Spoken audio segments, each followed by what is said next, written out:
Oh my God, thank you for... That was my bad. I accidentally muted the mic and, no, you're not crazy. I'm just silly. Thank you, Fat Ben. Uh, Sorry guys, by the way. I'm a mess today. I woke up 2 hours late. I slept through like 3 alarms, and it's been a hell of a morning trying to get all the news together. So, let's get back to it. So what we're looking at here is a Gallup poll between 2017 and 2025, comparing how Americans feel, what the vibe generally is in the country, and uh, just like an idea, a sense of how we've changed as a nation over the last decade. So the state of race relations has gone okay, so this is the mood is worse. Can I just have the actual Gallup poll, please? Jesus Christ. Hold on. I should have done this in the first place. This is what you get for using Twitter.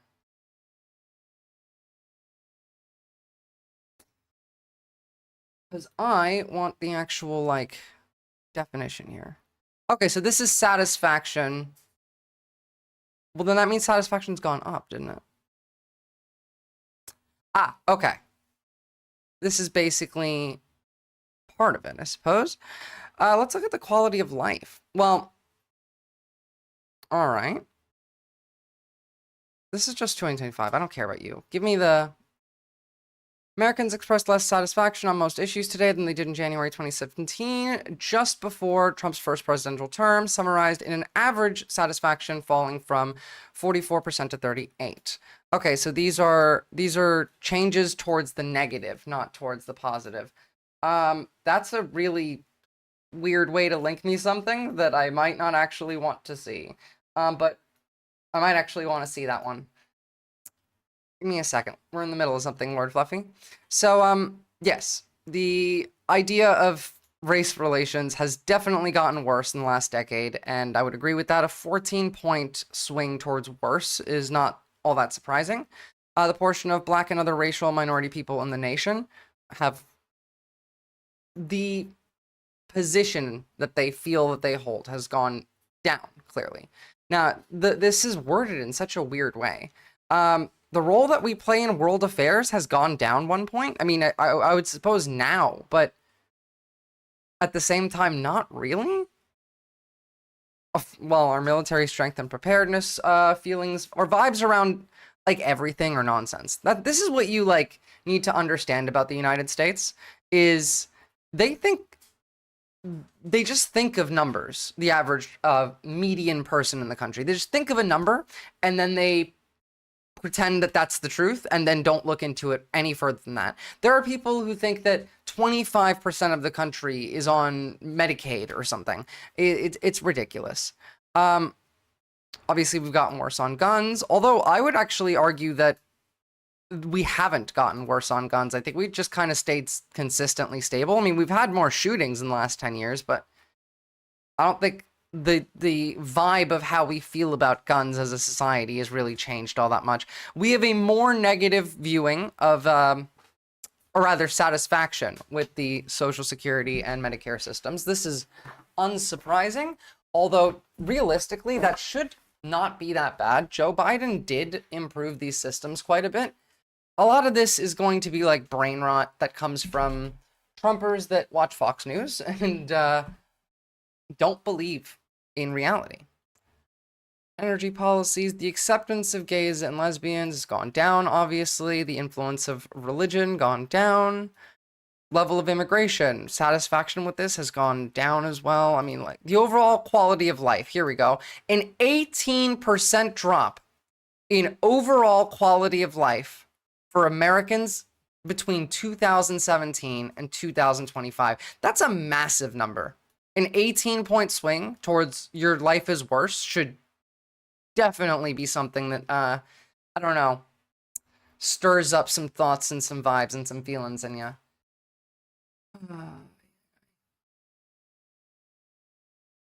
Okay, so let's talk about the coup a little bit. Now, if you watched me yesterday, What's up, Shortspork? Now, if you watched me yesterday, you know about the coup. Actually, you know what? Let's watch this video that Lord Fluffy Art sent in first. Every annoying communist on the internet. Let's see. I don't have too much time to you know, mess around today, but we have a little. We have a little. Another day toiling at the business factory. Is this what life is supposed to be about? Just working until you die to make some rich idiot richer? I know how that feels, bro. We're all just mindless slaves working under the boot heels of the billionaire elite. Our leaders and politicians are weak and corrupt, spilling our people's blood in imperialistic wars while the whole world spirals into the abyss. There is only one thing that can save us. Communism. Okay. This is like the average Twitter lefty where they're right about how bad America is, but then immediately it's this, China's good, let's defend China. There is only one thing that can save us. Communism. Of course you were. Because they have half of a brain, and the Communist Party got 0.03% of the vote in the last election. surprising. Voting. Bro, if voting changed anything, they'd make it illegal. And besides, I'm not with the Communist Party, I'm with the Marxist-Leninist Party. Oh my god. I mean, to be fair, they're not the same. Just that the other guys are a bunch of traitors who will be first against the wall when the revolution comes. I mean, I would have put it differently, but the issue being, you can't say that these people were communists. They didn't do communism. Nazis defending their actions? Where? In this video? Oh, yeah. This is still one of my favorite videos on the internet. Sorry, Fart, I got bored with yours. I can't listen to Twitter lefties. I do this enough. Nazi. Someone's arrested? Can you link me that simply, Steve? Everything's happening so fast and I don't have... Wie bitte? Haben Sie mich gerade als Nazi beschimpft? Na, Sie sind doch einer. Das ist ja eine By the way, expect this for the next 2 years. Unverschämtheit. Nur weil ich in der NSDAP und in der SS bin, bin ich noch lange kein Nazi. Wahrscheinlich bin ich auch noch rechtsextrem, oder was? Ja, aber was sollen Sie denn sonst sein? Ich bin vielleicht ein besorgter Bürger, der Angst vor Überfremdung hat. Aber ich bin nicht rechts. Und ich bin erst recht kein Nazi. Hey, Sie da? Sehe ich etwa wie ein Nazi aus? Ja? Nö, würde ich jetzt nicht sagen. Na, sehen Sie? Aber der ist wahrscheinlich für Sie auch ein Nazi, hm? Ja. Nazis, Nazis, Nazis, lauter Nazis. Wenn einem die Argumente ausgehen, dann holt man schnell mal die gute alte Nazi-Keule raus. Es hat doch nichts mit Nazi-Keule zu tun. Just because I'm part of the Kicking Puppies Party doesn't mean that I'm a puppy kicker. Like, Sie machen sich das Leben sehr einfach. Nur weil jemand die Mainstream-Meinung nicht teilt, ist er gleich ein Nazi. just because someone doesn't share your mainstream opinion, he isn't automatically a Nazi. Nazi. Aber Nazi sein ist doch längst Mainstream. Ihr Nationalsozialisten seid an der Macht. Ach ja, ich vergaß. In Ihrer Welt sind ja alle Nazis. Everyone's a Nazi. Der Führer ist wahrscheinlich für Sie auch ein Nazi, was? Ja? Jetzt reicht's aber. Führerbeleidigung. Mitkommen. Das sind jetzt über... That's how this ends. Nazi-Methoden. Like I said yesterday, they're gearing up to start a nationalist party in this country. We have the rhetoric shifting from key right-wing figures like Steve Bannon, like Nick Fuentes in the Nazi space, obviously. I fully expect you'll hear changes from like Matt Walsh. We've heard Tucker Carlson change his tone as well. They're setting the stage here for what I would imagine is going to be a rigged election in 2026, in which the Nationalist Party will pop up about a year before openly and say that, you know, the two-party system isn't working. They're going to start sounding like socialists, simply, Steve. You know why? Because the end goal is nationalist socialism, which, you know, isn't actually socialism. They're just nationalists. But they're saying things that lefties like now. We watched, you know, Bannon yesterday. We watched Tucker Carlson yesterday as well. They are going to try and recruit from the resistance and using the same methods that they used to radicalize the young people on the right, or just men in general on the right, over social media.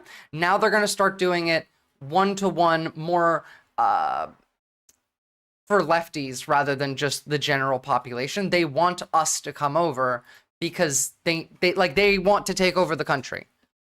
He's just on the outskirts of the Elon regime too. I mean, like he's right about Elon. That's the thing. He is absolutely correct about Elon Musk. I love America. I loved every bit of jingoistic propaganda. I believed it hook, line, and sinker. Now, let's make it all real. National socialism is socialism for the oligarchs. National socialism is socialism for rich white people. Basically, yeah. Which is what they want. You know, they want socialism for rich white people, and they want everyone else to pay for it. Like, they're being quite open with the fact that not only, A, is Elon Musk the president, B, that South Africa definitely not sending their best, Elvaria. Good to see you, though. Like, the fact that he's the president, the fact that we are a militant, genocidal, and imperialist nation. Like, we're Hitler now. We're the Hitler country. And that, you know, we put out jingoistic propaganda constantly. Yeah, sorry, I know maybe the stream times may not have been, you know, easy for you. You got lucky today because I slept in and started 2 hours late. So, we all know that, or rather, I hope you know, that there has been a coup, and that the United States government has essentially fallen, that Donald Trump has now been installed as a puppet, and now Elon Musk is fully in charge. So, we've witnessed the overthrowing of the US government, which I think at the very least is pretty, like, cool as a experience to have in life. Like, that's like a generational, will be in history books for ages type thing. I mean, depends on how long they stay in power. The South Africans are eating the dogs. No, don't do that. Come on, man. We don't have to make everyone hate South Africans. Just hate the shitty ones that they've sent here, like, you know, Thiel and Musk. Tommy Temper, wow, I finally found a far left extremist. Are you a Marxist? Well, like, I think it's kind of silly to name your ideology after a person, but I'm a socialist. I'm not a Marxist, really. I'm a libertarian socialist, so I kind of am definitely far left and extreme, comparatively with the average person on the left. If the laws Trump put in place had been in place when Elon's student visa expired, he would have been deported. This is true. Fun fact, Hitler was a big animal rights advocate. That doesn't surprise me. Like, these people will try and hide in any way that they want to. Wait till the US breaks up, it's gonna be a wild ride? Yeah, no, honestly, like, we talked about this yesterday, that's pretty likely in the long run. But they might actually pull shit together if they can ramp up the jingoism for this invasion of Gaza, which we'll get to. I'm headed to the coast if I can get away, just trying to get the logistics in place. Good luck, Shardspork, I really do hope you can get safe. California would definitely, like, be the first state to secede, I would guess. Okay, so this is Trump talking about, by the way, the 6 little incel groypers that Elon brought into the government and gave full authority to start, I don't know, ripping apart the wires and destroying them. And then also made it, I guess, is it a crime for me to show you these people? Because these are the people that are destroying the government from the inside. These are the 20 to 21-year-old incel virgins that killed America. I still feel like it's not reasonably fair that America's government was overthrown by 6 virgins. It sounds like a joke, honestly. Yeah, definitely. You don't have to share docs on here, but you can share a link to, like, a Google Drive doc or something in the Discord.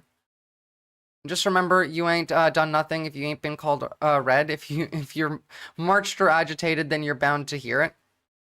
Look, what I'm gonna say right now is gonna sound a bit silly, but fuck all of these people. No matter what they say, it is now your right, not your responsibility, your duty as an American citizen to to fight for the Constitution, to try and protect your country from invasion, essentially, to fight essentially a monarch that is using tyranny among you to get your labor, to make you to do things, to make you complicit and quiet. That's kind of the whole point of America. We literally started a war with the English, so we did not have to live that way. So at this point, like, I feel like it is part of, like, not to say that you should do violence. You should absolutely not do violence, but you need to stand up. Like, the Constitution is gone. It doesn't matter. Tyranny is like amongst us, and it's kind of your duty to try and do something, at least. I'm still technically in class, but we're not doing shit at the moment. Good to see you, Leftist Leo. Whatever it is, I mean, like, a lot of you are doing stuff, but, like, yes, they've all committed treason against the Constitution. Any order they give is definitionally illegal. Well, I mean, legality kind of just comes from power, doesn't it? So, I mean, if they're in charge, then it's legal. But yes, they're committing. All have committed several counts of treason. To Fed post, literally everything that's advocating for change against the current leadership is now Fed posting. It literally is, which is why, like, you know, to an extent, I'm trying not to worry about it anymore. What's up, Roland? It's so funny that you think that everyone here is a liberal. Liberals. That's like the worst thing someone could, like, the worst slur someone would call me is a liberal. Sorry, libs. I know. I'm fucking with you. Yeah, no, fair enough. Leftist Leo, neither am I. Today is going to be a pretty rough day, hence why we're going so slowly. Some of these Doge engineers that Elon Musk has helping him are as young as 19 years old. That's good. They're very smart, though, Peter. They're like you. They're very smart people. Thank you. Have you met any of these guys? No, I haven't seen them. They work actually out of the White House. They're smart people. Unlike what they do in the control towers, where we need smart people, we should use some of them in the control towers where we were putting people that were actually intellectually deficient. Idiot. Like, it's like, why do I even have to bother fact checking this guy? Oh my god, my reply was censored because the message was deleted. Thanks, Leo. Ooh, what was your reply, Fat Ben? That was one of the qualifications, is you could be intellectually deficient. No, we need smart people. Some are young and some are not young. Some are not young at all. But they found... Yeah, I haven't seen you say anything, Fat Ben, at all. And I'm in the mod chat. That's Mr. Liberal Bitch to you? Well, I mean, fair enough. Fair enough. I respect that. And just so you know, like, I'm still going to keep trashing liberals. Is he being ableist, by the way? No, so what he's doing is being a eugenicist. If you didn't see this yesterday, just real quick, let me show you this clip. This is the new talking points. Traffic controllers not essential workers? I have no idea. And this DEI thing isn't just a race thing. Biden instituted DEI quotas at the FAA in order to recruit workers who were deaf, vision impaired, missing limbs. Like, yes, it's ableism, but it's way worse than it. Epileptic, people who were severely intellectually disabled, psychiatrically disabled, and dwarfs. Okay, so dwarves, mental health issues, like, they think that anybody who has any kind of health issue or any kind of disability is a strain on society and a waste of space, basically. It's Hitler shit. And, like, no, I've seen him wear a blue tie before. Great things. Look at the list of things. Maybe I'll do it tomorrow. I'll read off a list of 15 or 20 things that they found inside of the USAID. It has to be corrupt. Nobody could approve that. They could only approve that if they were getting kickbacks. Yeah, absolutely. I mean, they are Nazis. Like, we're literally the Hitler country right now. It's kind of terrifying. There is so, like, just like who,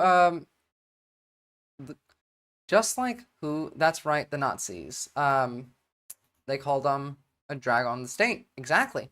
And you know who's in charge of our government now? Remember a couple weeks ago at the inauguration where a certain guy did 2 Nazi salutes and then we debated whether it was a Nazi salute? He's now in charge of the government. And the Nazi shit is going up and up and up and up and up. Like, the levels of Nazism in this country, just since the last 2 days, have grown exponentially. Go watch Man in the High Castle. That's where we're headed. Yeah, I've seen it. And to be fair, like, that's not where we're headed, but it was a good show, at least for the first 3 seasons. Talking about hundreds of millions of dollars. Yeah, like, it's all the excuses they had were purposefully nonsensical and shitty because they don't care. The plan is to have a nationalist party appear in the next, like, year or two, have a fake election in 2026 where they sweep, and then they run for president. I don't know who they'll run in 2028. That's assuming that, like, they get to keep the, like, status quo going. If Elon stays in power, that's what will happen. Again, because what's happening here is we are transitioning from the United States to a different country. We have been overthrown. Our government has been overthrown.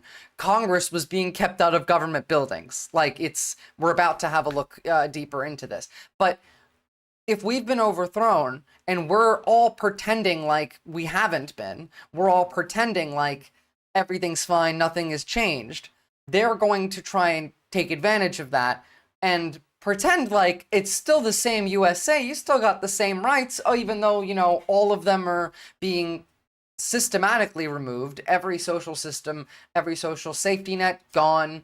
And we're going to keep calling, you know, you people like dwarves and disabled mentally people should not have a job. Like, we are headed in the worst directions, guys. Like, this is beyond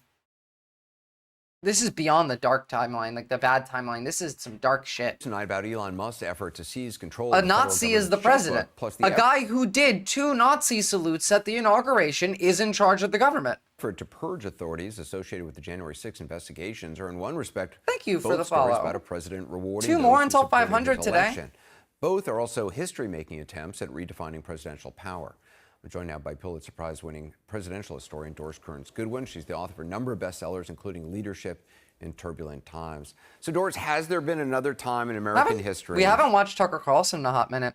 Gingerfella popping in work to lurk. Hope everyone's doing all right. Good to see ya, and have a good day at work. When the fate of the federal workforce was so up in the air, with people at risk of being fired or just doing their jobs, or for their perceived partisan loyalties? The grim, dark timeline, yeah. Well, what's so interesting is to look back at when this system under President Jackson was formed, which was considered the spoils system, where before that time we'd had people from Washington and all the presidents up to him putting in people who knew what they were doing, presumably. Jackson comes in, he's a populist, he's against the elites, he fears that the bureaucracy that's been forged will be against the rules and the decisions he wants to make. So he fires them, George and he Gengar, brings thank in you. His own people, Happy his to have you relatives, here. Friends, people who are loyal to the party, and that was considered the spoils system. To the victor belongs the spoils. So that certainly has an echo today. So people were given jobs in the government who were loyal to Jackson. Well, I mean, that's kind of what happened here, except the issue being Elon ignored the people Trump put in place. Correct. And then what happened, Anderson, is that after a period of time, so that's in the 1830s, then you get up to the Civil War, and the war and the Industrial Revolution has made government much more complex. And the fact that you have people in power who are not experts, they're not based on what they knew. It was rather who they knew rather than what they knew. Again, the people that are currently tearing apart the government are 6 fucking incel virgins that are in their early 20s. I mean, one of them is 19. One of them is here on an H-1B visa. And they're in the Treasury. They have Elon's private servers and hard drives attached. They have all of your data, all of your information. They have access to literally everything. Movement begins. And Mark Twain had a great statement about it. He said, where in the world would you put a secretary in who doesn't know the alphabet? Where in the world would you put a blacksmith in who doesn't know how to They should be deported, genuinely. They're like, I don't even believe in deportation, but we should deport them into space at this point. Civil service reform. Like, if we lived in a real country, a serious country, and this is not Fed posting, this is the truth. If we lived in a serious country, Donald Trump would have hung Elon Musk by now. He would literally be hanging in front of the White House for treason. That's not Fed posting. It's not. I'm saying that that would be Donald Trump doing it because it's literally treason. He tried to actually, he didn't try to. He successfully overthrew the government, man. Like, this is not, we're not on some shit talking level. We're not playing around. This man overthrew the government of the United States of America. Nothing is, like, I still cannot think of an apt historical parallel for what happened here, the type of coup this was, because this doesn't happen in modernized Western countries. Like, this is some Afghan warlord shit. And the fact that we're just gonna let this happen is insane. Everyone should be in the streets right now. Even the Republicans should be fighting right now, but they won't be because they like this. Well, thank you for the sub, Ginger Fluff. Movement based on what had just been established in Britain, a civil service reform where you had to take an exam of merit to come into the civil service because they don't worry, I won't with lead you into the hole. It was a period of time when there was a lot of corruption. It was a period of time when they needed people who knew what they were doing. So finally, that system was beginning to get underway, but it took a long, long time because the other system was so entrenched. It took until President Garfield ran as a reform candidate for civil service, and then he was assassinated 6 months later by a disappointed job This seeker, is the type, and that created emotions, the hanging. What she's describing is the regular version of what we're experiencing. Now, again, turn up the volume on what we're experiencing, what she's explaining, and compare it. I don't want to get conscripted and fight and die in a war. I don't believe in it. I mean, I don't think that I'm not sure we'll enact a draft. I don't think that, I really don't think that if they tried to do a draft, that Americans would not lose their fucking shit. Right? Now, like, the fact that we didn't even do a draft for the Iraq War, and it wouldn't even end well for them, right? Because if we instituted a draft, our soldiers would just die. If we know from Russia that it doesn't work, it's not good. I can see them forcing prisoners into the draft or some crazy shit. That I can see, because that's Russian shit. But I don't see them drafting the like free population. And Lord Fluffyard already lives in a blue state. I don't think it matters anymore whether you're red or blue. They will literally just send the military to your state. I mean, it's shocking to me they have it anyway already with the protests that have already been happening. Generally, a military pipeline is strong enough that we won't need one. Well, what we're doing instead of drafting people is we're back in the era of rhetoric of like the Iraq War, of the lead up to the war. We're in the jingoism. We're in the media will never say anything negative about any of our goals, our allies, anything that we do. Fox News is officially state media. Laura Trump is going to host a news. There you go. And that's when states start leaving the union in other countries and militias come and help in. Well, ideally, but again, I don't think anyone's coming to save us. I think leaving, like, states leaving the union is a good idea. I think the best course of action here is to crash the U.S. economy. Again, like if Hitler in 34 or 35 crashed the German economy. It's so early. I just want to get my well, actually, yes, 1935 is when they like introduced the conscription plan to increase the size of the German military. If they had crashed the no, I'm not advocating for treason. I'm advocating for I mean, well, secession is treason, I guess. Yes, so I am. I think you should secede. If that's, I mean, to be fair, if they're committing treason and they overthrew the government, it's not treason anymore. It's now your duty as an American. It's not treason. It's the opposite. Of the assassin was emotions. Finally, the civil service system finally gets established in the Pendleton Act in 1883. And Teddy Roosevelt was the civil service commissioner. He's the one who really rolled up his sleeves and really kind of brought this into the modern age. It is your constitutional duty. Absolutely, because when he got in there, and he was there for 6 years. Yeah, except, they were wrong. And they're in charge now. So, like, the union needs to flip it. Like, I'm not saying start a civil war either. Like, I'm not saying do any violence. I'm saying leave the Union, as California, as Oregon, as Washington. Canada wants you to join them. Go join Canada. There's people literally like, there's 65-year-old men in Canada just waiting to start doing Maoist guerrilla warfare all over the country. Like, they hate America right now. Everyone hates America right now. All of our allies, even in places like the UK, in places like Australia, where generally the sentiment towards America is positive, there's a lot of negative sentiment towards America. We started a trade war with our two closest partners, one of which we have a very close military relationship with as well. This scared the shit out of everyone else. Because if we're doing this with Canada, then why would we not do it with everyone else? We're about to start tariffing the EU. Who could be a mechanic's son, a farmer's son, having the same chance at his exam as the son of a politician or the son of a wealthy businessman. And when he got in, the system was so entrenched, he had to really fight. And he was a fighter. There were cartoons about him being a civil service guy. Well, yeah, I'm just saying don't start it.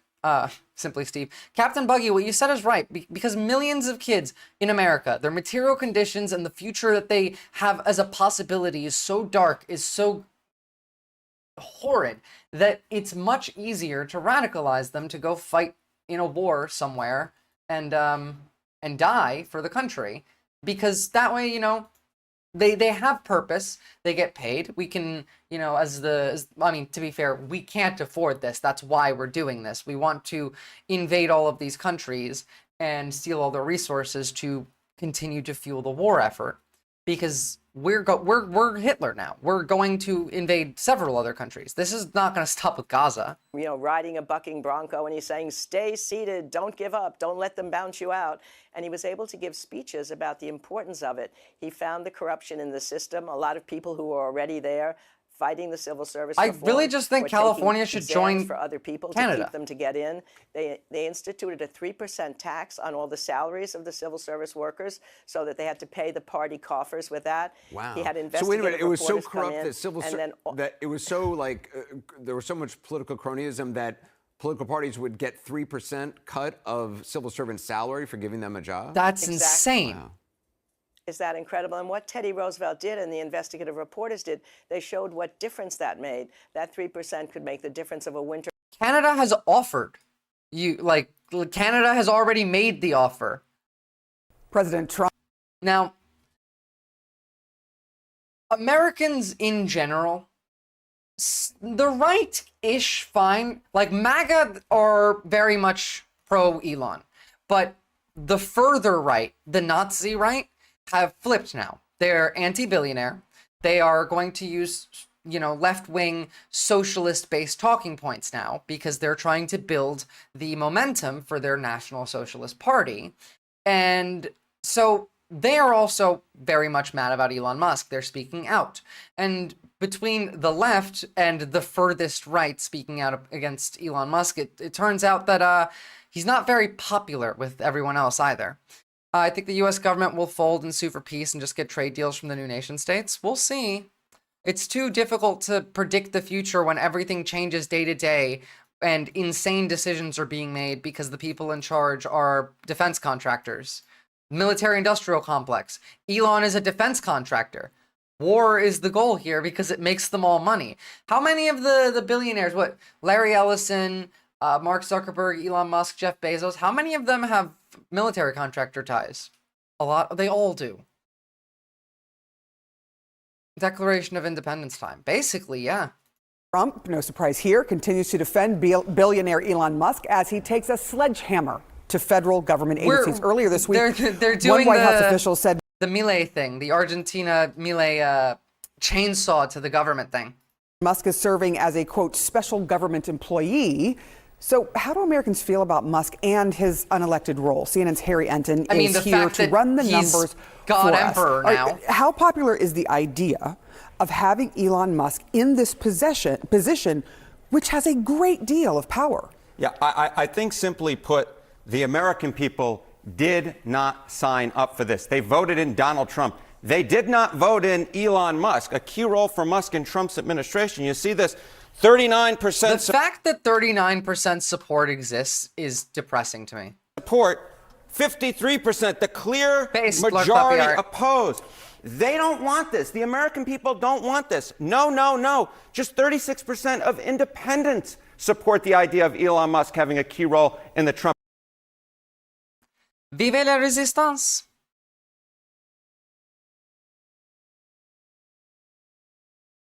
Like, genuinely, no, vive la résistance is the case here. I have a friend in Denmark, and they're always asking, you okay over there? No, we're not. It's a literal shit show over here. Adored Gengar, it's a mess. And to be fair, I'm privileged that I'm in Australia looking back at my home being destroyed. So, like, I can't relate to that as much as you can, but, like, it's been a shit show for a while.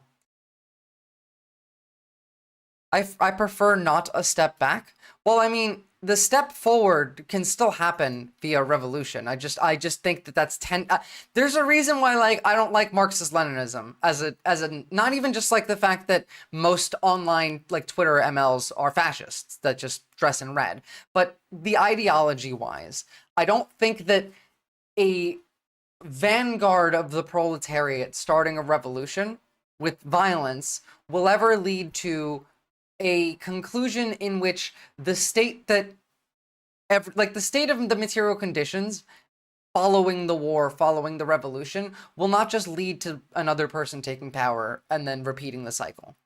So, if we're doing a second US Civil War, we're doing a proper one, like the one in Kaiserreich. I have no idea what that is, and I really would rather avoid all of this. That's what the Russians told the Nazis when the Nazis thought they had them beat, basically. I think that a lot of online Twitter MLs are red fascists. Not like, I don't think Lenin is a fascist. I think actually Lenin was a dictator, but he didn't start out this way. I'm not going to go into this right now because we have a lot to talk about, but, like, we often do talk about this, and I do have a mod that's an ML, so don't get triggered. Adored Gengar, I'm glad you live in a blue state. If you want Canada to adopt you, start calling your congressman, call your senators, call your governor, call your mayor, and say, hey, we want to try and join Canada. Can you make that happen? And get your friends to do it too. That's one way you can go forward and start making change. Civil war is absolutely the worst case scenario. It would be really bad. Yeah, right now, like I said, the best case scenario is the full-on crash of the U.S. economy by sanctions put on us by other nations, by lack of trade. It's a thing that I find interesting here. Hold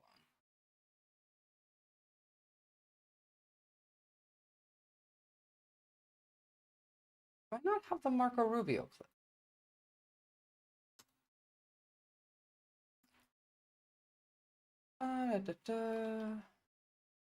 Hold on. There is a clip of Marco Rubio talking about how in 5 years we will not be able to we won't be the dominant currency. They're going to drop the value of the US dollar. Here we go. This is from yesterday. Ah, oh, Jesus Christ, you're loud.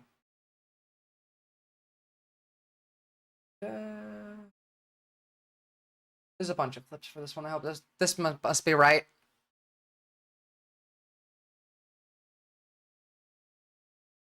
I can't hear shit, guys.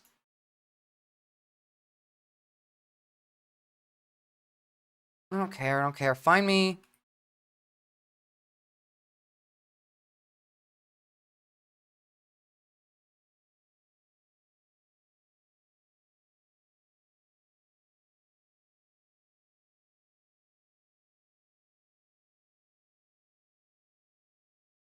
Oh, come on. This is annoying.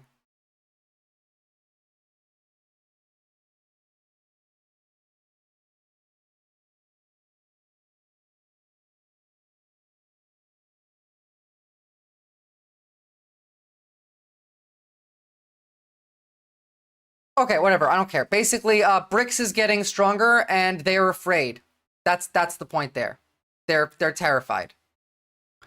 Because now, like, we have the tariffs with Canada, right? And they're on pause. They're on hold, and Mexico. You know what isn't on hold?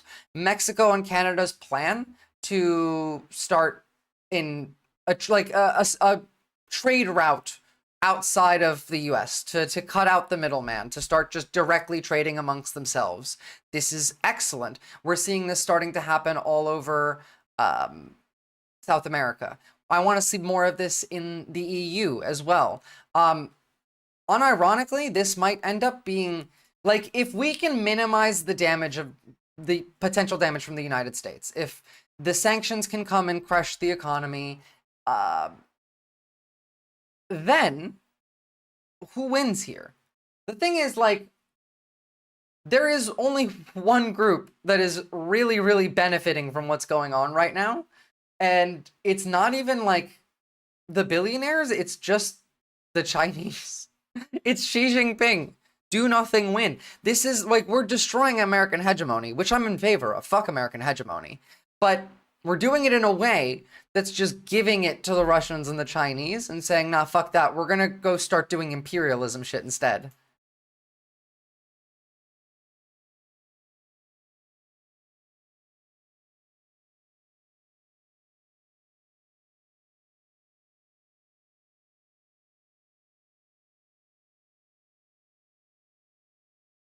Look, I'm gonna tell you straight up, Shardspork, I'm pretty sure the rest of the world, if you take, like, China out of the picture, together could not stand up against the military. Well, okay, you know what? Never mind, because I forgot. I was thinking about a competent military, but the guy who, you know, runs the DoD is an alcoholic that regularly blacks out, so who knows? Look, people are mad.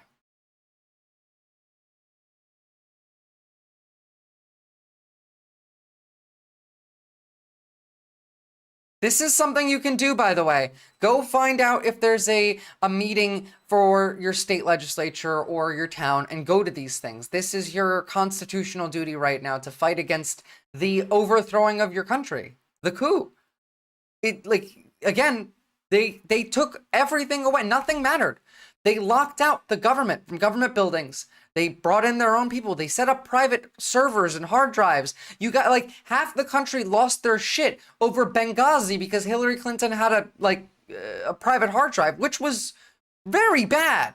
But no one gives a shit that Elon's putting them into government buildings. He has control of everything now. Again, we can't have a free and fair election with Elon anywhere, like, in power, because he has all of the vote tabulators via, like, not only physically but remotely. He's installing shit. They're playing with the levers. They're fixing quote unquote shit. They're adding what they want to make it difficult to remove them from power, obviously.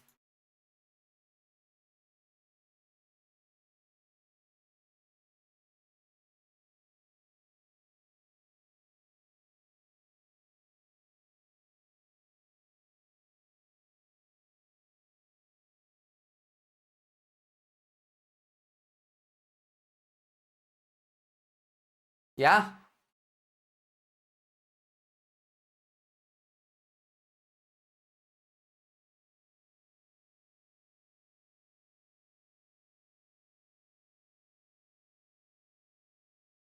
Oh, none of the audio is coming from the video? Nothing? I can see it, like, on the... No audio from me or from the computer? That's so weird. The House Foreign Affairs Committee and Senate Foreign Relations Committee on the rise of authoritarianism and how to combat it. I'm not doing my job. I'm sitting still not better. All day watching these. Sorry, I don't, like, what happened in the middle of this that messed that up? Oh, okay. Let me try this. Is this bad or good? Can you hear it now? Can you hear it now? Because I just changed one more thing after that. Okay, cool. Well, I'll bring it back then. Awesome, awesome. Sorry, guys. Something messed up, I guess. I'm not doing my job. I'm sitting on my hands all day. Lord Fluffy Art, we looked at this yesterday a bit, and I made the comparison to Cyberpunk 2077, even though, like, that's a cringe thing to do, I know. But like the history of the US in that game is so similar to where we are at right now and where we're going that it's genuinely, realistically, that might be the map. Maybe these idiots like played the game and liked it too much. Georgia and Russia. This is making us a lot less safe. Today we got word that supervisors must now fill out a justification form, and that there's going to be just a 30% rank and yank of all staff in my agency.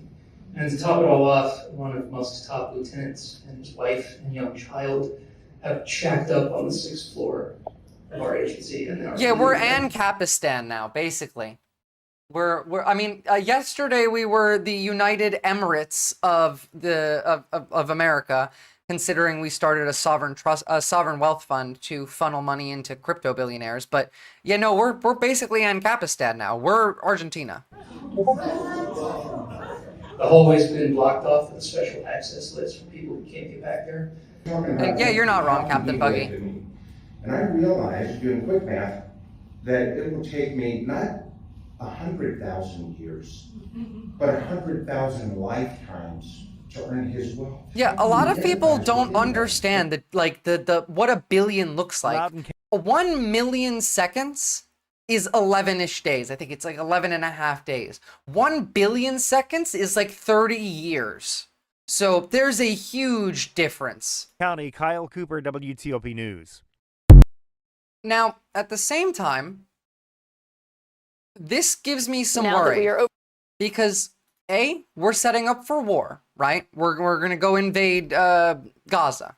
We're talking about invading Canada. We're talking about invading Greenland. We're talking about invading Mexico, Panama. We have a war machine going. The war machine is building its support. It's building its zealotry among the American public. We're back to jingoism. We're back to 2001, like to Iraq war rhetoric. Hold on, sorry, 1 second. I just have to turn my dryer off because it's beeping. And it's annoying me.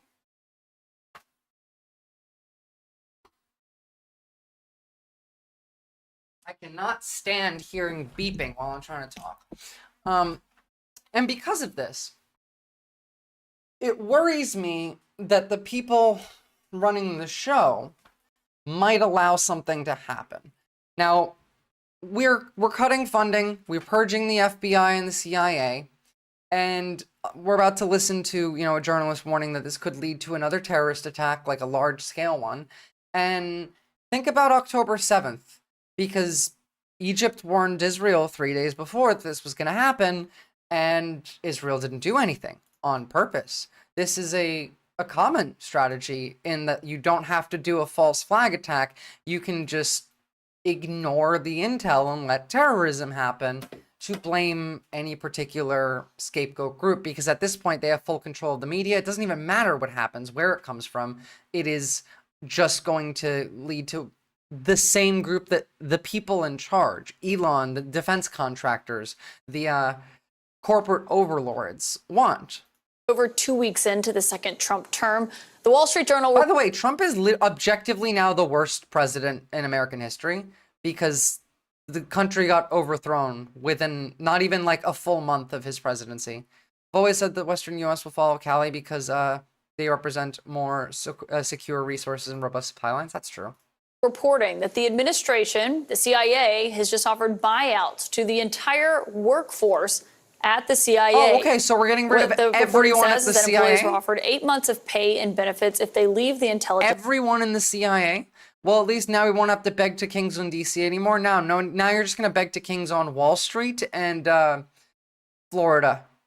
Agency, part of Trump's efforts to downsize the government, even the CIA, and put more people... I thought that they would at least keep, like, some. This is really the big difference, by the way, in fascist takeovers of countries historically, is that they at least try to convert some of these people. Like, the Nazis didn't just throw everyone out of their job. They tried to convert people with, obviously, the veiled threat of either do this and accept and bend the knee or fuck off and die. But most people did convert. They bent the knee. They accepted Nazism, which was bad. This is insane. And well, I think that could be the point. I think, again, like this is about purging the FBI and CIA and how that could lead to a new terrorist attack. What if that's the point? What if we want a terrorist attack so that we can scapegoat somebody? People in these positions who are closely aligned with his. October 7th in Israel, they had 3 days of prior notice from Egypt. His view. I'm joined tonight by the veteran journalist Garrett Graff. Garrett, on this. I mean, what do you make of this? What was your initial reaction to this report from the Wall Street Journal? I mean, it is as shocking as any other development that we are living through right now. One of the things I think is I really need 2 more followers on Twitch today. Come on, 2 more. In the Trump era is the inconsistency of the logical consistency of one announcement to another. For a lot of reasons, you could imagine that on the same night that you are announcing that the U.S. might take over Gaza, you would not want to gut the intelligence agencies that help us understand that part of the world and mitigate. If you go to war for this country, you're going to get slaughtered. We're going to do like Russia-style war, and we don't have the population to do that. Mitigate risks to the United States here and abroad on the same day that you are also looking at Americans' entire lives flow around, as Vosh says, their little treats. And if they don't get their little treats, they all turn into treatlers and lose their shit. The FBI's entire counterterrorism program here at the homeland. For instance, some of these decisions in one category might have downside risks in another. Can I ask you about part of this? Because a CIA spokesperson said that this move was part of an effort to infuse the agency with renewed energy, as they put it. And they also said that Trump's CIA will have a greater focus on the Western Hemisphere, targeting countries not traditionally considered adversaries of the United States, saying, for example, they could... Okay, so we're going to use these to target South America. I love how they said that. Again, one more time. They put it.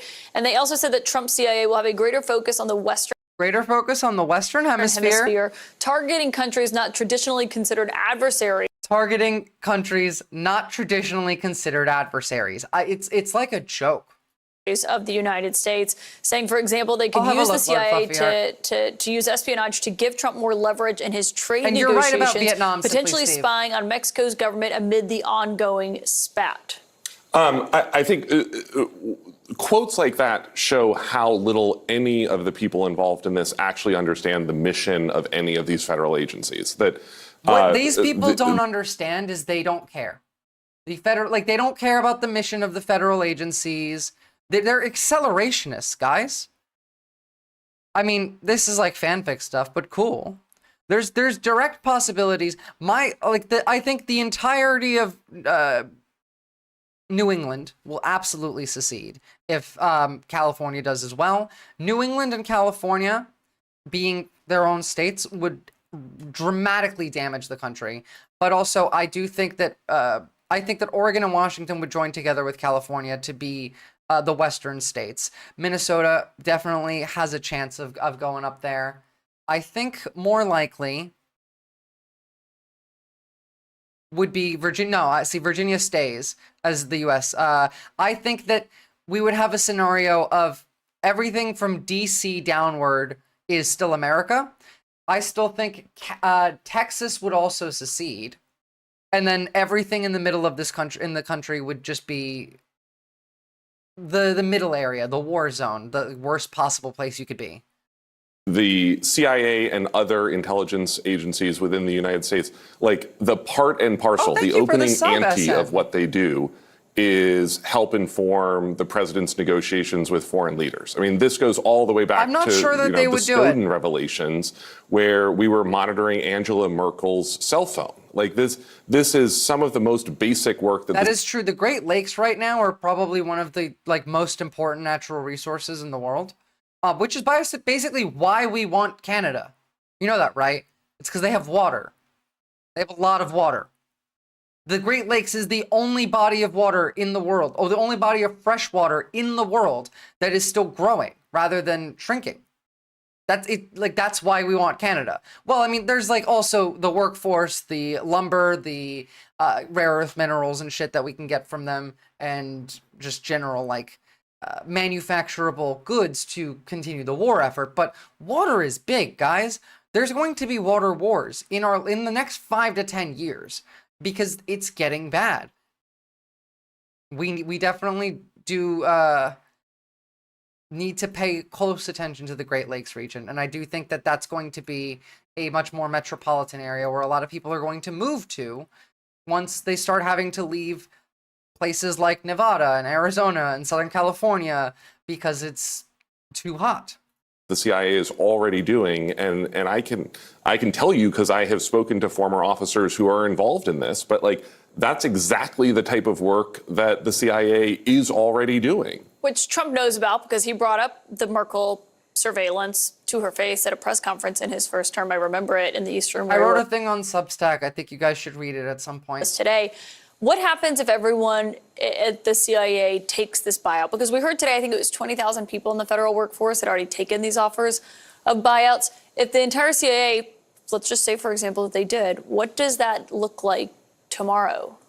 I mean, nothing good for the United States. Yeah, and nothing that's true, good. you know, at any one of these agencies. These workplaces, I think, you know, I think part of the challenge of this is understanding that the goal here is just the chaos and the wreckage. That I don't think that there is any grand plan beyond these buyouts.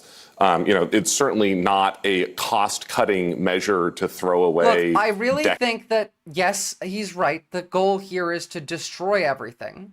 But I do also think that I can see a world where we get attacked. Maybe, like, I'm not, like, that's the thing. We don't really do false flags anymore. This, like, that's old school shit. Now we just let them happen. Should I move to New York or California? You should move to Michigan. Or Wisconsin, or Illinois. But if you have to choose between the two, fuck, man. Like, California is going to be uninhabitable, Southern California, in a short while, unless they, like, do some drastic shit because of climate change. New York is going to go significantly more right-wing. So I would say California instead of New York, even though I like New York better. But yeah, Illinois maybe. Wisconsin, Michigan. If you're moving somewhere to try and escape like a red state, go to the Great Lakes. They have the best Democrats that exist, and like that's not a high bar, but like they do. Decades of experience and millions of dollars in training that we have invested in these workforces, but you know. Any one of these federal agencies is like any other workplace. There's a very small number of people on whom sort of the whole operation lies. I mean, the people who know the institutional history, the people who understand how the systems and the operations work.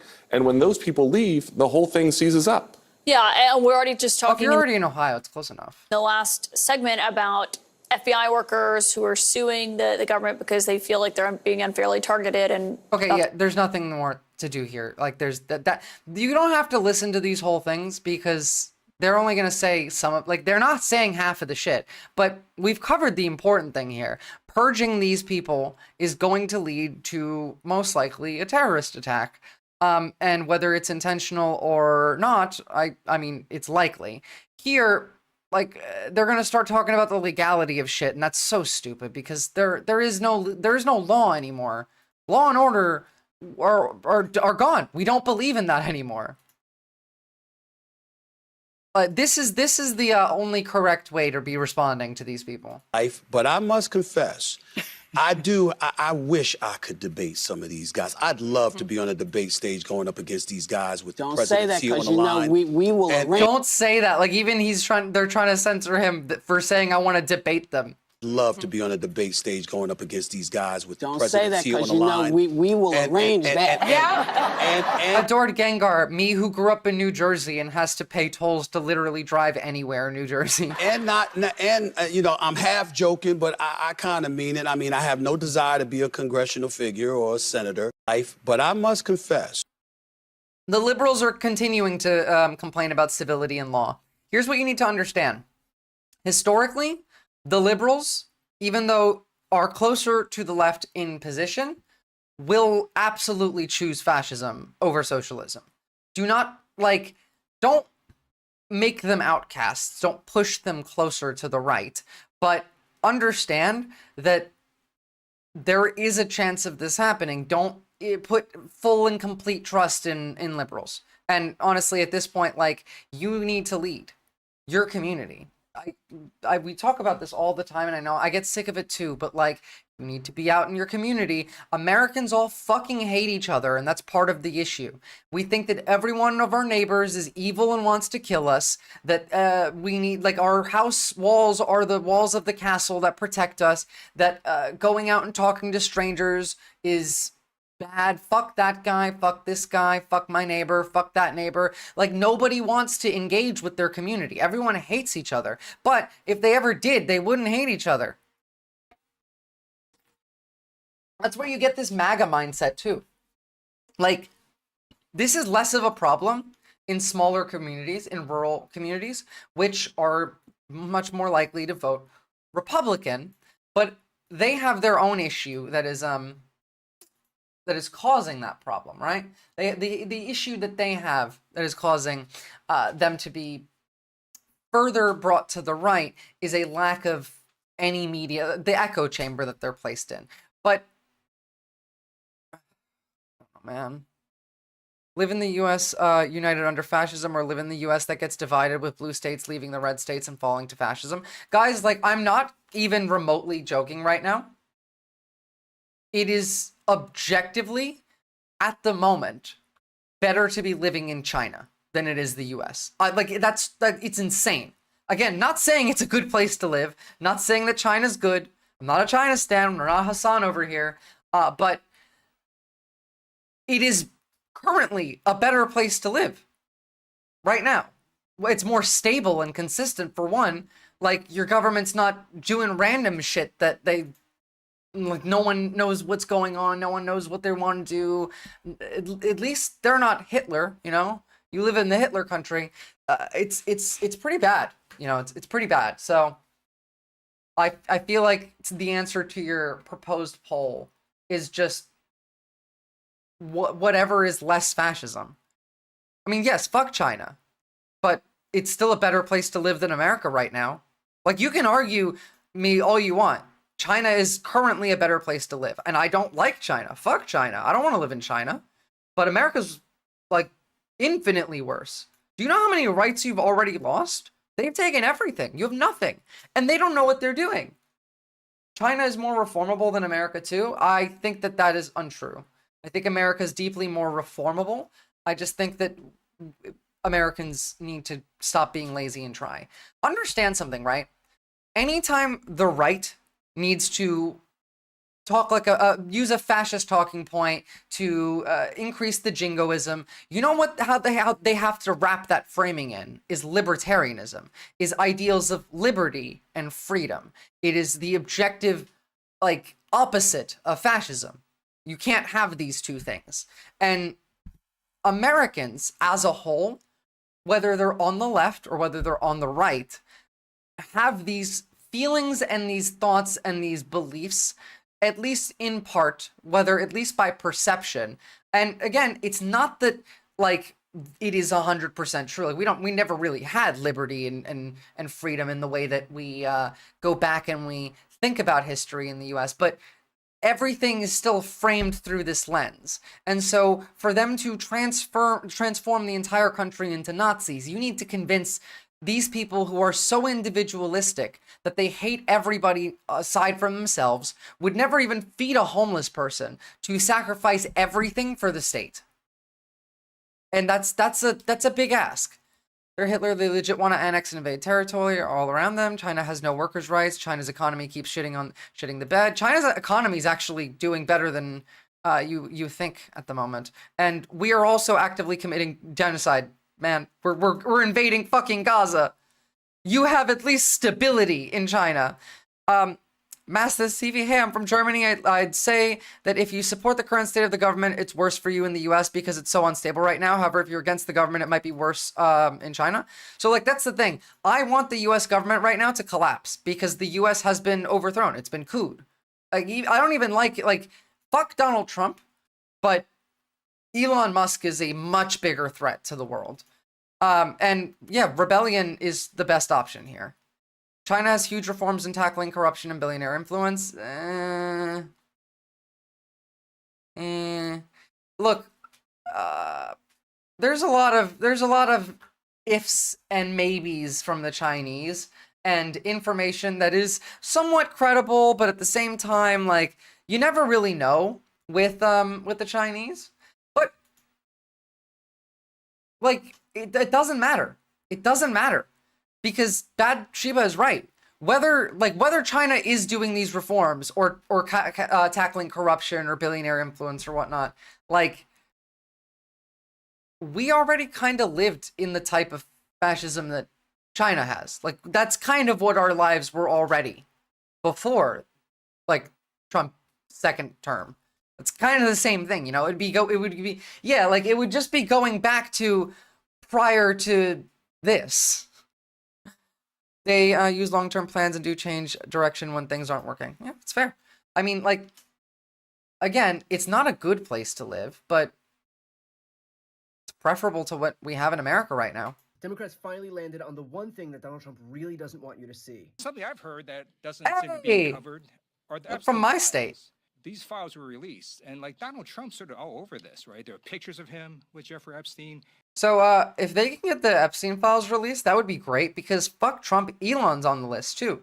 And Elon has also connections with Diddy, like... He's taken multiple plane flights with Epstein, with young girls on board. He is in call logs with Epstein. You will not be able to seriously protest right now, Lord Fluffyard. If we tried to do a serious protest, they would use the military and kill us. Epstein. One of the highest trending hashtags on Twitter right now is about Trump and Epstein. I'm not going to repeat the hashtag because we're in a dignified setting. And I don't care, Lord Fluffyard. Yeah, like, everything that you wrote here, I don't care. It's still better in China right now, because they will kill you in America. We're setting up concentration camps in fucking El Salvador to send not just illegals to, like, U.S. citizens.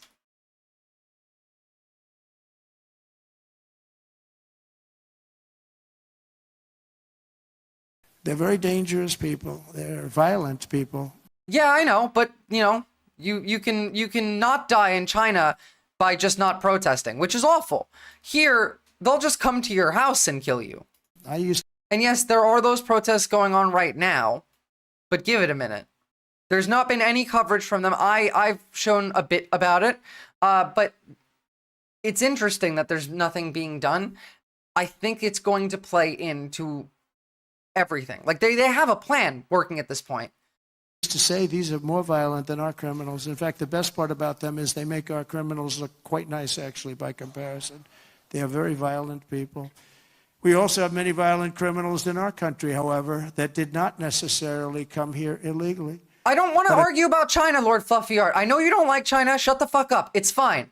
Living in China is better than living in Nazi fucking Germany, okay? I don't care. I don't care. You live in the Hitler country. It is better outside of the Hitler country. It's that simple.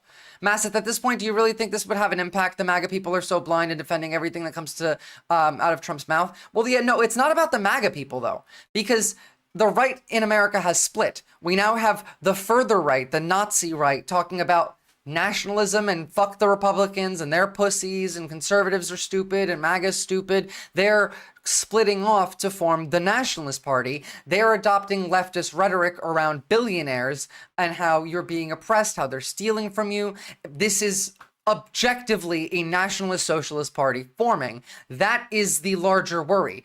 Fuck MAGA. We need to, like, make this a point, especially because the further right will help with this, but they'll also try and use this against you.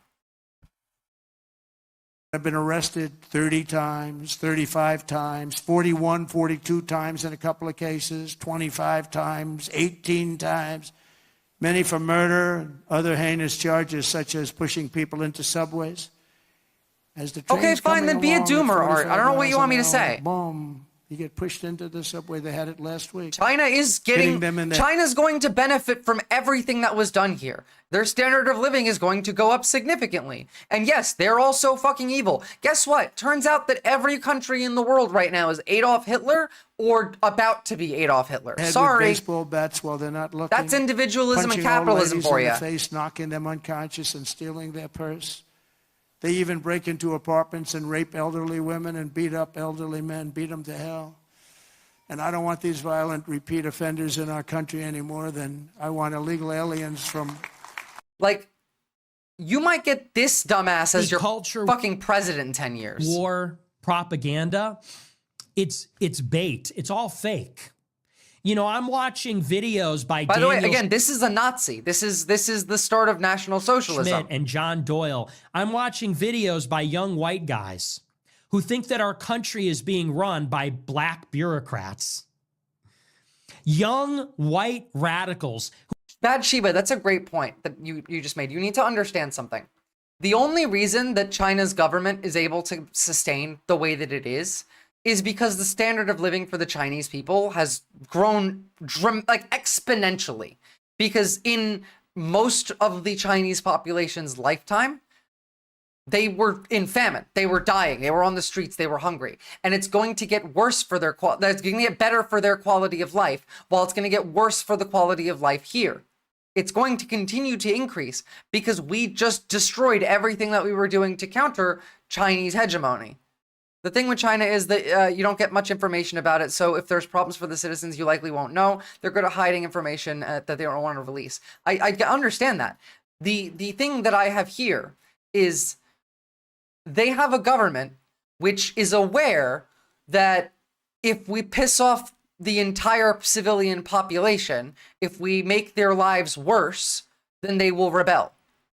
And they are a stable and consistent government that is consistently delivering quality of life improvements to their people. Now, is it a good place to live? No. Do you have freedom? No, of course not. But the comparison to America, where the goal is to decrease the standard of living for every American constantly. Of course, Nick won't have that reach. That was mainly just like a hyperbole. But the goal is to make America worse for its citizens, make the standard of living go down, to steal your money and to enslave you. Like, having no freedom is bad. Being a slave is worse.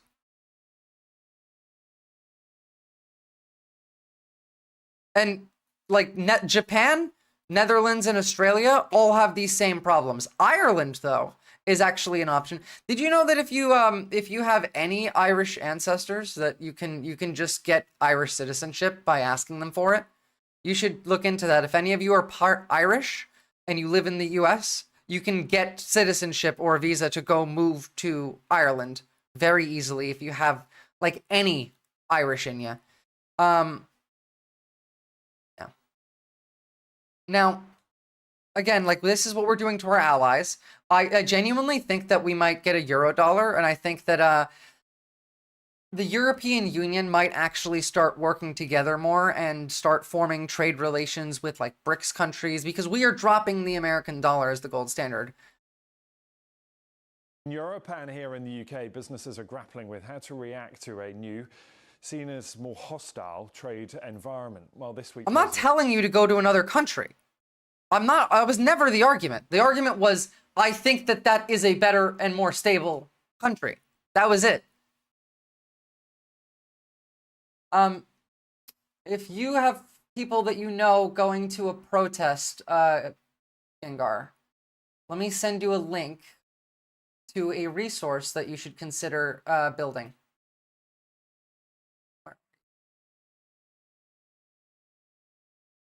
Go.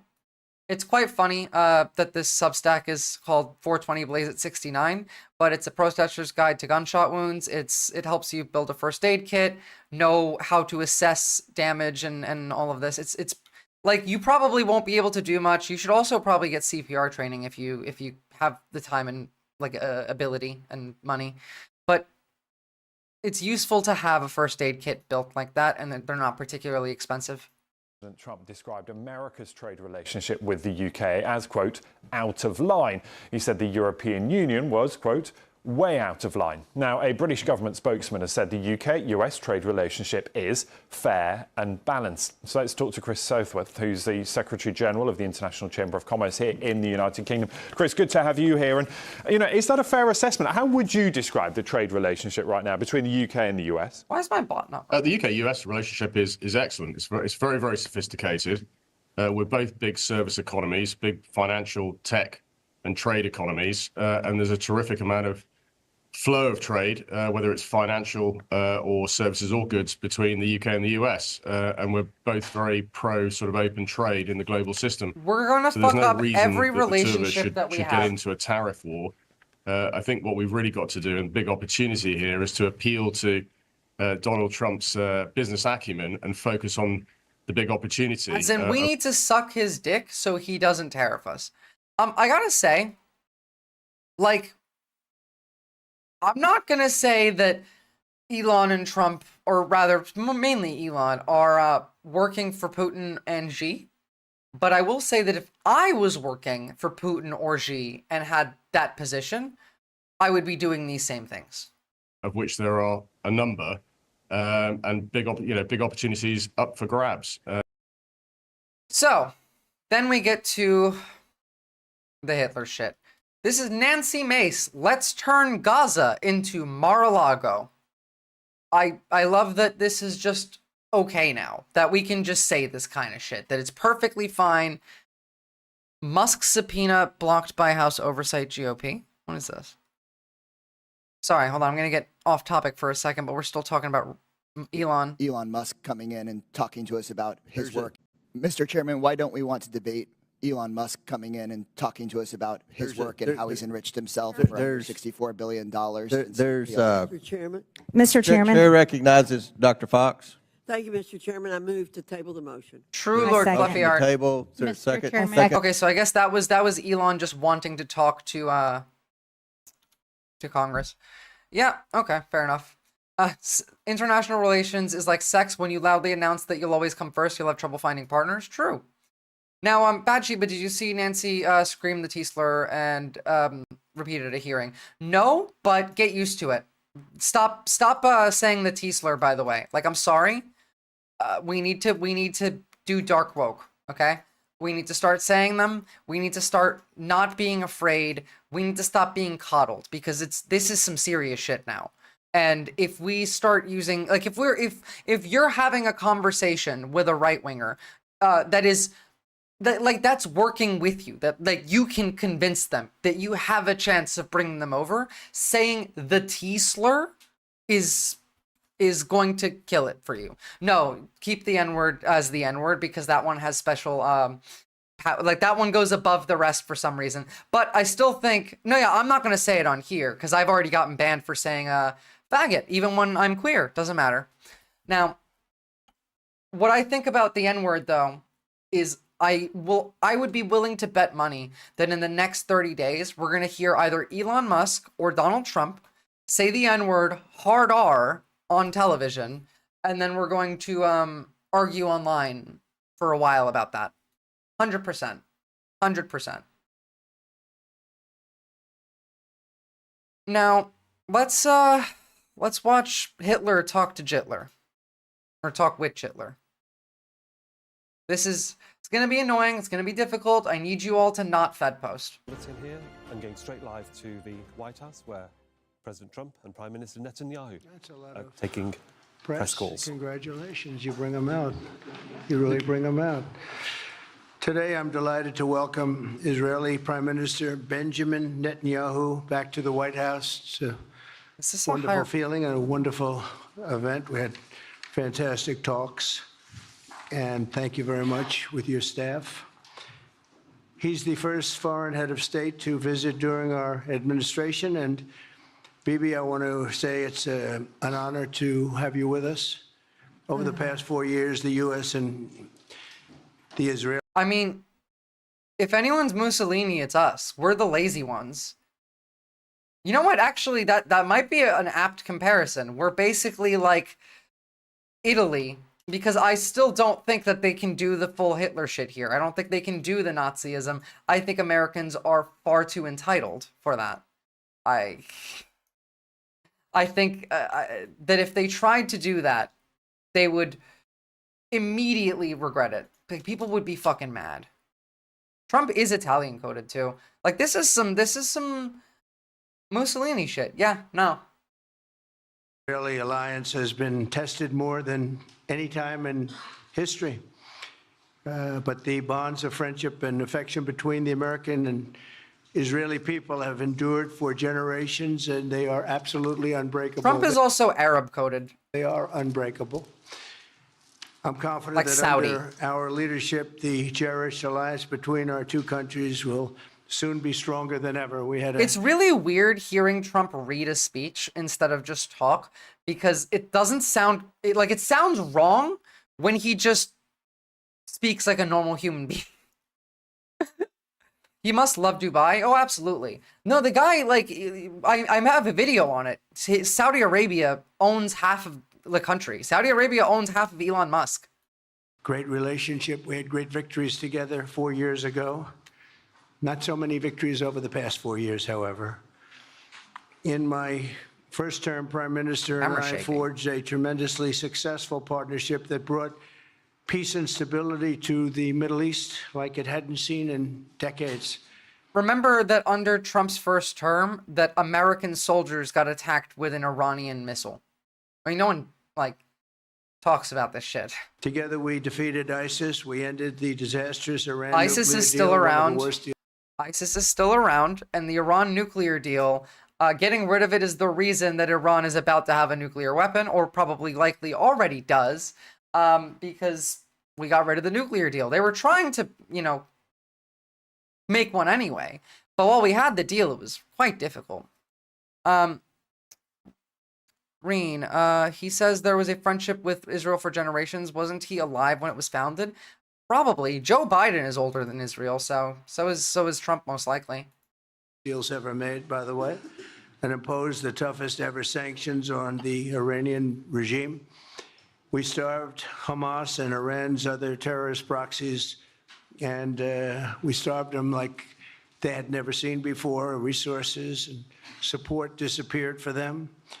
I recognized Israel's capital opened the... Art, can you do me a favor? Can you open this link and tell me when they start? The American embassy in Jerusalem, and got it built, by the way. Built it too, just not only designated it, but got it built at a price that nobody's seen. I can understand why the direct Hitler comparisons would bother you as a German, but, like, understand that some of those comparisons are pretty fucking direct. Name the country that did all these things. Threatened and intimidated geopolitical neighbors, cozied up to foreign dictators, and created new alliances with aggression, scapegoated communists, socialist Marxists, scapegoated Jews, black and brown people, immigrants, LGBT, and disabled people, once submissive women, banned abortion, systematically radicalized and mobilized violent young men as enforcers, created concentration camps, targeted the previous government for retribution despite a peaceful transfer of power, seized all of the aspects of the administrative state, made the legislative and judicial branches subservient to the dictator, attacked the press, attacked education. These are things that are all things that America has done in the last month, and all things that are Nazi Germany has done. It's like, the comparisons are apt. Now, they're not a direct one-to-one, but they're not a bad metaphor. For 40 years, we got it built. It's beautiful, all Jerusalem stone. Oh, right from it wasn't nearby, live, was and it's something that's very special. Thank you. And recognized Israeli sovereignty over the Golan Heights, something that they talked about for 70 years, and they weren't able to get it, and I got it. And with the historic Abraham Accord, something that was really an achievement that was, I think, going to become more and more important, because we achieved the most significant Middle East peace agreements in half a century, but the Abraham Accords in particular, and I really believe that many countries will soon be joining this amazing peace and maybe by force transaction. It really is a big economic development transaction. I think we're going to have a lot of people signing up very quickly. Unfortunately, for 4 years, nobody signed up. Nobody did anything for 4 years except in the negative. Unfortunately, the weakness and incompetence of those years, those Is he past talking 4 years, like the grave damage around the globe that was done, including we're in a in the weave, Middle are we? East, grave damage all over the globe. The horrors of October 7th would never have happened if I were president. The horrors of October 7th would never have happened if Netanyahu just, I don't know, listened to the people that were telling him 3 days ago. Amazing Peace is an interesting spin on Final Solution. Yeah, it is, isn't it? The Ukraine and Russia disaster would never have happened if I were president. Over the past 16 months, Israel has endured a sustained, aggressive, and murderous assault on every front, but they fought back bravely. Oh, sorry, And you yes, see that. Israel is getting the aggressive, sustained, murderous assault. Yes, of course. Absolutely. Masseth, oh, absolutely, there's a ton of similarities. I won't even try to deny that. I just think that it's warranted to view this as a new situation as it is. Oh, yes, I absolutely agree with that. Back then, Hitler didn't have nukes, the most powerful military on the planet. On top of that, the social media... Literally, like, I have these exact takes. I agree. It's the one... Honestly, if you want to compare, like, Donald Trump to a dictator, Stalin is your most likely bet there. Elon is just a Nazi. And that's the larger issue. When I say like someone is just Adolf Hitler, it's because it's a meme now. But again, Elon Musk, the man who did 2 Nazi salutes on Inauguration Day and now controls the US government, like overthrew the government, couped it, and took control. And this guy is a Nazi. So like, I don't know, what do you fucking expect? He's in charge. He did 2 Nazi salutes like a week ago. That, you know that. What we have witnessed is an all-out attack on the very existence of a Jewish state in the Jewish homeland. The Israelis He has a lot of Stalin vibes, all right? He gets strong. mad at people. He's very insecure. He wants to erase history and rewrite things. Like Trump is definitely more Stalin coded, and Trump is competent as much as Hitler, yeah, which is very incompetent. Musk is Mussolini levels of competent, but extremism and energy are much higher. The thing with Mussolini was the reason that the Italians did not grow as much with, I agree with Vosh's take there, that it is just that the culture doesn't fit with it. It's difficult to radicalize a culture that is focused on just chill. Like I just want to relax. And that's why I still think that we have a decent chance with America, because they keep framing everything from the right as liberty and freedom, as libertarianism, modern day libertarianism. But they're lying. And I'm a libertarian socialist in the actual sense, like in the actual word libertarian, where that comes from. It's an anarchist socialist mixture, right? But it's the same kind of rhetoric. The other side wants to use this rhetoric to convince people to give up their rights, to sacrifice themselves, to sacrifice their beliefs, their thoughts, their money, their lives, their reproduction, their children, and getting these people who are fully ingrained with ideas of freedom and liberty to view this in that sense, in that context of this is freedom and liberty, is difficult and is possible to break apart. What worries me about Elon is that it's kind of obvious he does all this for his own benefit. He's like, yeah, no, absolutely, openly. He's actively trying to destabilize Europe. He's trying to get the AfD elected in Germany, which is the Nazi party.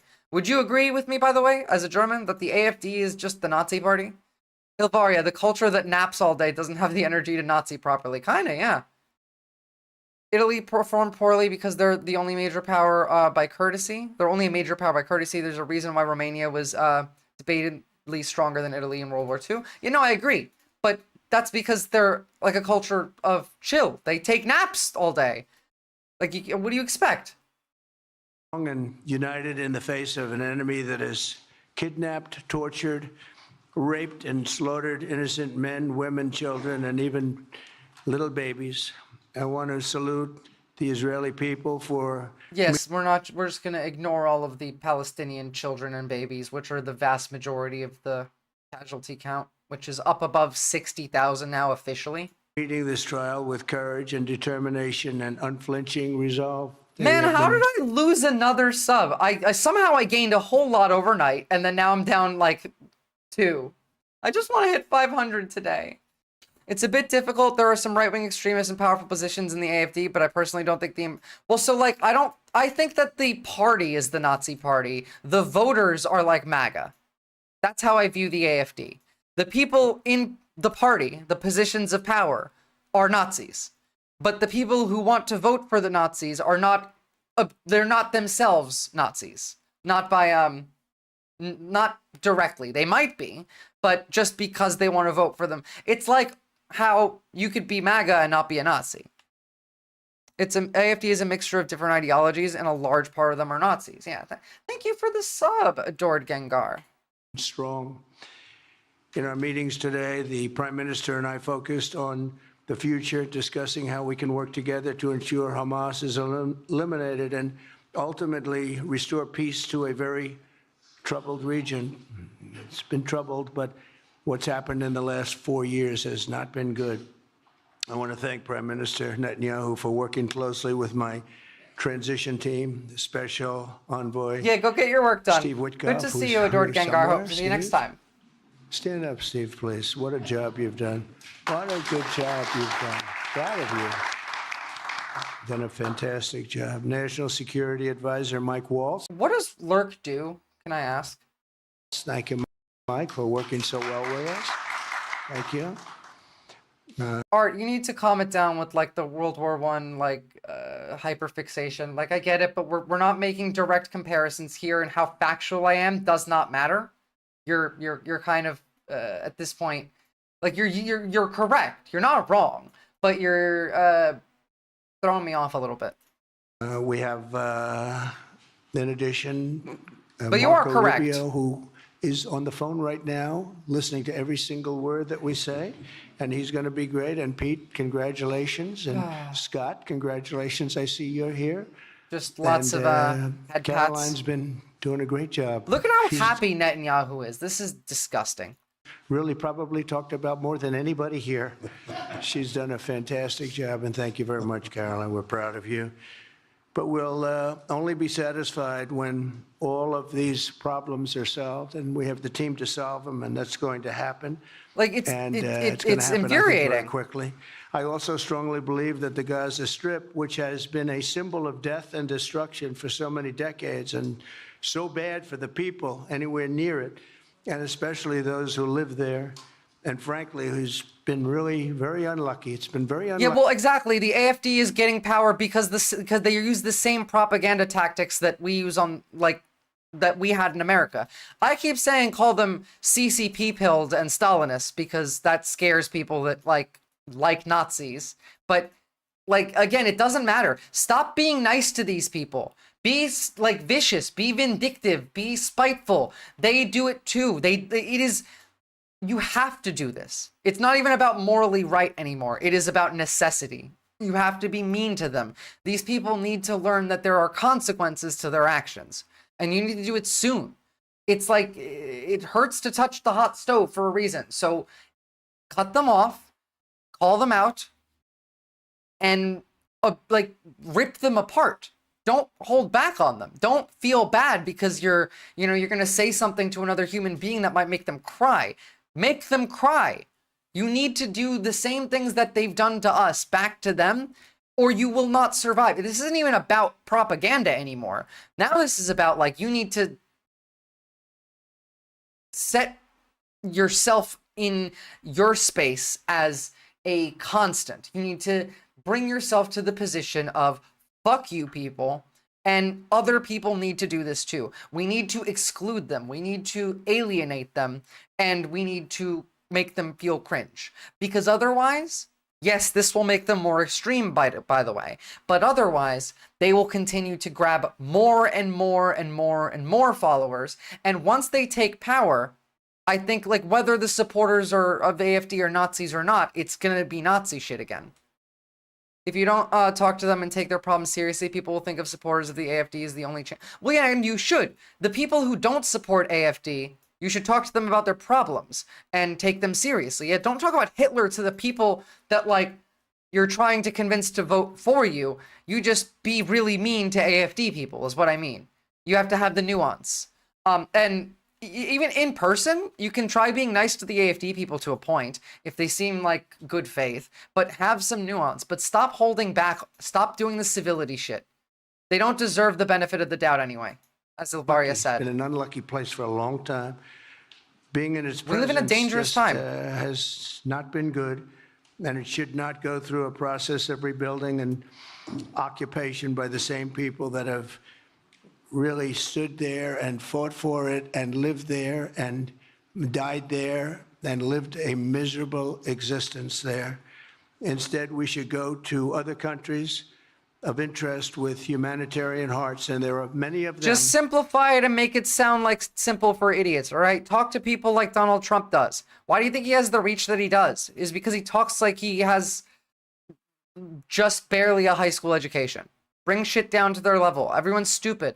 Most people in the world right now, I would argue, have less literacy as time has passed by. I think the only people who still have some form of literacy are like millennials and early Gen Z, to the extent of like a group wise. Most people, like 65% of America or 63% of America, can't functionally read. I think this also applies to a lot of other countries. Humans are dumb. Make words small again. Yeah, make words small again.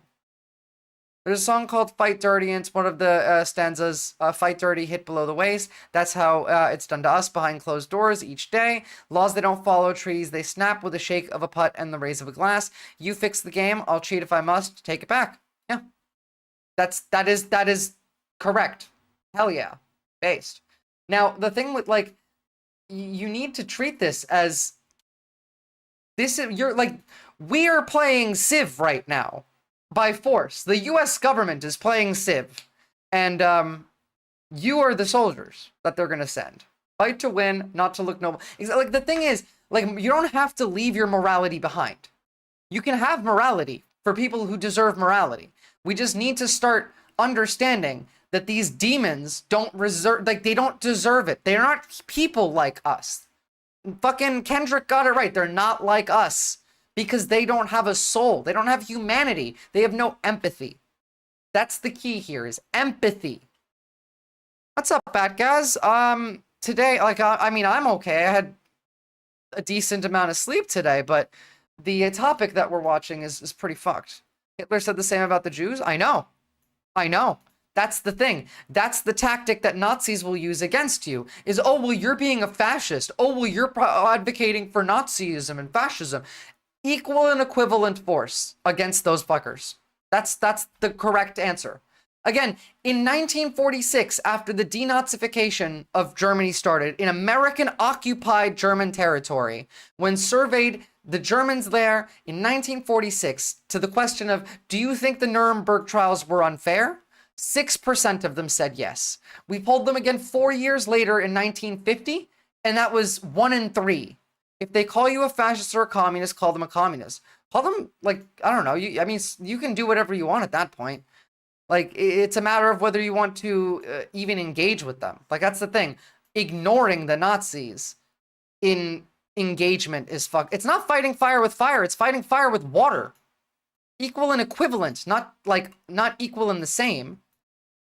You use water, because while you do this, you empathize.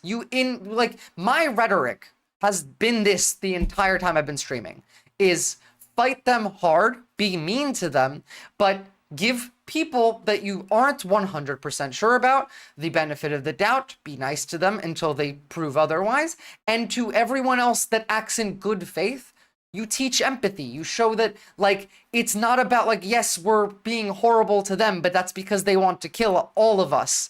This is wrong. What we are doing is morally wrong, but it is necessary. Teach the idea so that once it's done, once the Nuremberg trials have been done properly, that people don't continue on that ideology of we need to do violence. We need to, hate these people. I just don't think it is currently impossible to integrate them back into the community. Like, they need to hit rock bottom like a drug addict does, and either get help or die. That's kind of where the right is. They are brainwashed to the point of self-harm. That want to do this and build various domains that will ultimately be occupied by the 1.8 million Palestinians living in Gaza, ending the death and destruction and... One more time. I know that's the same thing the right says. You need to use it against them. I have videos on this of the alt-right playbook and how to flip it against the right. She's gradually levitating towards extremism. She's saying being mean and vile to Nazis is necessity, so I think she is good. Well, like, I've always kind of been an extremist with, like, left-wing, like, rhetoric. And, like, extremist in the sense of I want collective liberation, and I want, like, I am extreme in my views, not in my actions. But in this case, this isn't extreme. This is necessary. You, like, go look at history and look at what we did to fight the Nazis. Look at what we did to try and erase Nazism after World War II, how denazification worked. It didn't work. Look at Reconstruction in the United States with how we tried to reintegrate the southern states in the Confederacy. Did it work? No, it didn't work. Why? Because if you give hateful, genocidal ideologies like breathing room, they will grow. You don't have to kill all of them. I'm not saying kill anybody even. We just need to stop being nice to them. We need to stop being, you need to be the Karen that we would make fun of on TikTok a year ago. We need to be the person that complains. I want to see that, like, if you have privilege, that is. If you don't have privilege, obviously you can't do that. But you don't trust them, you don't believe them, you don't negotiate with them. I don't negotiate with terrorists. Yeah, literally, like, you're correct, Backaz. You need to, yeah, I remember that song about Hitler's balls, yeah. But, you need to understand that they have a filter in their brain. And if you sound woke, pass right through. Gotta be dark woke. Stop being afraid of hurting other people's feelings because you're not talking to those other people. This is a massive issue on the left that will get us killed if we don't get past this. Is if I am arguing with a Nazi or I am being harassed by a Nazi and I am, like, I'm on Twitter or something, right? And I am being very, very mean to them. I'm using their tactics on them. Leftists and, like, liberals need to start being, like, stop being so whingy about, like, oh, well, you called them the R slur? You're saying retard? Like, no, fuck you. Like, this isn't more important than everyone else around me's feelings because it's not directed at everyone else. It's directed at this fucking guy. And yes, dark woke is cringe, but you need to lean into the cringe. You need to lean into the cringe, guys. Being dark woke is just being a good person and being fed up and done with the shit of the right. Like, don't take any bullshit. Be spiteful. Be vindictive. That's dark woke.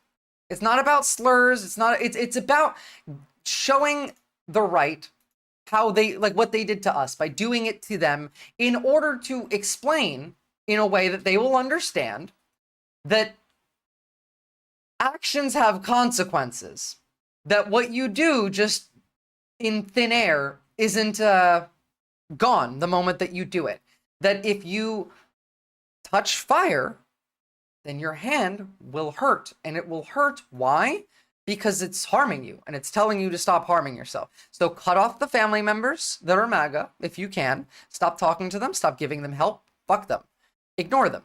Cut them off and isolate them. And stop being nice. Stop being civil with the Nazis. There is no civility like that you can do that will be returned to you. I wrote about this in my Substack post if anyone wants to read that. But yeah, lean into the cringe. I'm not kidding. We have to change fundamentally to get through this, and leaning into the cringe is actually not only a good camouflage, but also will increase, like, our messaging availability. And build various domains that will ultimately be occupied by the 1.8 million Palestinians living in Gaza, ending the death and destruction and, frankly, bad luck. This can be paid for by neighboring countries of great wealth. Excuse me, sorry, one more time. By the same people that have processed and just has not been good. and it should not go through a process of rebuilding and occupation by the same people that have really stood there and fought for it and lived there and died there and lived a miserable existence there. Instead, we should go to other countries of interest with humanitarian hearts, and there are many of SN, it really does feel weird listening to him read. It doesn't feel right. them that want to do this. Give me the weave and back. build various domains that will ultimately be occupied by the 1.8 million Palestinians Okay, living so like literally ethnic cleansing. in Gaza, ending the death and destruction and frankly bad luck. Bad luck, huh? This can be Sure, paid yes. for by Watch Netanyahu's face while he's talking. neighboring countries of great wealth. It could be 1, 2, 3, 4, 5, 7, 8, 12. It could be numerous sites, or it could be one large site. But the people will be able to live in comfort and peace, and we'll get sure. In another country that, again, Egypt and Jordan will not be taking the Palestinians. There's no chance. Make sure something really spectacular is done. They're going to have peace. They're not going to be. We're in a weave now. Shot at and killed and destroyed. What he's talking about is ethnic cleansing, taking the 1.8 million Palestinians in Gaza and moving them somewhere else in a different country. That's what he's saying.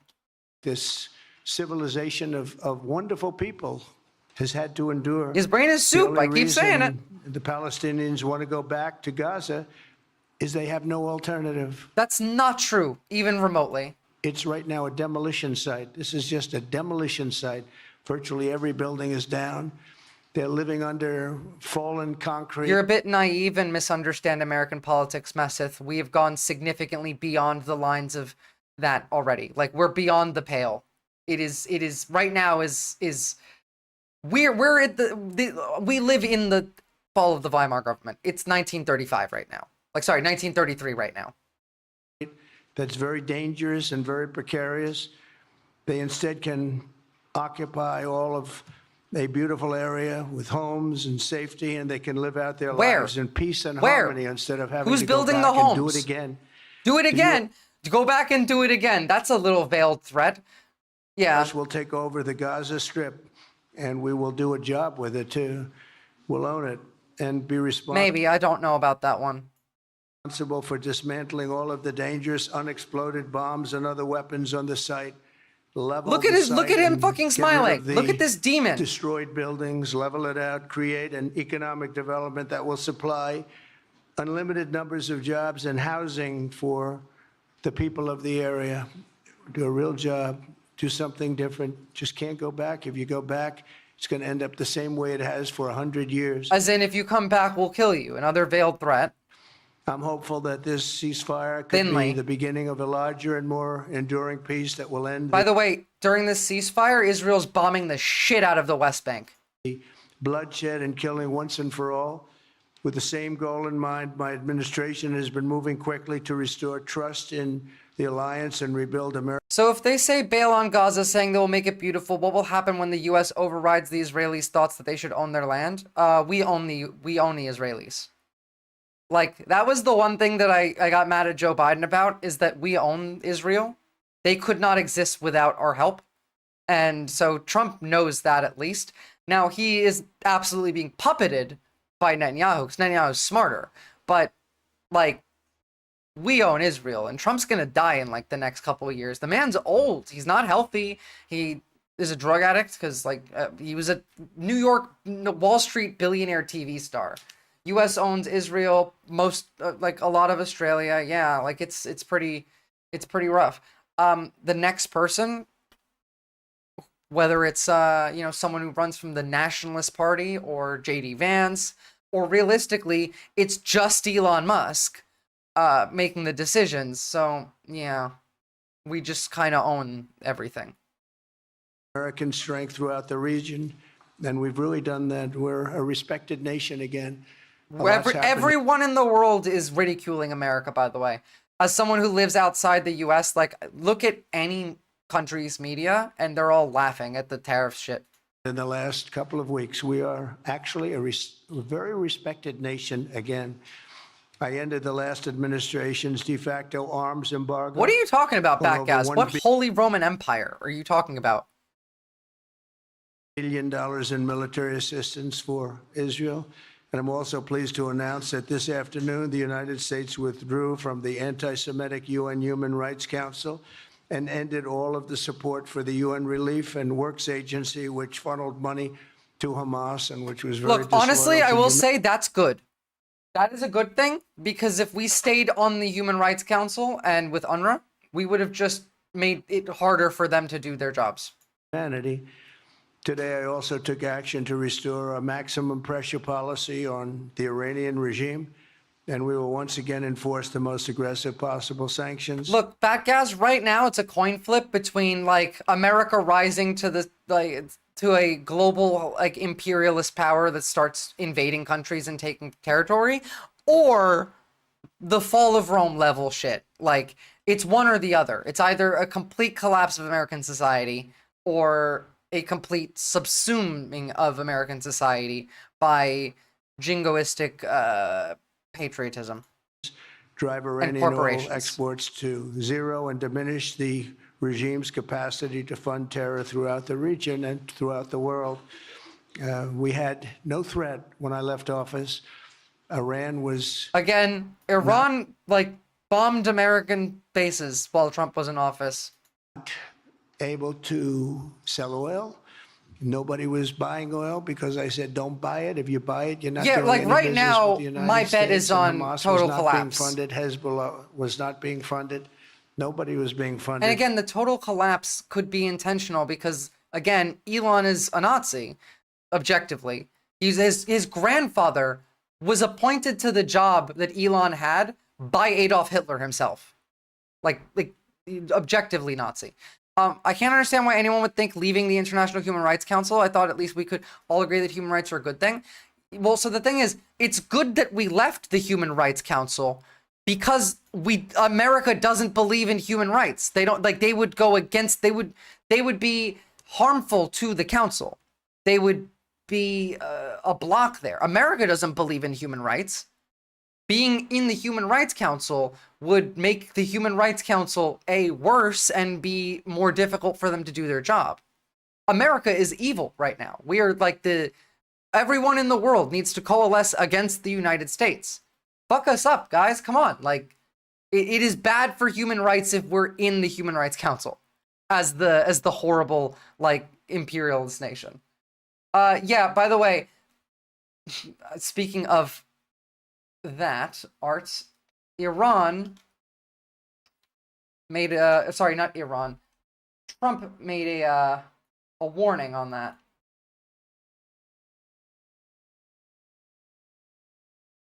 Another busy day. Joining me now, Dan Hoffman, former CIA station chief. We're already in that position, Batgaz. People see the truth and don't believe it all the time. You still didn't believe me about the what was it? Inheritance tax for farmers. Iraq, Pakistan. He's also a Fox News contributor. All right, Dan, very quickly, he also addressed I hate all of the them. idea of Iran getting closer to a nuke. Watch. They cannot have a nuclear weapon. It's very simple. I'm not putting restrictions. They cannot have one thing. You might not have a nuclear weapon. And the thing is, like, everyone in the world knows that the majority of Americans don't want this. That's the thing. The majority of America does not want this. Trump won like 1/3 of the country. 2/3 of the country don't want this. If I think that unfortunate for them, despite what I just said, I think that's going to be very unfortunate for them. Dan, he said this before, but tonight, especially with this Gaza announcement, so like we're gonna get to that too. They want to bring back the East Indian Company, basically, yeah. There would never have been an October 7th. 2 weeks ago, I once again designated the Houthis as a terrorist organization. They're trying to destroy world shipping lanes, and that's not going to happen. And over the weekend, I ordered airstrikes against senior ISIS leaders hiding in the like, caves. can you guys like take in for a second? Because I'm still struggling to have this sit in my brain correctly. That the U.S. government got overthrown the other day. That we had a successful coup. That changed the entire structure. Congress has no power. The Constitution means nothing. Trump he has no power. Like, it's all Elon now. You're not gonna see it, and it's difficult to understand. It's the normalcy bias because everything still looks the same. Is this the coup of we voted him in? No, this is the coup of the richest man in the world walks into the treasury, is told no by Trump's appointee, and then fires Trump's appointee, or like gets rid of them. The Supreme Court has no powers right now. Yes, because Elon Musk has the treasury. He has all of the government's money. He has access to everyone's information. He can just shut the government down. He has everything. He has the treasury. He has private servers installed, flash drives, hard drives. He has 6 incel groypers that are like 20 cutting the government up there. The Supreme Court could do nothing. First of all, like, wasn't it FDR or that told the Supreme Court that, like, oh, well, the justice has made their decision, now let them, no, it wasn't, I think it was Andrew Jackson. Like, the justice has made their ruling, now let him enforce it, and said, fuck you. Like, this is the thing that has already existed in history. Eleanor, the Bond villain who just walked in, took our treasury. Yeah, exactly, it was a coup. Like, that is objectively a coup. You took the treasury, and when you were told you were not allowed to, and then on top of this, you just have the whole government in your hands now. Elon Musk has your social security number. I'm probably going to get bombed. My friends are going to die if everyone invades the US, but hey, sacrifices need to be made. Okay, first of all, stop being dramatic. You can just join the resistance. Secondly, how bad do you feel for German citizens in 1939?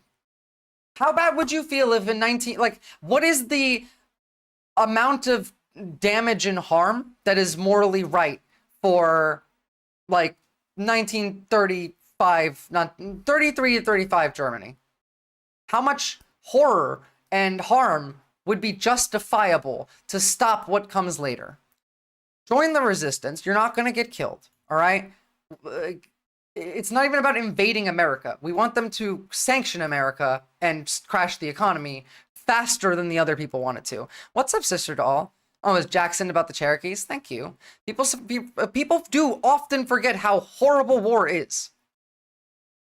Yeah, it's pretty bad, but, you know, the thing is, you're on the machine. You're on the tank. You're standing on top of it. You're not driving the tank.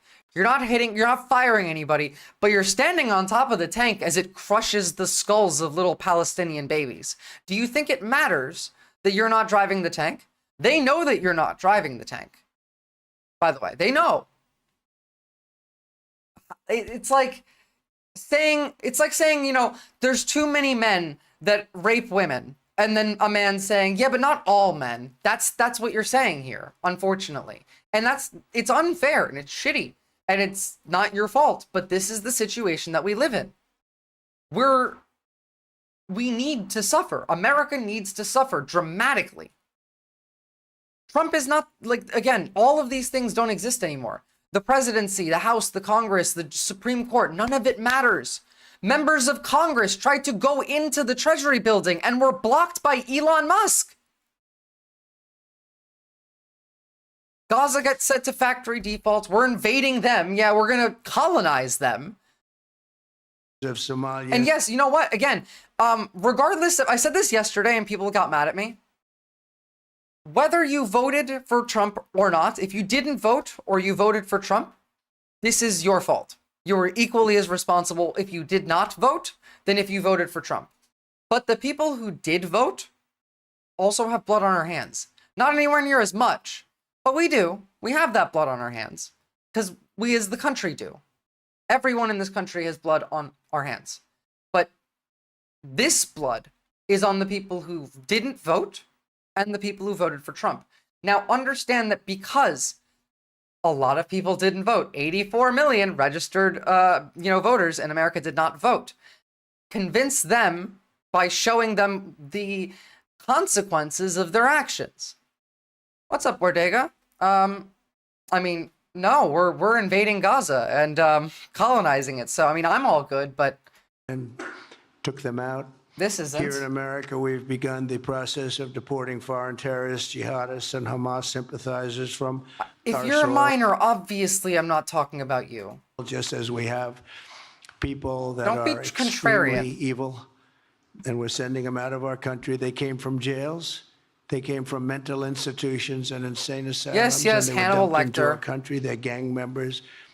Sorry, guys, we're in a weave. We're getting them out at numbers that nobody can actually believe. And every single country is taking those people back. They said they would never take them back, and they're all taking them back. Except for the fact that, you know, we have Guantanamo being upgraded to hold more people, and that El Salvador is now going to be where we send American citizens and people who are, you know, difficult to deport. It's going to be a labor camp, and Gitmo's probably the concentration camp where they, you know.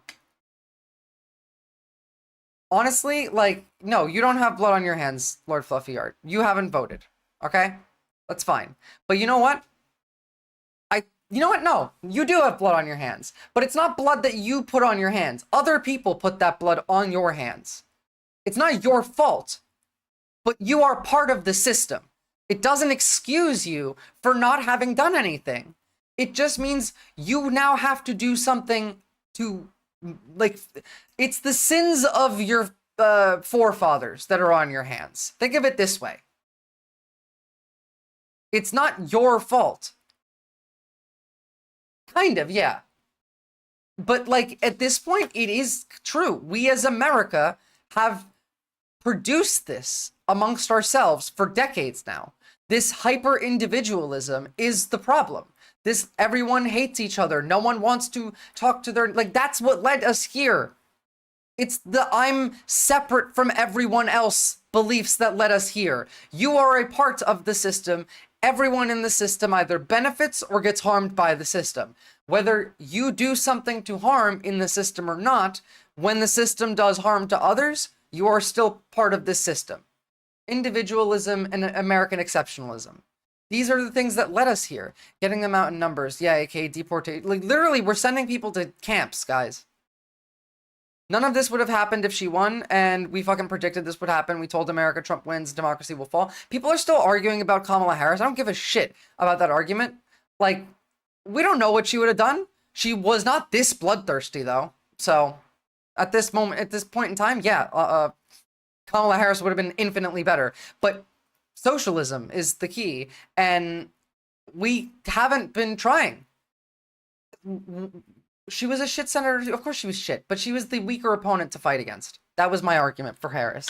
But we need to learn collective liberation. We need to teach this to people. Critical thinking, nuance, empathy. Like, go watch my video on creating a community. This is what gets us out of this mess. Michaela Rose, I cannot look at this shit and remembered I'm paying taxes. I know I'm a socialist, but maybe tax evasion is moral obligation to anybody who cares about not funding the genocide. Well, again, at this point in time, you don't live in the United States anymore. The government was couped, and it is kind of your constitutional duty to fight against the tyranny and oppression of a basically monarch. Now, I'm not saying violently, but like, I'm not saying do tax evasion. Do not commit crimes. I am very much a legal person, and I don't advocate for committing crimes. But I do think that you should think about what you can do and what is right, whether it's moral or not, because what's moral does not mean what's right in this moment. We are at a point in time where morals have to be sometimes put in second place for necessity. Now, it's not often, but you need to have the ability to nuance and identify this. We're beyond the pale now, exactly. Well, yes, and you need to spread that empathy, but you also need to not have empathy for the demons. And they're taking them back very gladly. And I recently signed an executive order combating the vile wave of anti-Semitism that we've seen in the aftermath of the October 7th attacks. All of this increase in anti-Semitism, by the way, is Netanyahu's fault. This guy, he's the one that caused all of this. The conflation of Israel and Zionism is what's creating all this anti-Semitism. America and Israel will renew the optimism. And I mean, to be fair, like, it's like we have a bunch of Nazis, you know? Was really a bright, beautiful light We will restore calm and stability to the region and expand prosperity, opportunity, and hope to our nations and for all people of the Middle East, including the Arab and Muslim nations. Very important. We want the Arab and Muslim nations to have peace and have tranquility. Yeah, by the way, Saudi Arabia is pretty pissed about this one. Have great lives. I'd like to now remember this was the president of no wars, right? This was the, no new wars. Now we're going into Gaza and we're starting several wars. Like the Felford-Again Award is apt here. Netanyahu to say a few words, and we'll take some questions afterwards. Thank you very much. Before we listen to Jitler speak, let's have a little bit of a review of what we learned.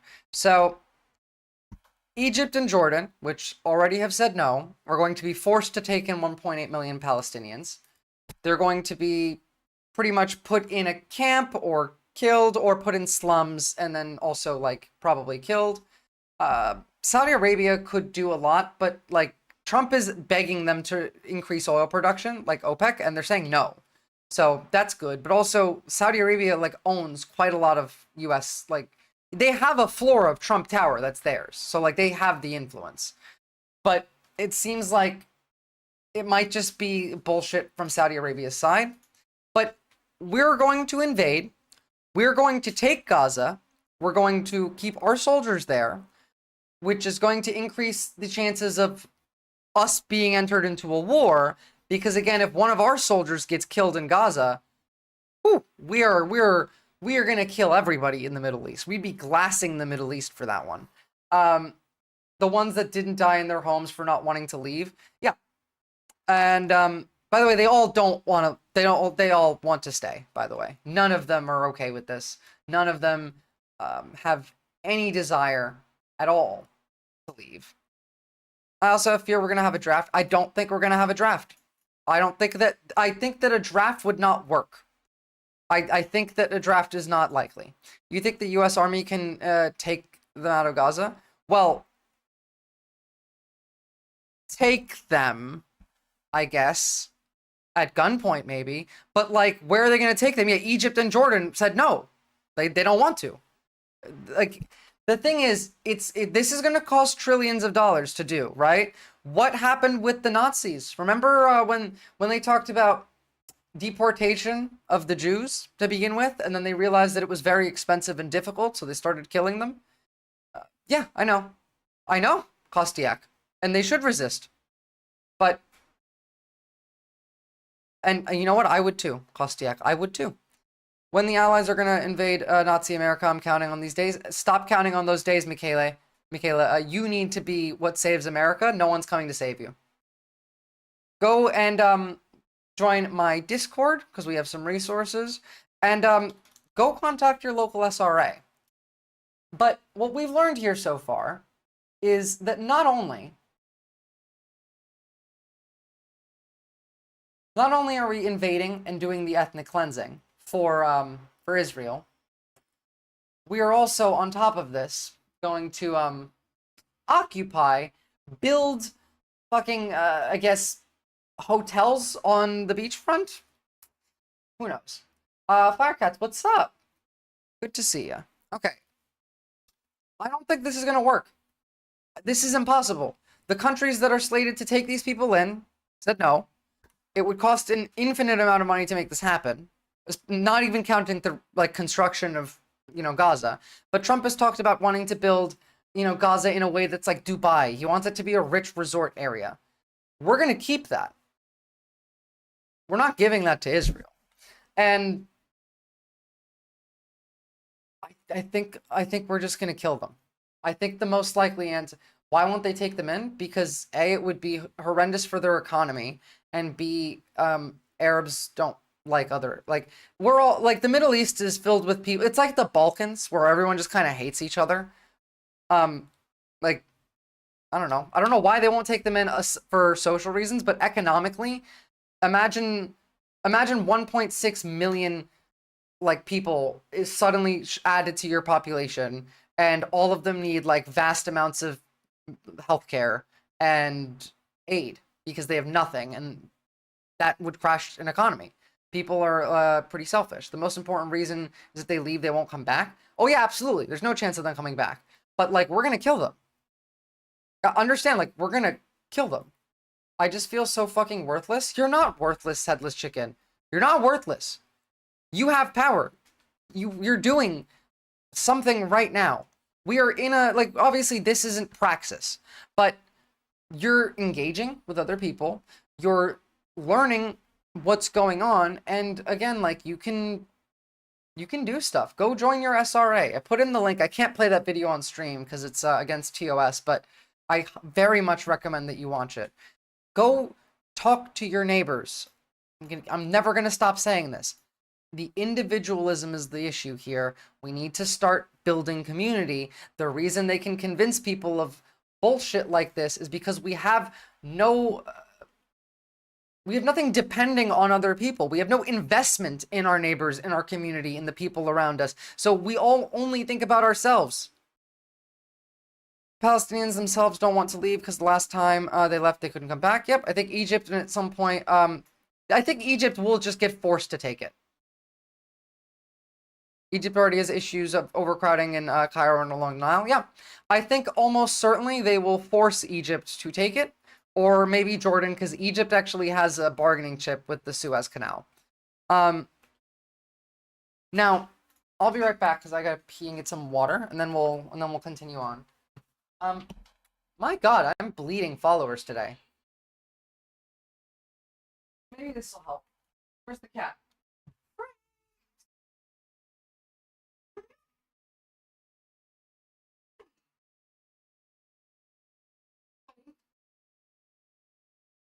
People are mad at me, so like, gotta give them the cat. He's very camera shy. Sorry about that. All right, I'll be back in a second.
Leftists with guns. Hell yeah.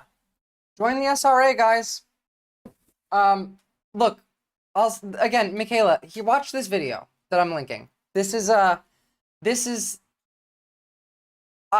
a lot of people on the left have reservations, and it is objectively scary to go down to a shooting range. This is an option that is not at a shooting range by yourself with a lot of queer people, neurodivergent people. Like, the environment that they try and cultivate is very much apolitical, because they don't do any kind of politics, because then, you know, they'll get nuked by the CIA. But inclusive, you know, it's a safe space, basically. It's a safe space with guns, surprisingly enough. All right, now let's get back to Netanyahu. Let's see what he has to say. This is so bad, guys. Like, millions of people are gonna die. I mean, I've been saying that since the election, and yeah. Thank you, Mr. President. He's so happy. I'm honored that you invited me to be the first foreign leader to visit the White House in your second term. This is a testament to your friendship and support for the Jewish state and the Jewish people. I've said this before. I'll say it again. You are the greatest friend Israel has ever had in the White House.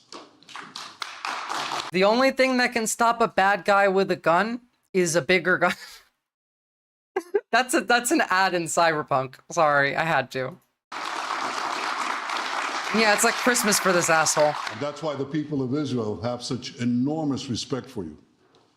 In your first term, you recognized Jerusalem as Israel's capital. You moved the American embassy there. You recognized Israel's sovereignty over the Golan Heights. You withdrew from the disastrous Iran nuclear deal. I remember we spoke about it. Again, that's the only reason they basically have a nuke now. I'm elected, I'm walking out of it. That's exactly what you did. Remember what he did afterwards? He tried to negotiate a new one and they said, fuck you. Trust me, no need to tell me to have an open mind. My mind is full 360, swallowing up everything it can get on the ways to resist. Good, I'm glad. Just, you need to just make sure that you're analyzing what, you know, what you're hearing. Don't just believe, you know, even me. Critical thinking is required for everything because it's really easy for ourselves to trick ourselves. Hey, look, 2 shit stains on stage. True. Idiot looks like he has no clue what Netanyahu's saying because he doesn't. His brain is soup. And I think in his mind right now is fucking Ave Maria and the YMCA. It speaks loudly for just common sense, just looking at things and seeing them as they are. And of course, you also brokered the groundbreaking Abraham Accords in which Israel made peace with 4 Arab states. We did this in 4 months. Nothing happened for... SN, 65% of America can't functionally read beyond a 6th grade level. We're an illiterate country. We are a sick country. Like, I'm like, this is horrible. Like, it is a level of fucked up that is going so far beyond. Hey, that's our sovereign king you're talking about? Exactly. You need to like come to terms with that kind of shit. There isn't a local chapter of the SRA in my part of California. Well, once you are 18, you can call the SRA and talk about maybe starting a chapter near you because they want to spread and start chapters. Now, you don't have experience, but maybe there's someone that lives around that used to be an SRA member and they could like reach out and be like, hey, look, there's some people that want to start like a chapter here. And would you be like willing to help them do that because you have experience, blah, blah, blah. Like you can still work towards that if they don't have one near you. A quarter of a century, but in 4 months, we were able, working together under your leadership, to have 4 historic peace accords. Guys, please go like the YouTube stream, by the way, because that helps as well. Of your second term, you picked up right where you left off. Your leadership helped bring our hostages home, among them American citizens. You freed up munitions that have been withheld from Israel. Literally just 2,000-pound bombs. Whining about us not giving them munitions. Are you fucking kidding me? Withheld from Israel in the midst of a 7-front war for our existence. You started every single front of that war. Except, like, maybe, okay, Gaza. But, like, again, like, realistically, can you say that? Because they've been occupied by you for 70 years. And you just freed it. You ended. But I'll give you the one. The other 6 is your fault. Israeli citizens. You boldly confronted the scourge of anti-Semitism. You stopped funding, as you just said, international organizations like UNRWA that support and fund terrorists. And today... You know they're going to start calling us terrorists soon, right? You renewed the maximum pressure campaign against Iran. Ladies and gentlemen, all this in just 2 weeks.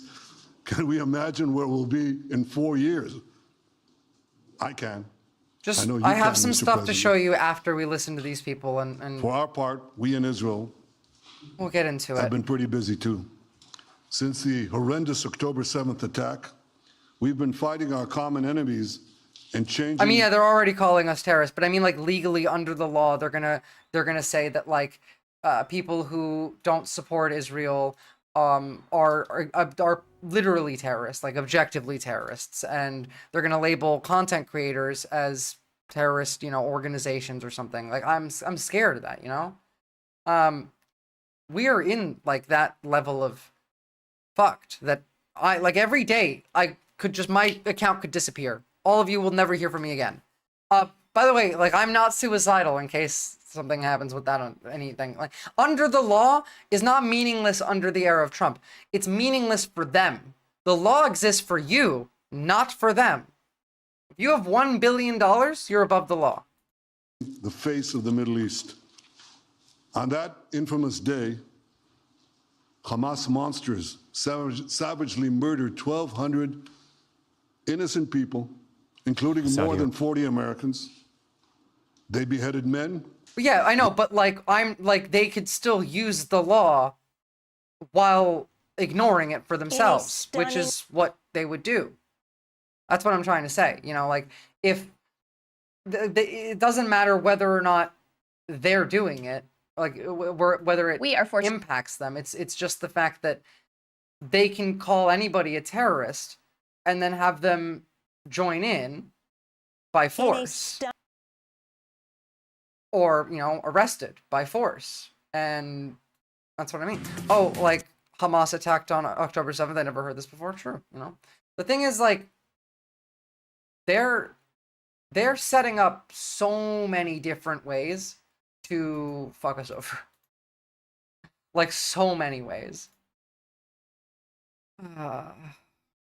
They raped women. They burnt babies alive. That's false. And they took 251 people hostage. The burning baby shit is not real, but Israel did it to the Palestinians on, I can't remember what exactly the event was called, but that is not something that happened on October 7th. There's literally zero evidence to say this. Of Gaza. And after this, the law exists for you, not for them, is all I mean. Since the Holocaust, Iran and its henchmen in the Middle East were absolutely ecstatic. Iran is the only rational country left in that area. Horrific October. That's it. They're Iran did literally everything to prevent a war, went out of their way to be civil, were entirely rational, and they acted in self-defense every time. Every single time Iran did anything, it was in self-defense. Hania praised the massacre. Wait, Trump said if you invest $1 billion in the United States of America, you will no longer be subject to these terrible regulations. Please link me that. I mean, I know that Trump said no regulations anymore, but I need to see that link. Accurate Trump impression. That was self-defense. The Palestinian children were dying right at them. Well, the thing is, Iran was doing self-defense in the sense of Iran does not want to take control of the region. There's literally no evidence that says this. Iran is the regional hegemon already. Everyone in the region considers Iran the regional hegemon. War is bad for all of them. This will hurt their economies. If Iran wanted war, they would have gone harder. Iran had its consulate bombed in Syria by Israel without provocation. It had its capital city bombed by Israel without provocation, except the Saudis and their allies. Well, yeah, but that's the Gulf states were our allies against Israel. That's the whole thing, is we are doing this. Iran is no issue to the United States, except the fact that we keep making them an issue for Saudi Arabia, because Saudi Arabia owns the United States. Well, at least half of it, or a third of it. I don't know how much they split the border on that. The border conflict is whether Iran or Saudis will be the hegemon. Well, yes, that's the actual conflict. And that's why we have Israel, by the way, is because we support the Saudis over Iran. I support Iran over the Saudis, by the way. Iran's not a good place to live, but the Saudis are evil. They're demons. They're literally fucking demons. They're Iblis. Iblis? Genuinely Iblis.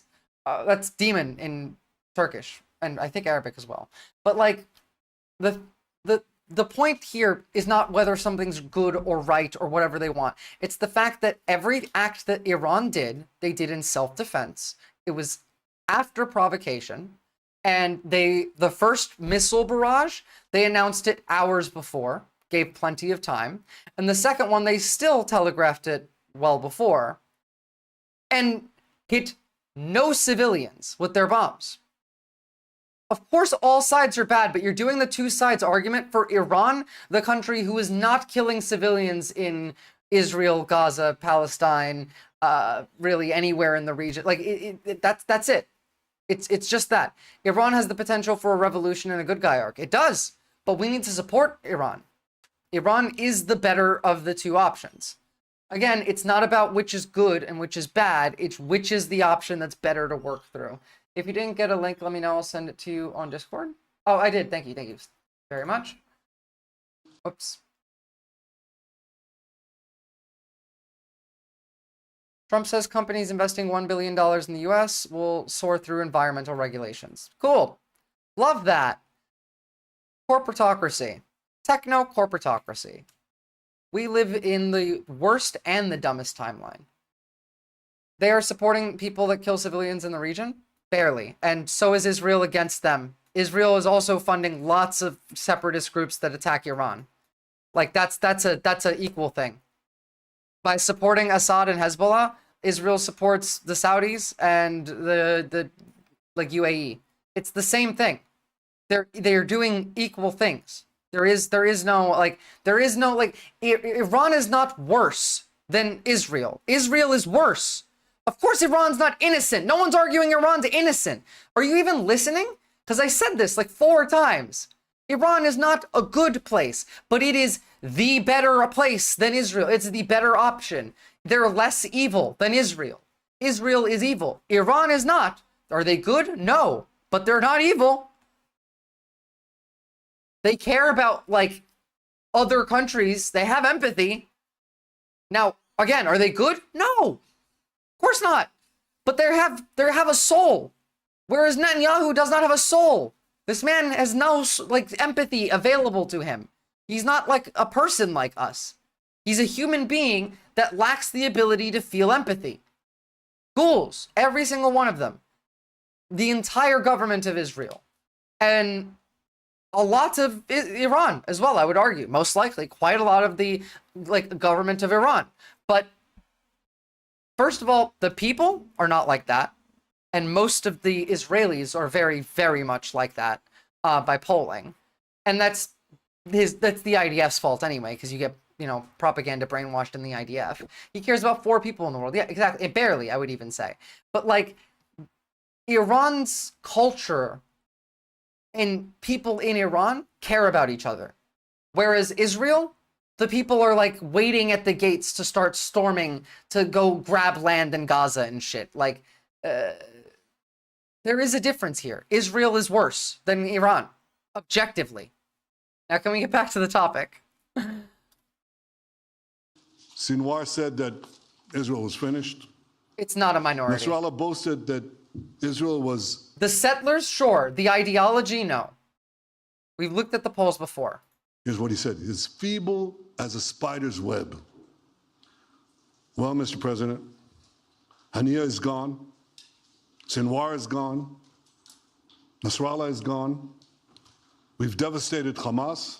We decimated Hezbollah. We destroyed Assad's remaining armaments. And we crippled Iran's air defenses.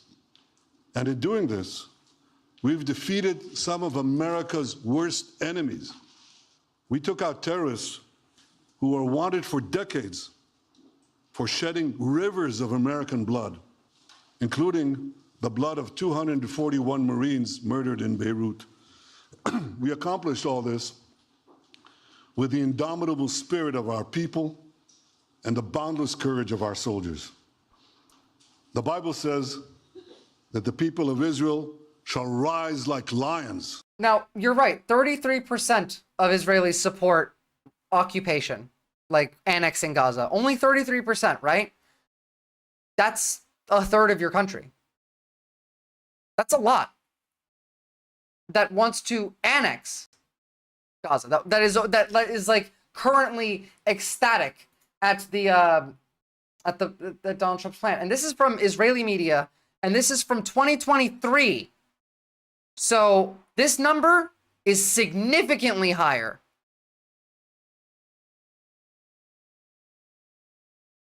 Like lower, rather. This is 2023. They've only gotten worse over time because the amount of propaganda has gotten worse over time. Give me a study. Give me a study. Give me a study. Give me a real study, please.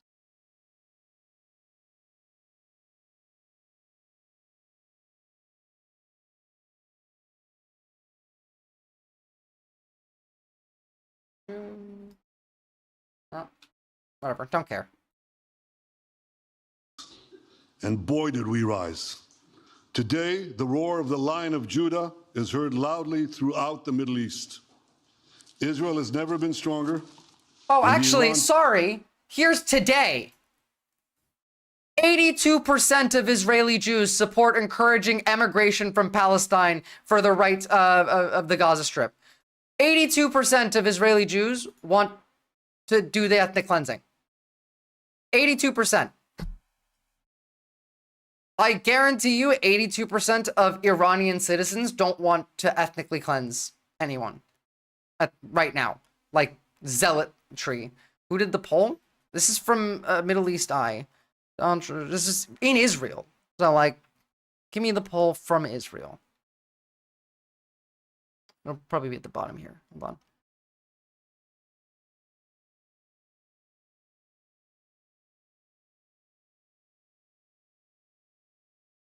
I hate that they do links like this. Survey. Central Bureau of Statistics. Which one? Not that one. Cool. Let's read Israeli news. And when is this from? This is from, cool, a couple days ago.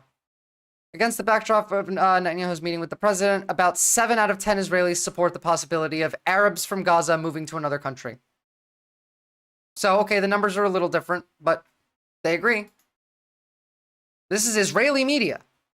The Jewish People Policy Institute. Is that a reliable enough source for you, Kostiak? Because I'm not finding you another one. I don't care whether you believe me or not. This is a thing. The majority of Israel's population is in support of this. And that internal propaganda has convinced them. Sorry. And no, this is a reliable source, by the way. I would argue that it is.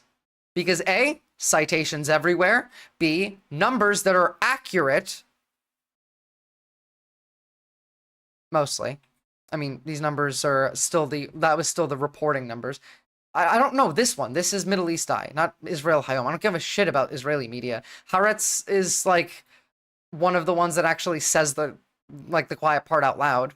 But like, why are you defending Israel here? Why are you trying to defend Israel right now? Terror axis. Are you triggered by Iran? Has never been weaker. But as we discussed, it's a survey. It's a poll that was done. No, you know what? No, honestly, I'm sorry. You're getting muted for 10 minutes. It's a literal poll that was done in Israel. And I was reading the data to you. It's like, I don't care if it's from an Israeli rag. It's survey data. And 3 sources all give varying numbers between 75 and 80%. So enjoy. Oh, thanks. I was about to do that, Schwarzborg. Mr. President, to secure our future and bring peace to our region. 10 minutes, that's fine. Like, it's just, I need to move on. In Gaza, Israel has 3 goals. Destroy Hamas's military and governing capabilities. Which they've admitted that they cannot do. It's impossible. Secure the release of all of our hostages and ensure that Gaza never again poses a threat to Israel. I believe, Mr. President, that your willingness to again, you know, they're in the West Bank right now, too. Thinking that has failed time and time and time again. Your willingness to think outside the box. I tried, with fresh Avaria. ideas. Kostiak, by the way, like, if you're still here listening, like, I'm not mad or anything. I was just to pass the sunlock. Goals. And I've seen you do this many times. You cut to the chase. You see things others refuse to see. You say things others refuse to say. And after the jaws drop, people scratch their heads and they say, you know, he's right. No, they don't. This is the kind of thinking that enabled us to bring the Abraham Accords. This is the kind of thinking that will reshape the Middle East and bring peace. We also see eye to eye on Iran. That's the same Iran that tried to kill us both. Based Iran. They tried to kill you, Mr. President. They tried through their proxies to kill me. We're both committed to rolling back Iran's aggression in the region and ensuring that Iran never develops a nuclear weapon. Mr. President, ladies and gentlemen, Israel will end the war by winning the war. Yes. Israel's victory. Israel wants peace by taking pieces of other countries. Will be America's victory. We will not only win the war, working together. What are you talking about, infallible we foul? will win the peace. With your leadership, Mr. President, and our partnership, I believe that we will forge a brilliant future for our region and bring our great alliance to even greater heights. Thank you. Okay. Thank God that's over. Jesus Christ. Now, got a lot of stuff to like on this. Start with an easy one.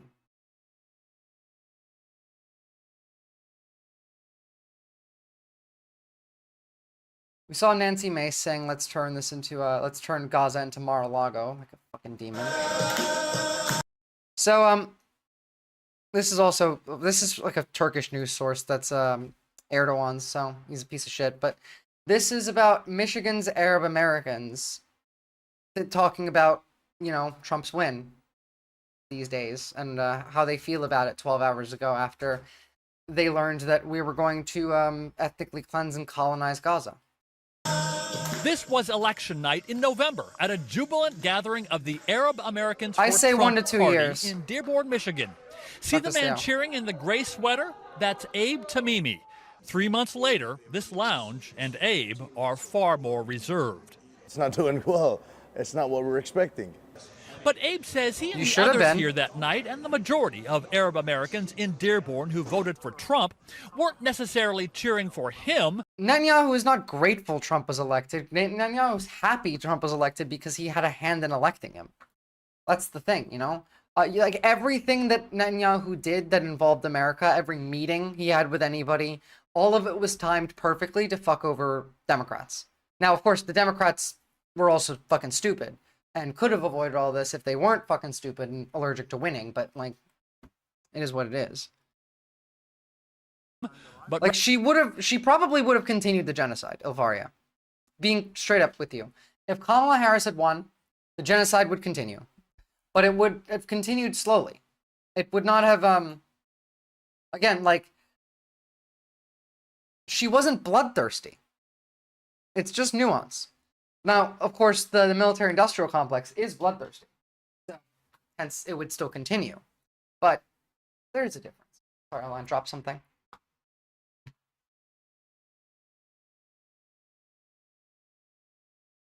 Oh no, the sun is starting to come up. It's gonna get hot in a second.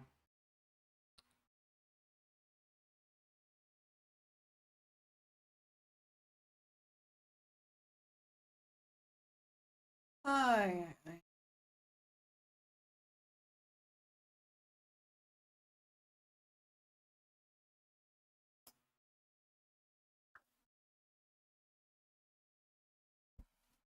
That's a Fed post, Michaela.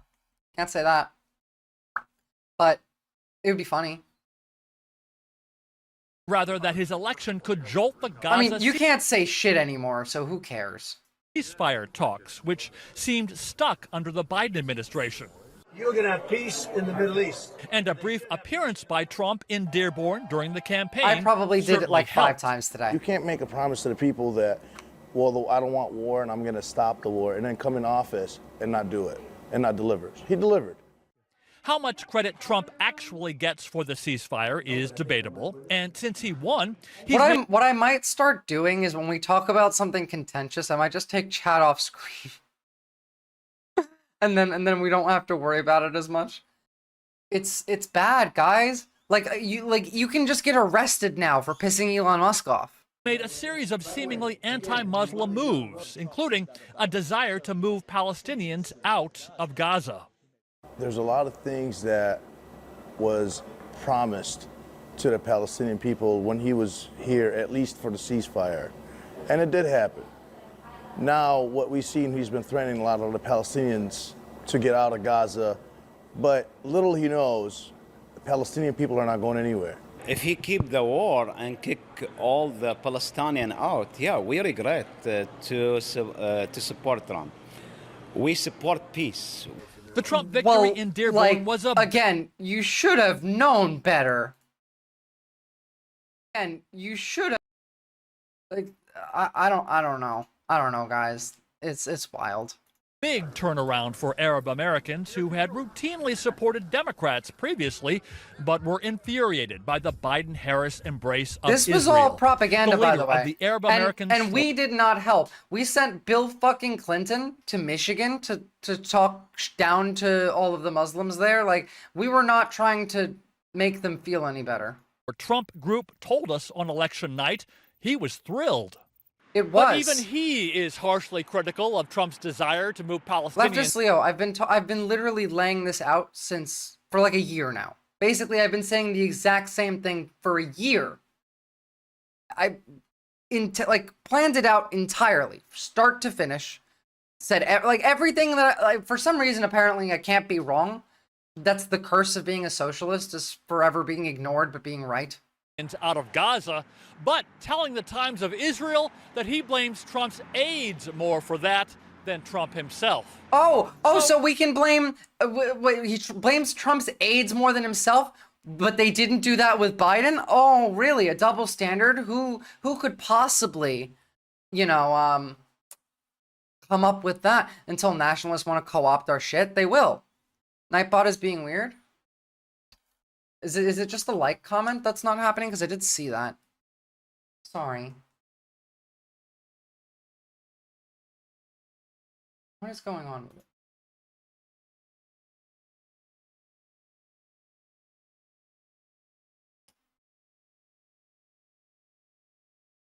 Who slipped it the juice? I don't know. Let me...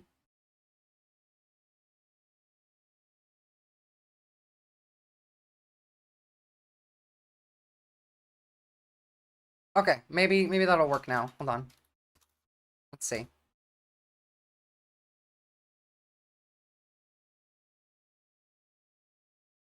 No. Holy shit. Okay, I guess Nightbot's broken. I don't know how to fix that right now. Whoops. Oh, it may not it be still does the Discord link yet. It still does the Discord link. Please hop onto my YouTube and like the stream, because times are tough. Drop a like and a sub. We gotta support small streamers as they grow, and so you can get your news from anywhere other than Fox News. Dearborn, but buyer's remorse is setting in. Andy Roseton, TRT World, Dearborn, Michigan. Yeah, so they're not happy with the results of that. So then we have the Saudis. Arabia has come out with a strongly worded statement. The kingdom says it reaffirms its unequivocal rejection of any infringement on the legitimate rights of the Palestinian people through Israeli settlement policies, land annexation, or attempts to displace them. No, don't even joke about that, Lord Fluffy Art, because every morning I'm terrified that all of my socials will be deleted just because they feel like it. They can.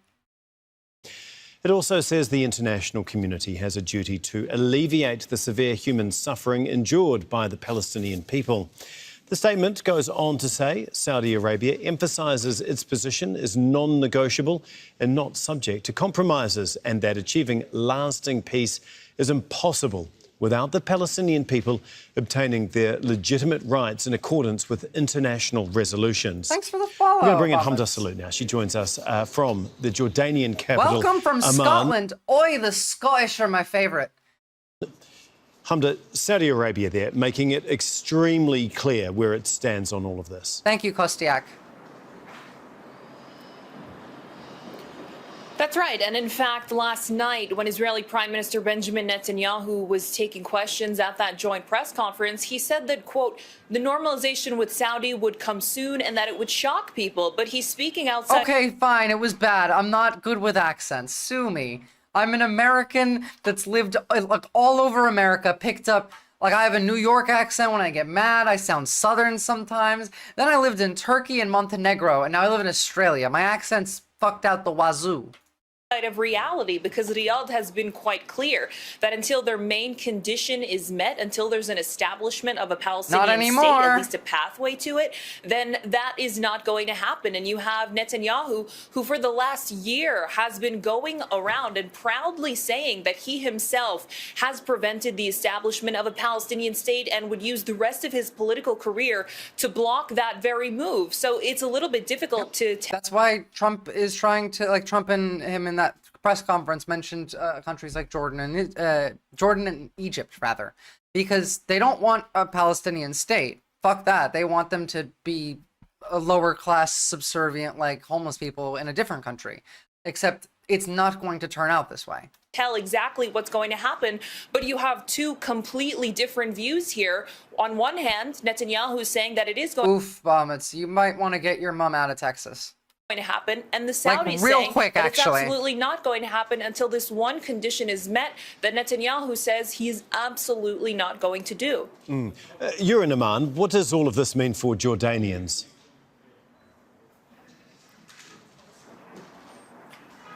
Well, look, Jordan's King Abdullah is set to go Well, I would argue that Texas is slightly better than Florida. Just slightly, though. But they're like blight. It's the blight of the United States. It's like coming up from the bottom there. The White House next week. He'll be the third world leader to visit U.S. President Donald Trump since he took office, and he's already expressed his disapproval for this plan of forcibly... I love American ideology in its pure form, but we're the Hitler country right now, Bombits. Like, genuinely. We're the let's make concentration camps and ethnic cleanse people country. That's what America is. Displacing Palestinians from Gaza and essentially amounting to ethnic cleansing of the Palestinian territory. Me too. So they're meeting. See, we the people, that's part of dark woke. You guys were asking what's dark woke? It's we the people. Is sure to be fiery because it's not only Jordan, it's other countries in the region. It's the entirety of the Arab League who has voiced its disapproval for previous statements that have been made by the new U.S. president, saying that Jordan is not going to absorb millions of Palestinians because the Gaza Strip is Palestinian land and it's their home. So we're actually going to be monitoring that meeting, waiting to see exactly what comes out of it. And finally, what's been the reaction so far? You need to understand that America fell. The federal government was overthrown days ago. I keep saying this because it's hard to conceptualize, but yeah, the federal government was overthrown 3 days ago or 2 days ago by Elon Musk. He's the God Emperor right now. No one can do anything without his say. He has all of the money. He took control of the treasury. He had his little ghouls ripping out cables from here and attaching them there. They've rigged the system even more so. I said that, at the inauguration. I said today's the funeral of America. Pour one out. I was never more correct than that. I wish people were more like France. Those people will march on their capital anytime the government even slightly pisses them off. Corncob, if we did that, they would kill us. They would literally use the military to shoot us. And to be fair, we still should do that. I steal your quotes. I'm here too much. You know what? Honestly, not bad. I like it. You said dark woke. I've never heard that. Can you explain it? I'm genuinely interested. It's a meme and it's cringe, but I like it. You need to lean into the cringe. Dark woke is just being a good fucking person and taking zero shit from bad people. Stop with the civility. Stop trying to help them. You ignore them. You alienate them. You isolate them. You are spiteful and vindictive towards them. Be the Karen that's always complaining. If you have privilege, of course, and teach them that actions have consequences. These people are coddled and they've never had to deal with difficulty. I know a lot of people in America are not rich and most, a lot of people are homeless and struggling, but you need to understand that America is a very rich country. And even like a lot of the homeless people at some point in their lives lived a life that is coddling. And so we teach ourselves to ignore the bad as well as like the bad stuff being ignored by others and not telling us. And yeah, when it reaches a point you have to act, you can't just sit back. Think about it like this. It's Aang from Avatar The Last Airbender when he finally decides, okay, fuck it, I have to fight, and fights the Fire Lord. The pacifist monk who decides, okay, fine, equal and equivalent force is what we have to do, and that's what we do. America has super rich people surrounded by people living in third world country conditions. Yes, I know, but like not that long ago, it wasn't like this. Like, if you are under 30, you probably do have some memory of it not being like this. I'm 29, right? People that are 40, 45, most of their life was lived in a state of luxury that is incomprehensible for the rest of the world. Yeah, but people still believe, like, people still act like it is the 90s, man. It was a long time ago, but that doesn't mean that the, like, mindset of the people that grew up in that age has changed. Yes, the material conditions have changed, but we lie to ourselves all the time, and we're constantly covered in propaganda. And so the people that should see this don't. Mindset changed. No, the mindset remained the same as their life changed. Their mindset was forcibly then altered with, you know, propaganda to be more hateful and, you know, it's just, you know how it is. Look, we've talked about this shit a lot, and I'm getting really sick of just having to... Every time I say they've brainwashed you, it feels like I'm a fucking Blue Anon conspiracist, but objectively, that is what social media does. Like, it's kind of its only purpose. It's just, it's brainwashing you to buy shit. Buy and consume shit. But that's been co-opted. And so we now live in a different world. Again, the people who could live one-income households now have multiple jobs. Yes, but they still think of themselves like a temporarily embarrassed millionaire. The vast majority of Americans, whether they're poor or not, think that they're just not rich yet. And so the idea here being they need to suffer, like for real. They need to hit rock bottom, understand that they have nothing, and then they can start to change, maybe. It's the only way. It's like a drug addict, you know? They have to decide that they want to get help. Base bombets. Michaela, I'm old enough to remember the 9/11 attacks. I lived through the .com and housing crashes, and I remember back in the day, anti-woke was love the sinner and hate the sin. These days, it's imprison the sinner and screw mercy. Well, yeah, but that shit has gotten more extreme since then. No, not screw empathy. Empathy is a key part in what I mean by dark woke. You need empathy.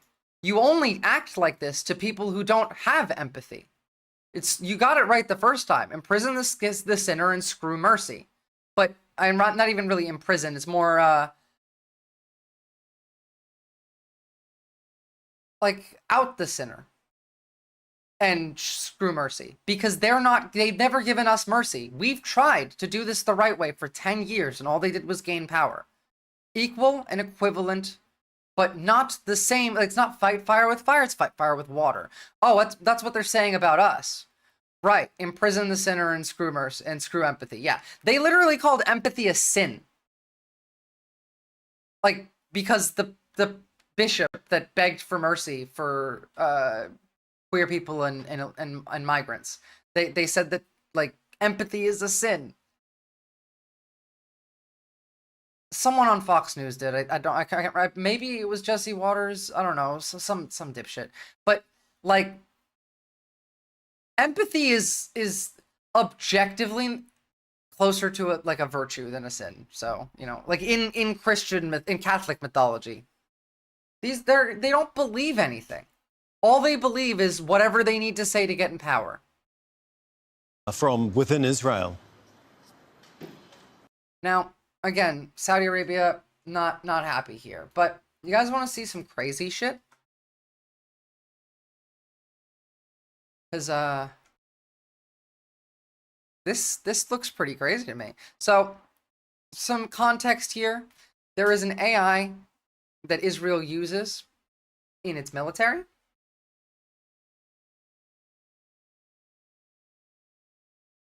Huh? No, don't. I unblocked it. Just, you know. But yes, they are retarded, whoever said that. But like, it's not that they're retarded, they're evil. There's a difference. There is a vast difference. They just hate humans. Fortunate to be joined this morning by Antony Lowenstein, who is an independent journalist and author of the global best-selling book, The Palestine Laboratory, also a podcast series with Dropsite News, our friends Ryan and Jeremy, and just released a documentary series with Al Jazeera English on the Gaza Laboratory. Great to see you, Antony. Welcome. Good to see you. Thanks for having me, guys. Thank you. Yeah, of course. I watched the doc yesterday evening. You did a fantastic job. Let's just give our viewers a little bit of a taste of what is in that new documentary. The Farnborough Air Show, one of the largest in the world. What's up, Headless Chicken? Global weapons giants like BAE Systems, Lockheed Martin, and Airbus I mean, China's very come to happy show here. off their latest military hardware. But, you know, fuck communism, I was socialist. Fuck you, commies. But, do nothing, win China forever.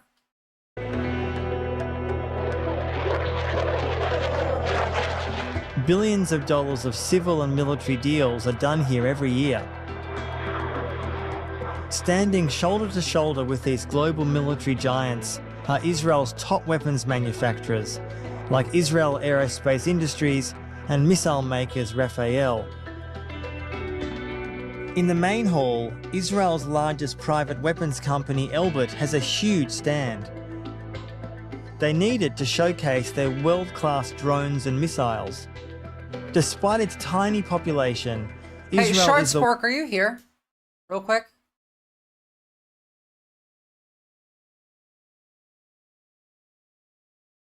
Because I am sending you a DM.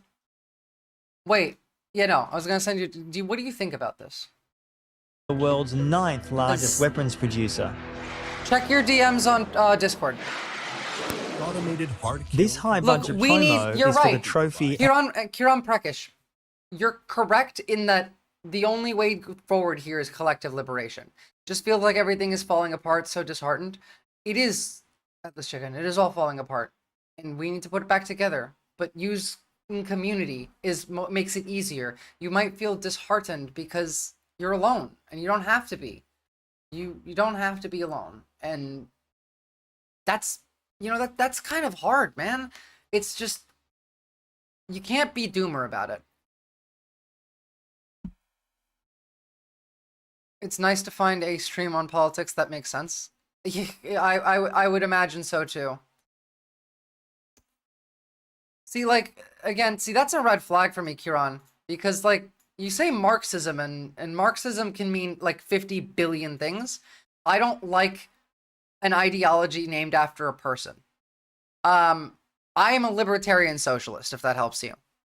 Anti-missile system made by Israeli company Rafael. It's the kind of advanced technology Israel specializes in and makes the Israeli Merkava tank one of the best on the market. Automatically activated only when enemy fire is sure to hit the vehicle. Both tank and anti-missile systems sell around the world to undisclosed clients.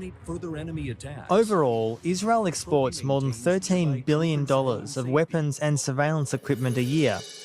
And with adverts like this for the Spike Firefly, that is my opinion, yes, absolutely. Israeli companies... That is absolutely my opinion. But, like, I don't argue with you. Like, we're all want to go in the same direction. Once we get away from the fascism and the Nazis, we can kind of lean in towards a specific direction. But, like, freedom without socialism is, there is no socialism without freedom. Not true socialism. We need collective liberation of the working class, of the proletariat, and a non-class structure system, a stateless, classless, moneyless society. Hint that's that a their long-term, may have and I mean long-term goal. Battle-tested in Palestine. So how does being a major arms supplier impact Israel's diplomatic position? Could it give the country a measure of impunity when it wants to undertake its own wars? So, Anthony, why did you think this particular aspect of the conflict was important for people around the world to understand? When I started writing the book, it came out in mid-2023. Based, Michaela Rose. Based. I felt that it was an issue that actually was largely, of course, this was before October 7, an issue that had been largely ignored. I'm not saying no one else had ever covered it. They had, of course, in the media here and there. But the Israeli arms industry explains so much about how Israel operates in the occupied Palestinian territories and also in the region. I don't say in the book or the film or the podcast. Leftist Leo, I'll be real. This last week I fell into a pretty bad bout of depression. Haven't felt so disheartened in a while. While I'm used to feeling volatile emotions, that deep existential fatigue and disillusionment had me really struggling to do jack shit.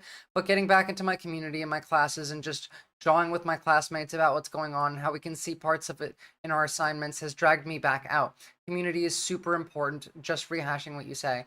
Thank you for that. And you're right, by the way.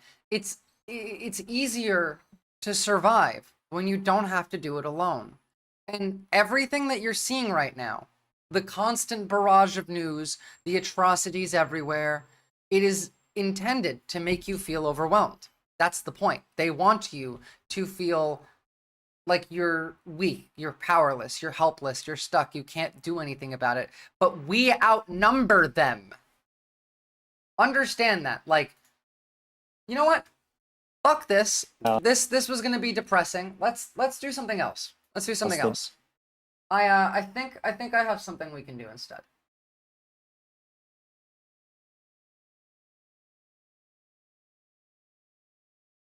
You seem to have this you seem to have this may seem strange based on my experience of others. You seem have a mature attitude towards the world.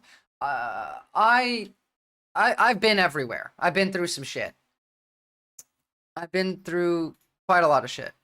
If communism wins, that means I die, Kiran Prash, because then, like, I'm the anarchist that they're gonna kill. I mean, I'm not an anarchist, but I'm the closest that they can find. Okay. Here is, oh, what the fuck? Yeah, no, headless chicken. It's your option. And I respect your opinions here, but like, I don't know how likely it is that it would be helpful, but like, if you can live, choose life. If this is like ending care because there is no chance of getting better and it's just pain and suffering, then like, fine, I totally understand and respect that. Like, that's the thing. You can't get mad at somebody who has cancer and is considering something like this. It's something I actually encountered in real life not that long ago as well, with somebody that I know. And like, you should choose life, but if there's no hope, then there's no hope. And there's no point in making you suffer. I don't know. It's hard. It's a really hard decision here. I think the news cycle is going to be mindlessly depressing for like the next 30 years. You're probably right. This freeze frame looks like a dramatic chipmunk. Yeah. Cool, though. I like it. And no, I agree with you, Kiran Prash. I know. I don't want anarchism. I want to take parts of anarchism and apply them to socialism. Read the link I sent. What I mean is people go over far one way for far Marxism or pure capitalism. Today I have the right, in my humble opinion, view. Yeah, no, that's the thing. People go to one end or the other. No one's trying to, like, I'm not even a centrist. It's not centrism. It's, I want the middle of the left.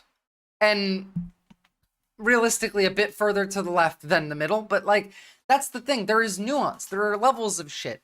You need to think about everything and attach it to everything else. It's like center left as a real leftist. Because center left does not mean me these days. Like, center left is a liberal that's just a liberal. It's really funny how people simp for AOC and hate her politics. The right wing just loves to simp for her. I think people are stupid, but it's like genuinely just be so size of waste. They are going to try to cut and gut some of the most essential federal programs that we've got. In fact, how do we know this? Because the Republican majority and their budget had a sensitive internal document that got leaked a couple of weeks ago. Everything leaks And I can from tell this, you- from this administration. We get leaks like out the ass. Anytime happens, it's leaked. that I read through it, and they identified bit by bit everything from the mortgage interest tax deduction to, which I raised a couple of weeks ago, to Medicaid itself. They have identified as wanting to eliminate in order to pay for Elon Musk's tax breaks, Jeff Bezos's tax breaks, Mark Zuckerberg's tax breaks, and other giveaways and other sorts of giveaways to the wealthiest people and corporations in this country. And the biggest one, lock in everybody. Lock in, pay attention. The biggest one that they are going after is Medicaid, okay? They have Medicaid in their sights, and they want to cut $2 trillion. Well, that's what I say, Kieran Presh. That's kind of my entire message. It's kind of like the whole point. They need to find $4 trillion, and they've got like maybe, this is $4 trillion, they maybe have like one knuckle in tax increases in terms of paying for that. They maybe have like one knuckle in tax increases. They're stealing your money. Middle class and low income people. They're just not defense contractors Here we go. who are tuned to such inordinate ways. And you all can tell me, service members who are tuned in right now, you all see it all the time. Like the how a lot of things don't add up because it's defense contractors. Yep. They're like they're so fucking bad. The reason our military budget is that expensive is because the military doesn't do shit on its own anymore. We just pay private companies to do it. That charge us out the ass. Are making a killing. And just so you know, Well, we have no community here, Kieran Presh. That's kind of my entire thing. Many Check out my of YouTube. them are also defense contractors. Elon Musk gets his money from defense. She wouldn't win, but like she should, yeah. SpaceX, they put all these slick branding on it, and they like to brand themselves as... She's also not old enough anyway. You have to be 35. She's 29. She's wait, never mind. She took office at 29. She is 35, so she is exactly old enough. Yes, that's what I mean. Missed between people, again, in my opinion, start full-blown communism, for example, then as the grow halves understand how... What? Please try again, Botmuts.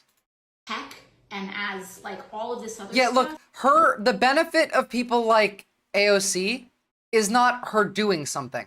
It doesn't matter if she does something. She just has to validate the, like, rhetoric. Kieran, you're talking to me when I have a channel trying to do this. I'm doing the thing, and you're telling me that, like, I have to do the thing?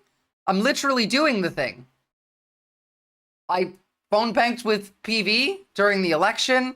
I've gone to the protests here. Like, I tell all of you to go talk to your neighbors and learn to, like, not be antisocial. Like, what else do you want from me? Oh, look who agrees with me. Stop playing nice, says AOC. There has to be a political price to pay. There also has to be a socialist price to pay. It's not socialist, social price to pay. I love how communists do the all or nothing thing. Yes, because they're not smart. This is like Twitter ML shit. No Democrat should be voting in advance, obviously. Look, it's just stop being nice to these people.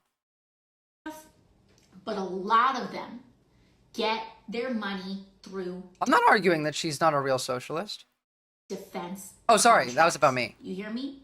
And so when they talk about waste in one of the areas... This is my organ. I don't even live in America, you dipshit. I live in Australia. This is me trying to fix America from afar. And also, I was, phone banking with Progressive Victory. I have been a part of the Palestine protests in my city in Australia. I've interviewed the leader of the Palestinian, what was it?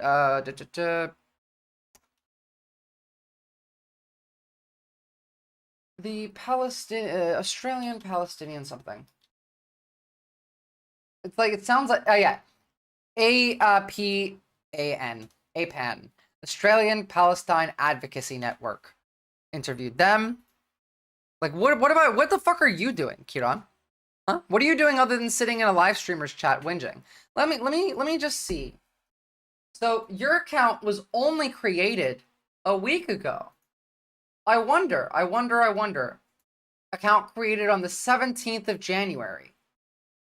Are you maybe a troll? That sounds a little bit sus. For some of the largest amount of federal waste, because mind you, the Pentagon has not passed an audit.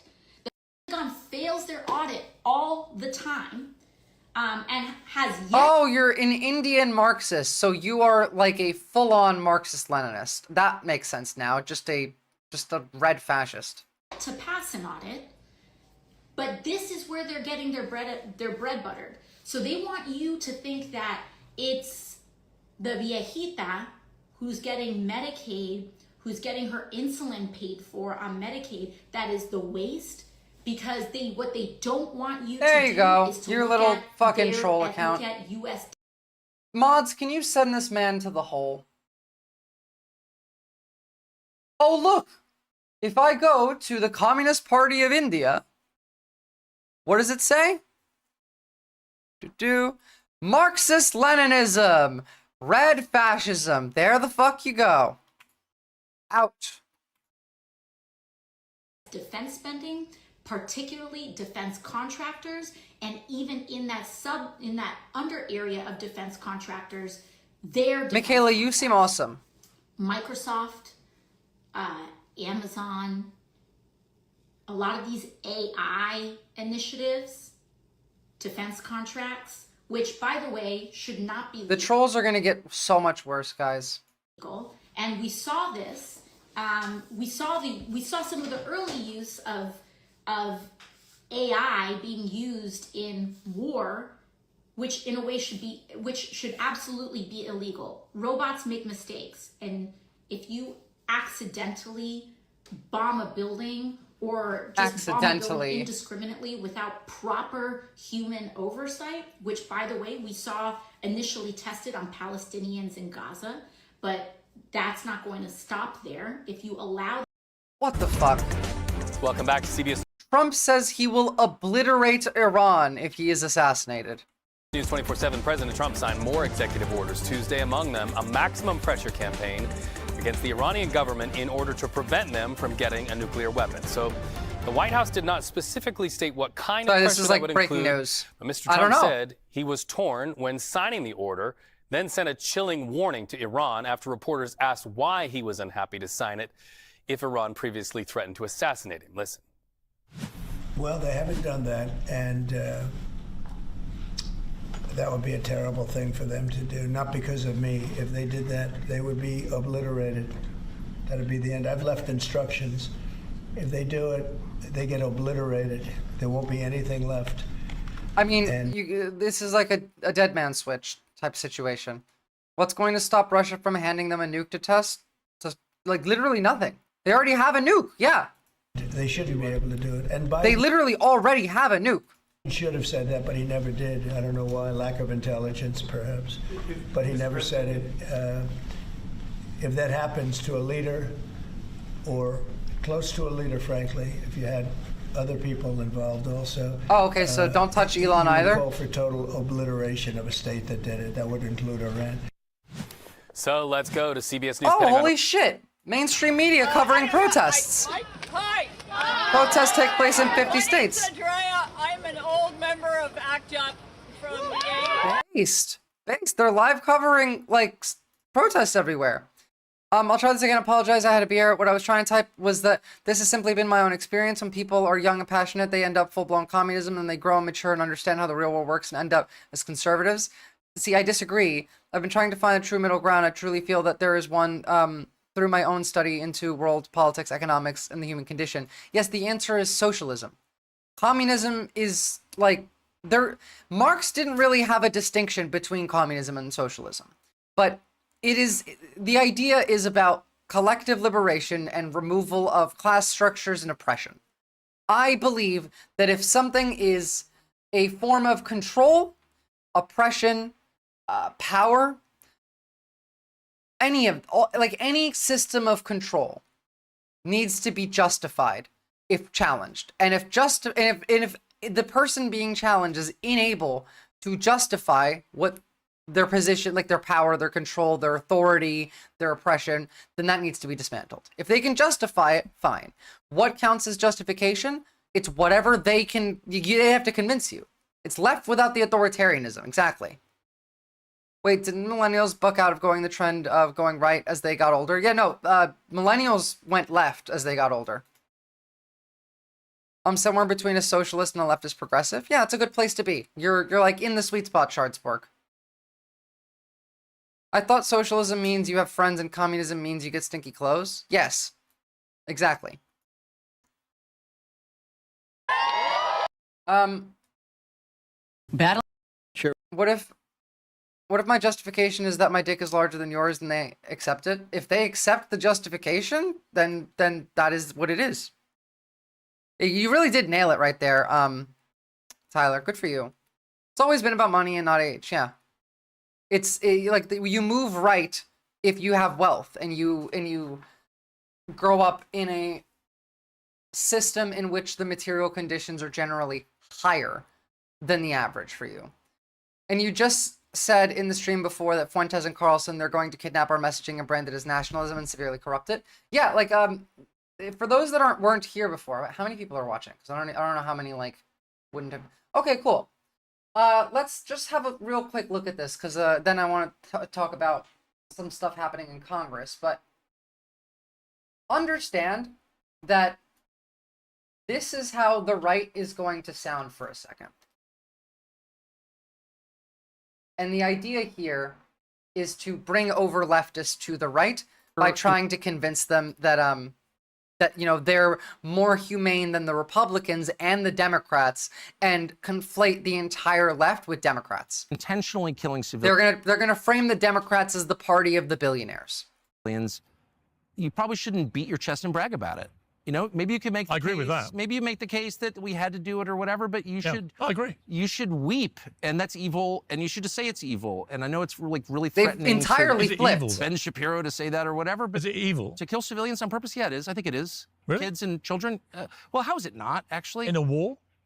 We can call it whatever. This is the most sense I've ever heard from this man. Like, this is the most real. Not just, he was talking about how Haitians are vampires a month and a half ago. Juan, how is it right to kill women and children? I didn't say, well, because I think there is a moral right behind you if you are literally... To kill women and children? If there's a world war that threatens the entire... If it threatens the... They're national socialists. They're flipping their messaging to come off as socialists so they can pull people from the left to the right. Entire world? Yes. Some people killed your kids, like your 8-year-old? Like, well, how is your own that children morally justifiable? Well, because actually you have to, well, by your criteria. It's disgusting. Okay, so no war is morally justified. I mean, I think it's pretty hard to justify. I mean, yeah, I'm Any sure, war. A pure defensive action, sure. But all I'm saying, look, it's all ugly. It's all hard. He's to actually correct here. Some of it up close, super ugly. You can say that. You say you hate it. May I finish? The fact you quibble with it being morally justified. To intentionally kill non-combatants, women and children, I think we can say that's wrong. In fact, I thought that was the thing we were fighting against. That's the thing, Shardspork, because it's not just Tucker Carlson. They're doing this across the board to message to the left. Propaganda? No, the leopards aren't eating each other in this video. This is propaganda to the left to try and pull us over. It's bait. It's all fake. You know, I'm watching videos by Daniel Schmidt and John Doyle. I'm watching videos by young white guys who think that our country is being run by black bureaucrats. Young white radicals. This is a Nazi for anyone who doesn't know. Their future. I mean, like self-proclaimed Nazi. Has been mortgaged. They have been sold into debt slavery. There is no hope. You are a minority in your country. This is a country financed by debt. No one is deflating this global debt bubble. We are all going to pay the cost. Yeah. And they have been tricked by billionaires into taking out their anger. Go look at history and look at what the Nazis sounded like before they took power. At black people. And it is true that black people are responsible for the criminality. It is true that Hispanics make up the bulk of the illegal immigrants. But they are not the planners and the managers of our society. And yet, young white radicals, all of their righteous indignation and anger is being channeled and directed at Democrats. It's being directed at bureaucrats in the federal government. Everything is being channeled as an attack against DEI. He's literally, like, again, he's correct. Why? Because he wants to come off as anti-billionaire. Like, this is just genuinely National Socialism. As an attack against some such policy like that. Don't look at the billionaires that are funding this. Don't look too closely at Musk and Thiel and Andreessen and Adelson. Don't look at those people. It's the black and brown bodies in the Department of Education. They're the problem. What? Yes, exactly. Again, he is correct. He was talking like we would. That's the point. For 20 years, working on populist nationalism for 20 years, and I'm a hardcore populist. I'm a hardcore nationalist. I'm not a conservative. This is the guy that made Nazism okay in America. Like, Charlottesville was his fault.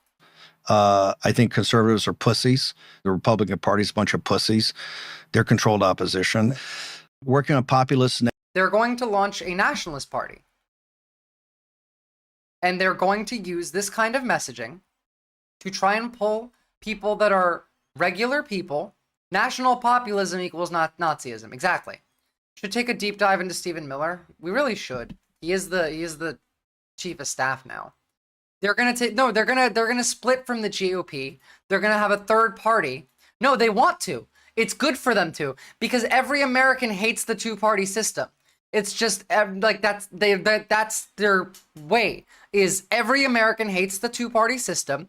They create a third party. They don't even need to win the votes, by the way, because Elon's in charge and has access to all the voting machines and fucking like I'm not gonna go into it for this election, but like Elon absolutely fucked with the votes for this election. Sorry, that's true. Especially in states that got hit with like the hurricanes. We can factually evidentiate that if I cared enough to, but like, who cares? The election was rigged before Elon anyway. The media is the biggest rigging of the election. You already can see it with the FBI and CIA. They literally are firing everyone in the FBI and CIA. We covered that earlier in the stream, and literally everyone is fired. You need to research populism more, because nationalism seems to be founded on the basis of more. No, see, nationalism is founded on the basis of protecting a culture, but as well as superiority over other cultures added into it. Comes later. It's that pride in your culture that turns into nationalism from populism. Now, economic populism is what Bernie Sanders did, for example. And that's a good thing. Nationalism is country over people. That's a perfect way to put it. And Jennifer, I know. Sorry, I couldn't stream for a couple days because Elon Musk cut funding for the CIA for a couple days and had to wait. We're all getting fired, to get a new job. Might actually have to do this stream for fun instead of for the CIA. It's a good thing those of us who haven't paid attention aren't falling for it. No, they will. That's the thing. I'm fucking terrified that the idiot leftists are gonna fall for this. He did.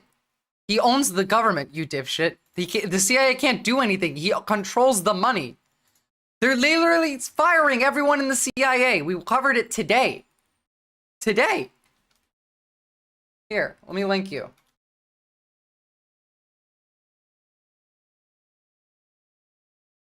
They're doing it on purpose. Now that we are over 2 weeks into the second Trump term, the Wall Street Journal reporting you are an idiot if you think Elon is nothing. Elon owns he couped the government. America collapsed. You have no idea what you're talking about, genuinely.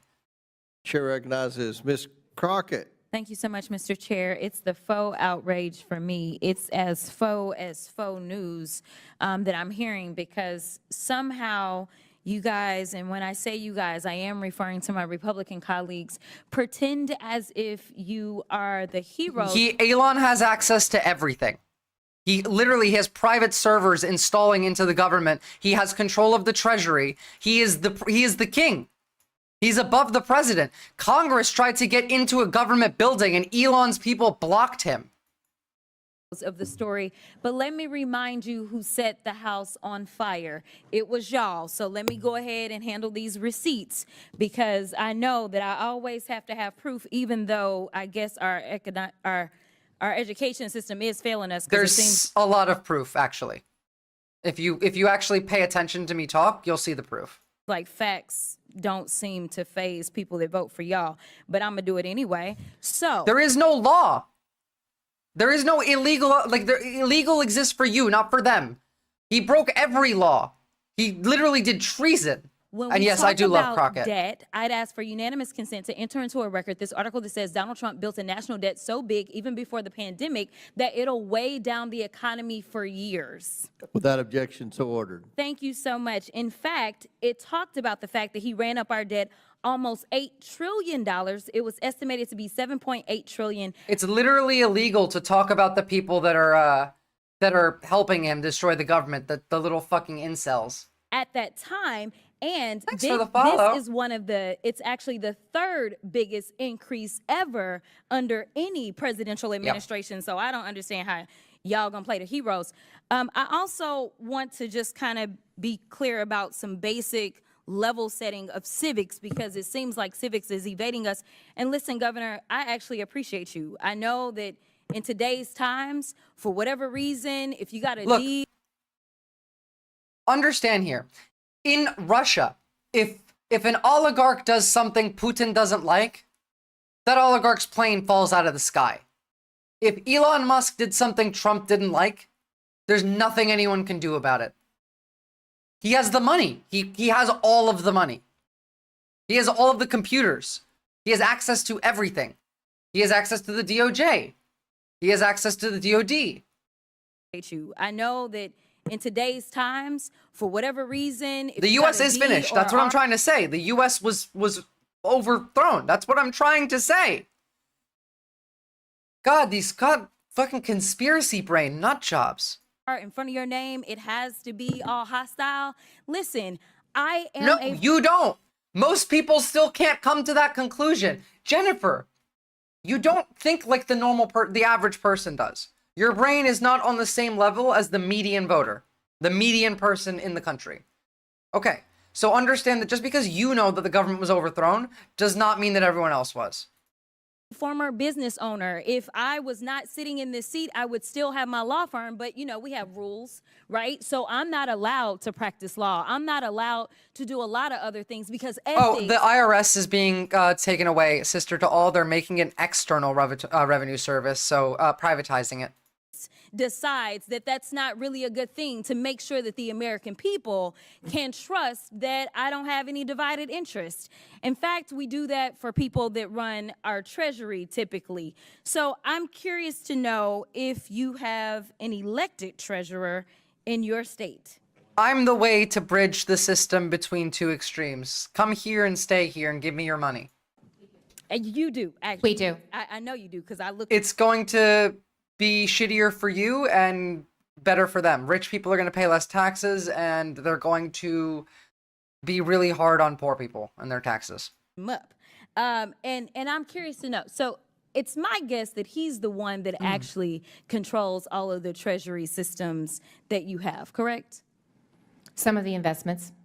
He controls some of the investments, but also monies that need to be disseminated by the state. Oh, almost certainly negative taxes incoming. And I was kidding about the give me your money part, but you could go on YouTube and like the stream. Done by him, correct? Department of Management in the Treasurer's Office. Okay. The USA is a joke. Yes, China is just winning. Do nothing, win. That's the same thing we've been saying. You came in here assuming that we're defending America or some shit. Treasurer's Office. Two separate agencies. Okay. But you have an agency that does that, correct? Yes. Okay. And as you are having this agency do that, these are people that have some sort of ethics that they have to follow, I'm sure. I'm going out on a limb because I don't know how anything works in Iowa. I'm just being honest with you. Yes. Okay. Here is the deal. I want the American people to understand that Democrats are not against efficiency. In fact, the last time that this country actually ran to the extent that there was a balanced budget and actually there was a surplus, it was a Democrat in the White House. His name was President Clinton. You guys have to understand how stupid, like, the people in charge think you are.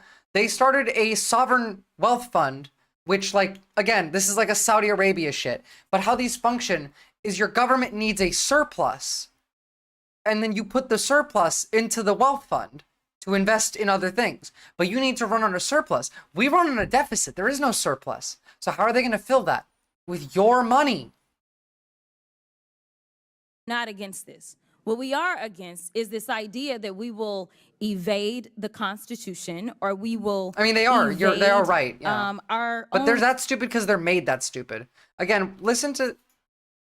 Evade the Constitution, or we will evade our own constitutional.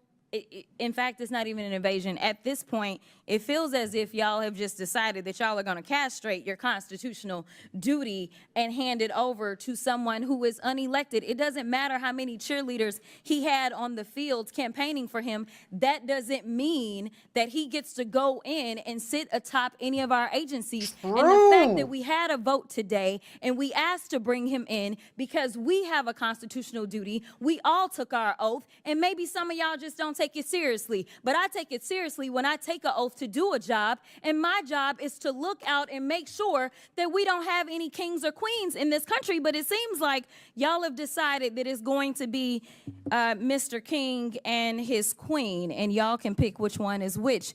But either way, I want to also I mean, yes, Clinton is a sex offender. We're not saying that they're good, but, like, you can still make the point of he did something not terrible as president at some point. Like, Bill Clinton bombed Serbia and stopped the genocide. That was cool. I mean, he's still a shit person, but, like, you can still acknowledge when a shit person has a W. Oh, Governor, I'm curious to know if you know the answers to these questions. Which party controls the White House?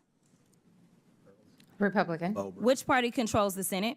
Republican. Which party controls the House? Republican. Is that about what the makeup is in Iowa? Yes. And that has allowed you to be able to get your agenda across, correct?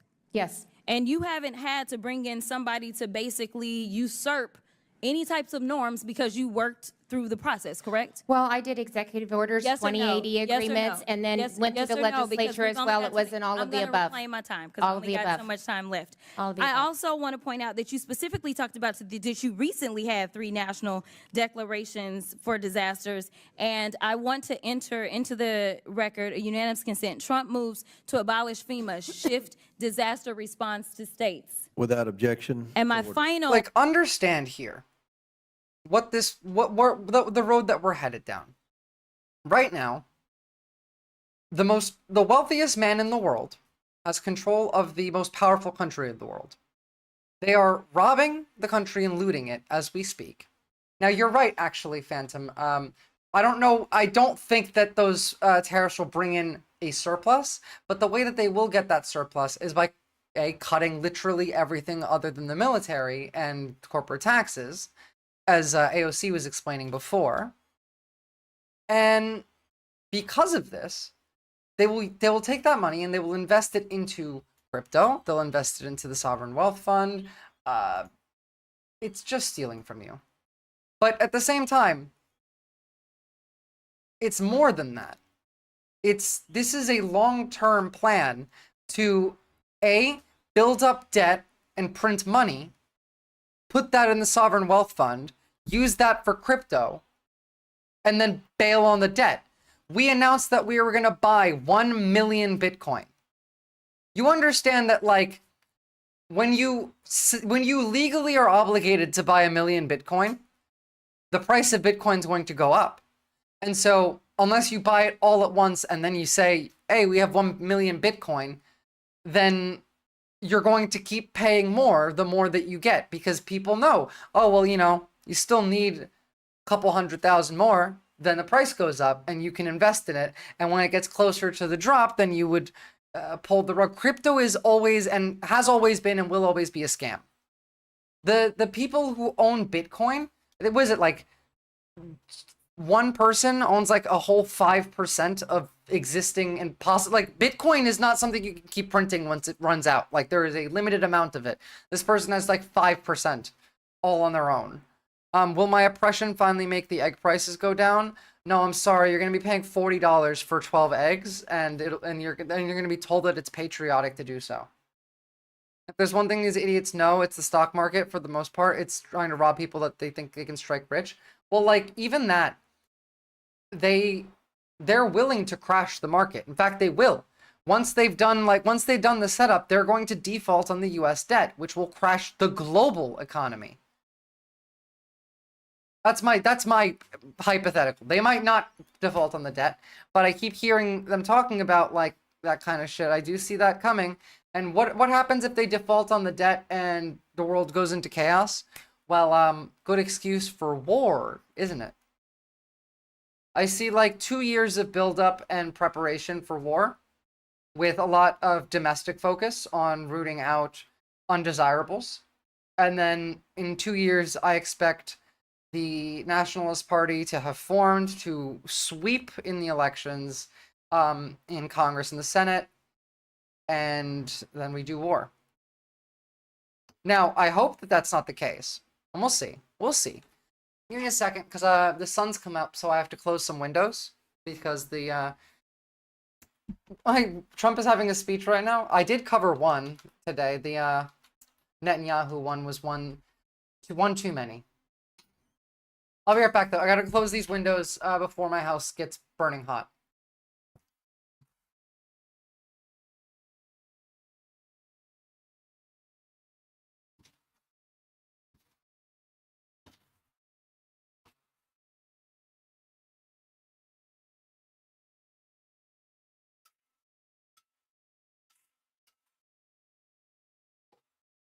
Two seconds.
I'm back.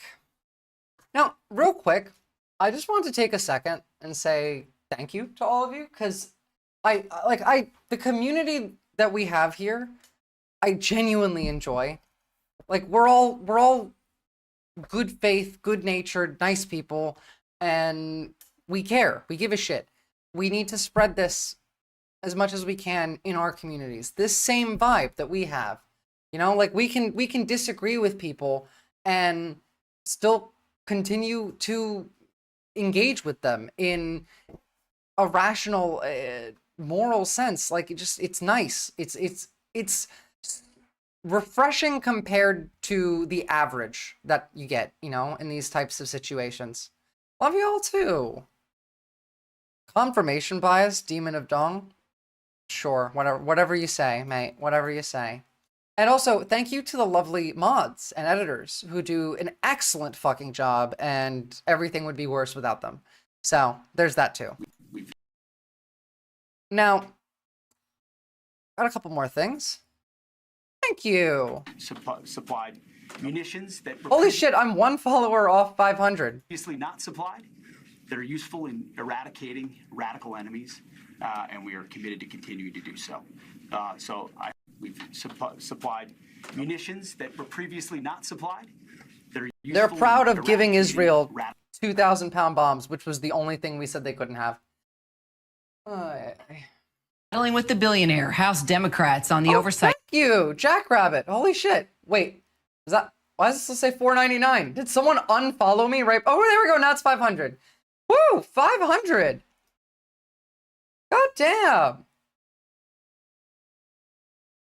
We're like getting there. Actually, like we're actually getting there. Holy shit.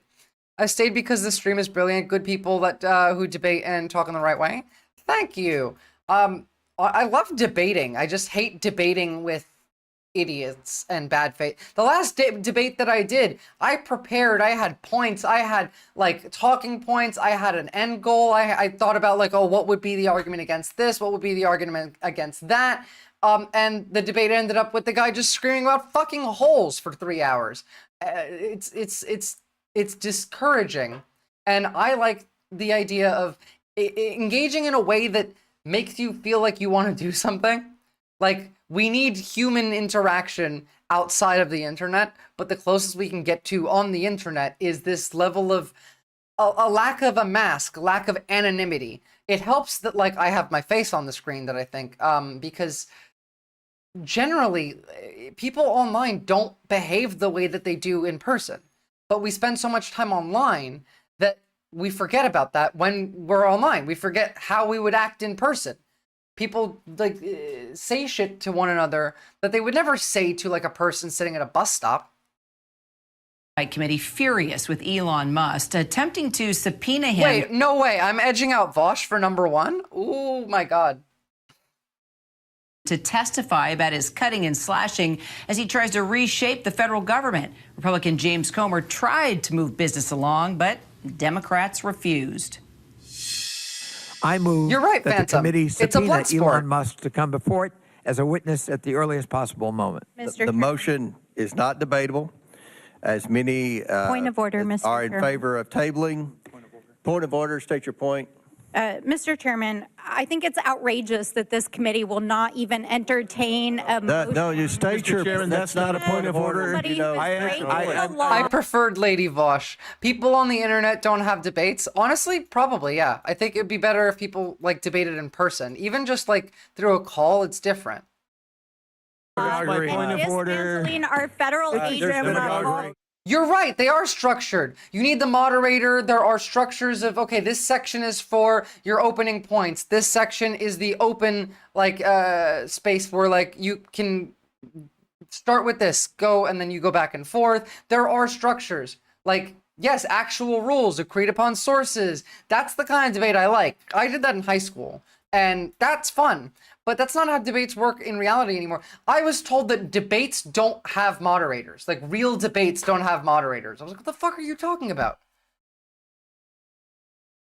And to be fair, the last debate I did, I had to debate the moderator, too. So after order was restored, members then voted on the motion, but it ultimately failed 19-20. Democrat Ro Khanna abstaining from voting. The California lawmaker speaking out now, though, saying he wasn't given enough notice and would have voted yes. Let's bring in our Jay O'Brien. He's on Capitol Hill. Jay, is this what we're going to see in Congress for the next 4 years? And not just this hearing, but are we sort of, is this a look into the future? Well, to a degree, Kira, but also Democrats are trying to grapple with this new phenomenon.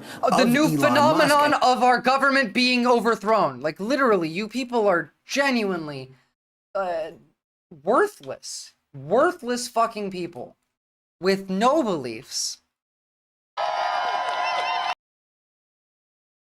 So, I want to jump back and have a look. Because we've been having protests all over the country right now. Am I on Discord? Yes, absolutely. Here's the Discord link. Wait, is Nightbot still working? Not working. Oh, there it is. There it is. Loves our neighbors. We are supposed to be a democracy that works to heal instead of kill. I gotta tell you one last thing. The Republican Party claims to love a Jesus that loves its neighbor.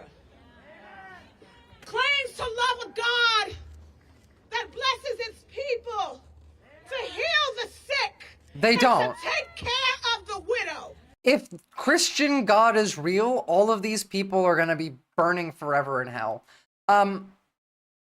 So there's this that I want to watch. We watched like 10 minutes of it. Oh, thank you. We watched about 10 minutes of this. But then I found the full video. I do want to watch this, but I think it might get too hot today. So I might have to save this one for like tomorrow's stream in the morning. But you definitely should watch it if you aren't going to be here. GOP Jesus video turned out to be our generation's Mona Lisa. Kinda. Yeah. Yeah.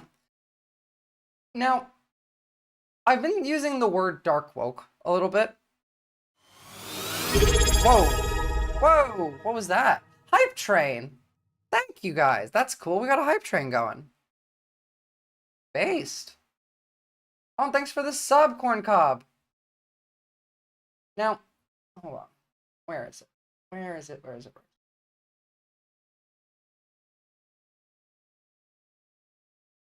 Oh, you know what? Different subject. This is more important.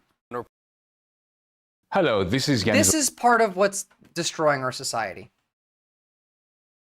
Like, what this guy's about to talk about is probably more a cause of destroying our society than anything else, because it's just pushing the individualism to the extreme. Hello, this is Yannis Varoufakis on behalf of DM25 with an end-of-month review, the month being January 2025.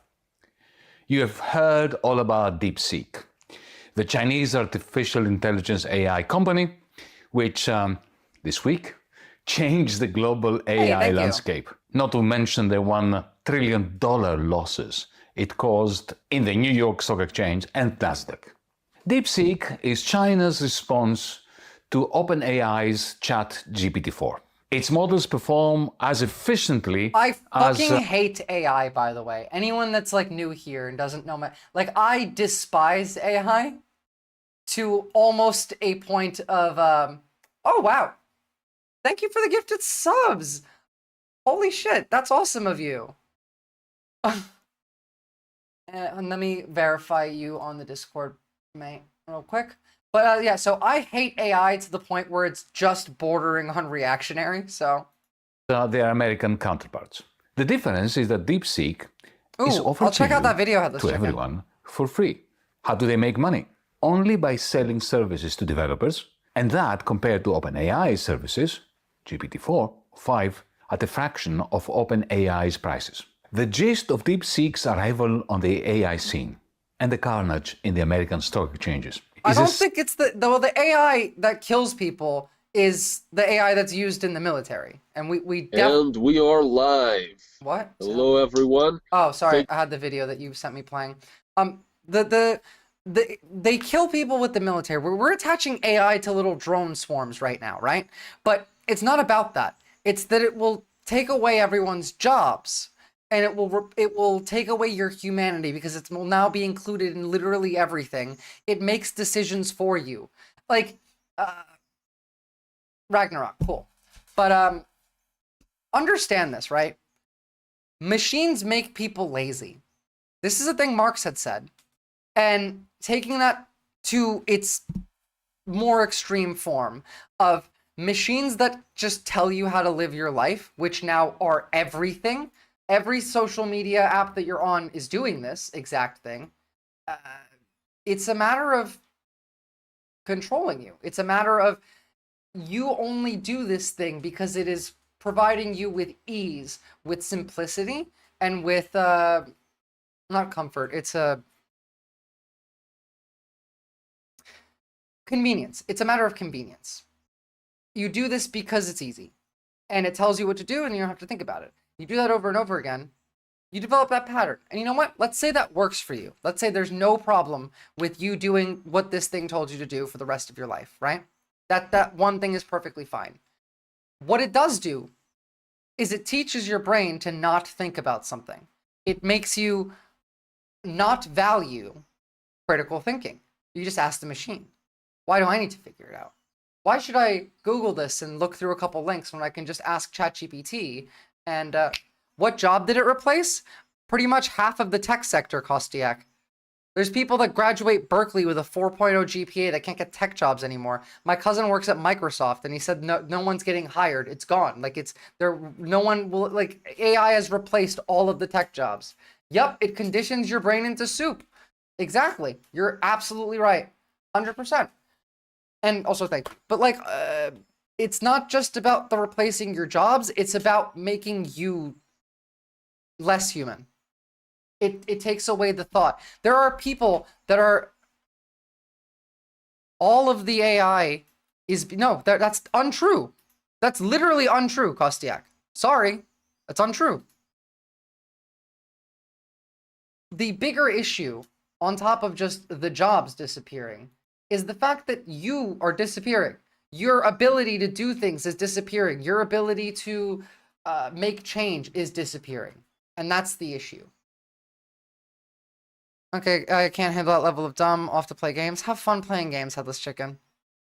You cannot get a human to spend hours going over things and researching without you paying them. Well, with you without you paying them. Yeah, and that's why they want AI, because they want to not pay you. But also, they need you. That's why the AI people are dumb as shit, because they think that AI can replace humans. You still need the humans as a redundancy, but it will make you essentially worthless to the eyes of the corpos because they don't care about the redundancy. Redundancies in systems that, like, you know, might fail usually exist for two reasons. One, either protection of profit, which this would not be, or two, to protect the consumer, which this also, like, they don't care about that. So none of that matters at all. Sudden transition from proprietary to open source technology. It is therefore no great wonder that the moment DeepSeek became the most downloaded app on the Apple Store, it pulverized the market capitalization. It'll create thousands of slave jobs. That's the thing. Of the hitherto overinflated US big tech stocks. But how did this happen exactly? How is it that a private commodified service is suddenly offered for free? And does this mean that techno-feudalism is in trouble? To begin with, it's important to note that AI was never a proprietary technology in itself. The underlying code of all AI companies was always open source. What made American AI a quasi-private commodity was the way in which these models were trained using huge amounts of privatized data. As in stealing your shit. Privatized, you should translate stolen data. Yeah, there we go. Data, thank you. My data. Based. This guy's fucking based. Was a Google. Oh, you know, like YouTube now has AI functions that are part of like YouTube's studio system, and it's integrated with AI. Although you can turn off parts of the AI at the moment, which is nice. Gotta take my kid to the doctor's appointment. WStream. Have a good good luck at the doctor's appointment. I hope your kid is healthy. And thank you. See you next time. Lazy, lazy, lazy. Here's my thought and let me know what you think. In my opinion, there is a massive fucking difference between knowledge and wisdom. Kids now, if they want to know the answer to a question, they Google it. Okay, they get the answer, fine. But here my profound problem is they get the answer, but not why it's the answer. It's exactly the point. Like, that's the thing. That's why kids can't read anymore. That's why adults can't read anymore. Go, like, listen to, you know what? Just for a second, because this is really important, and we're gonna watch this whole stream rather. God, not the whole stream. This whole video, Jesus, God. But I want to show you one quick thing.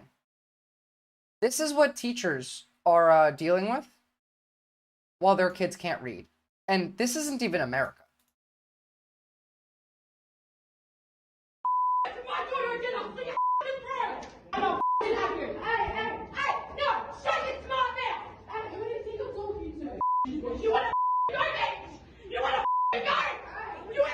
This is a parent yelling at the teacher.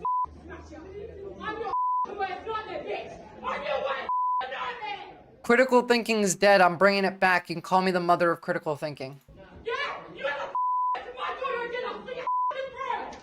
I'll be waiting for you. No, don't you do you know what? 12 months I've had emails this school and I've done nothing. And that smart little This lady? Yeah. No one. It doesn't matter what the fuck she's saying. She's screaming and cursing and having a temper tantrum. This is the average parent in the U.S. too. Like, this is how the average parent reacts when anything negative is said about their child at school. Like, that was the parent yelling at a teacher. Yeah. For, like, the teacher was doing her job and her kid was failing. So the parents started screaming out and cursing at the teacher. What's up, Cheeseburger Merv? Good to see ya. Assaults on teachers via students have gone way up. This explains a lot. Yeah. It does indeed. Memo that was leaked in 2017. Oh, and Cheeseburger Merv, I should be getting aircon this week, so go back to actual daytime streaming soon. G'day, mate.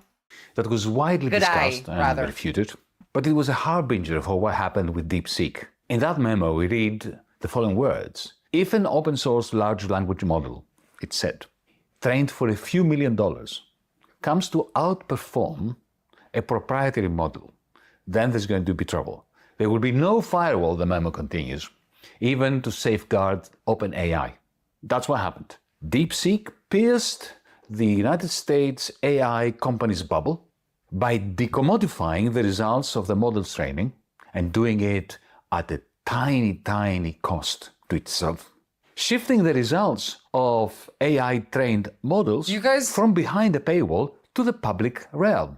Within I was going to say, do you see how that could maybe have an impact? days since the release of the latest version of DeepSeek, developers around the world started building their own models on top of DeepSeek's. This was I've got no rain. nightmare of American big tech AI service providers. This is the way of including AI and installing it into literally every system that exists, is implementing this to everything, but on an algorithmic database, on an algorithmic system where there's only a few people at the top who control all of this. This is techno-feudalism. Providers who have been offering the results of prompts as a commodity in the form of subscriptions. Yeah, I wish I could find that video with subtitles. You see, DeepSeek type applications can now produce high quality translations for free. I know. Just an example. And in so doing, they undermine the business model of companies like DeepL, the German company. In the broader scheme of things, this means that the morsels of cloud capital that Europe owned, I don't think we like need DeepL, this. essentially have lost their market value. Nevertheless, and this is a huge nevertheless, it is only AI as a commodity that has lost its grossly exaggerated market price. Yeah, like if we could decommodify AI, maybe. I still hate it, but like it would be better than this. In sharp contrast, cloud capital utilized as Amazon, Meta, Google, and Like so he's on. defining cloud capital as a secondary capital. Like we have money and then we have cloud capital. They've leveled up capitalism with this. Have been utilizing it. That is, not as a commodity producing piece of tech, but as a produced means of behavioral modification. That business model is not at all threatened by companies. Yes, but they modify your behavior with this. It's not just infrastructure. Like DeepSeek. And since techno-feudalism is powered by cloud capital working that way, rather than commodity-like AI services of the chat This guy is the hero. 4 or 5 type. Our Screw the techno-feudal world order is is bad. not threatened by competitors such as DeepSeek. No, cloud capital, the way he's using it is so like defining capital, right? Capital is money that you invest to make more money. It's money that you invest to create more capital, right? That's capital.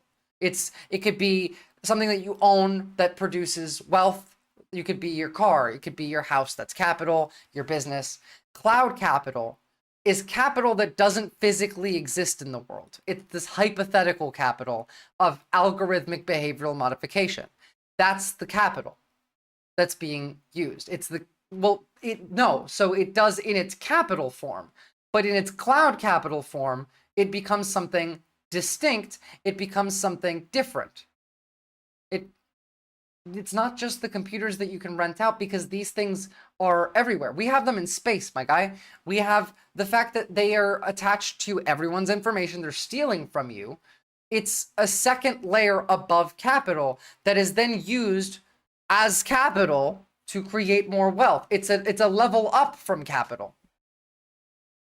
I can see it. First time I've ever seen him, to be honest. Yeah, no. Like this guy's brand new, but it makes sense to me.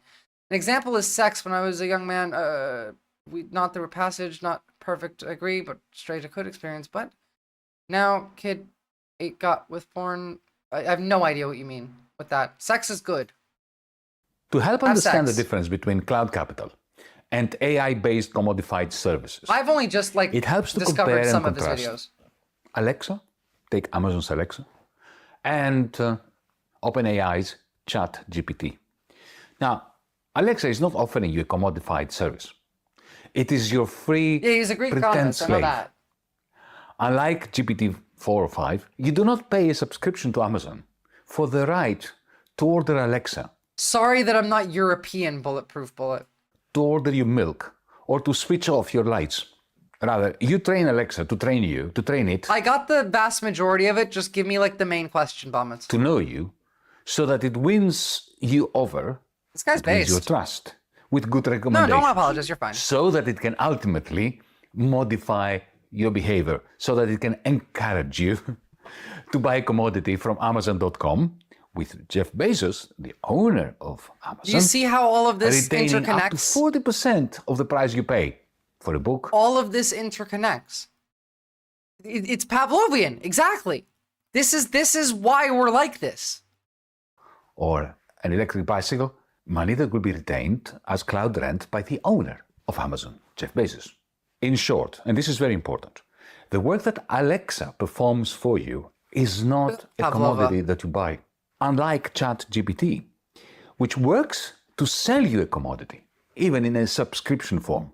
To put it in different words once more, ChatGPT is subject to market competition. It's the same thing with algorithms. The algorithms that social media use are exactly this way as well. They exist so you spend money and so they can sell you. They want to take all your information and sell it, but they also want you to buy shit.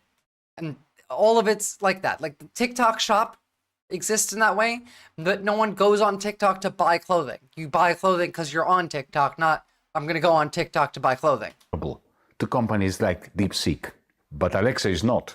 This is why OpenAI, ChatGPT's maker, is seriously damaged by the emergence of DeepSeek, but Amazon is not. That's my basic point. Cloud capital is in a league of its own, beyond market competition from DeepSeek-like upstarts, because its power lies in its capacity to modify our behavior and remove us from any market. For example, to shift us from real markets to cloud thieves like Amazon or Alibaba. That's true. On your point, Bombits, you're actually exactly right, and I've talked about this in a way before. You're missing a little bit of it. What happens here is nowadays, and actually for a long time, for the vast majority of human history for women, it was expected that girls don't grow up. Everyone wants to stay young. A young girl, like that hypothetical, like perfect childhood. The way that we like talk about women, we still often you're fine. We still often use the words that are like meant for young children, like we call women girls. But like the thing is, we don't do this for boys because boys are expected to grow up instantly. They need to be the man. They need to be ready to be like fighting for their family and providing. They're like, get a job at 11 years old, go mow the lawn, go to the mines. Like that's how we treat men. And calling a man a boy is derogatory in the context, in most contexts. Like, you can go out with the boys, that's one thing, but straight up, it is designed in a way that this has always been a distinction. This distinction has now grown over the top because of men's culture. The incel movement, the black pill movement has made this so much worse. And that separation was not this large of a gap before. The gap has gotten larger, so you're right. They denied your passport photo because you look too happy? Are you fucking kidding me? This up. In conclusion, cloud's capital capacity to drive techno-feudalism is not challenged by companies like DeepSeek. Only companies like OpenAI, which invested so much, and so foolishly I would add, in providing a commodified service, these companies stand to lose enormously. This, I believe, is yet another sign that capitalism is dead at the hand of cloud capital, while techno-feudalism is going from strength to strength. And as it does so, it fuels even further the new Cold War between the United States and China, which in my book, Techno-Feudalism, What Killed Capitalism, I have explained away, I have explained this new Cold War as the almighty clash between these two huge concentrations of cloud capital, the American dollar-denominated super cloudalist power and the Chinese one-denominated super cloud. No, it's not how men see women, it's how the language is used. Like even I do this, calling grown-ass women girls, because that's normalized, but it's different with men. And that separation is part of that. Like, there's a lot of men right now that don't want to have sex with women ever. We watched a guy on stream debating that having sex with his wife was gay if it wasn't for procreation. Cloudalist power. Now, by the way, all of those thoughts are created by this system.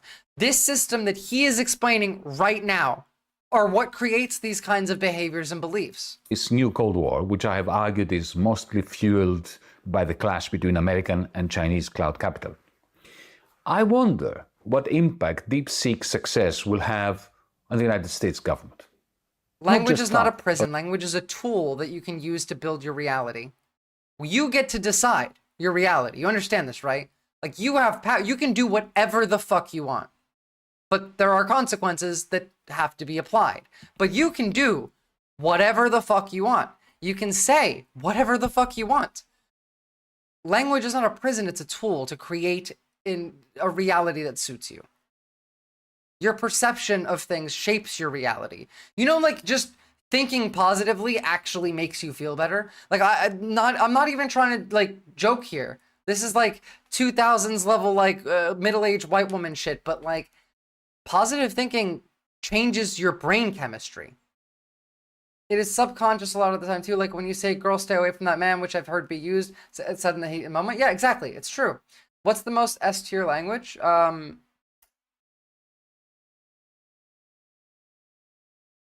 Turkish.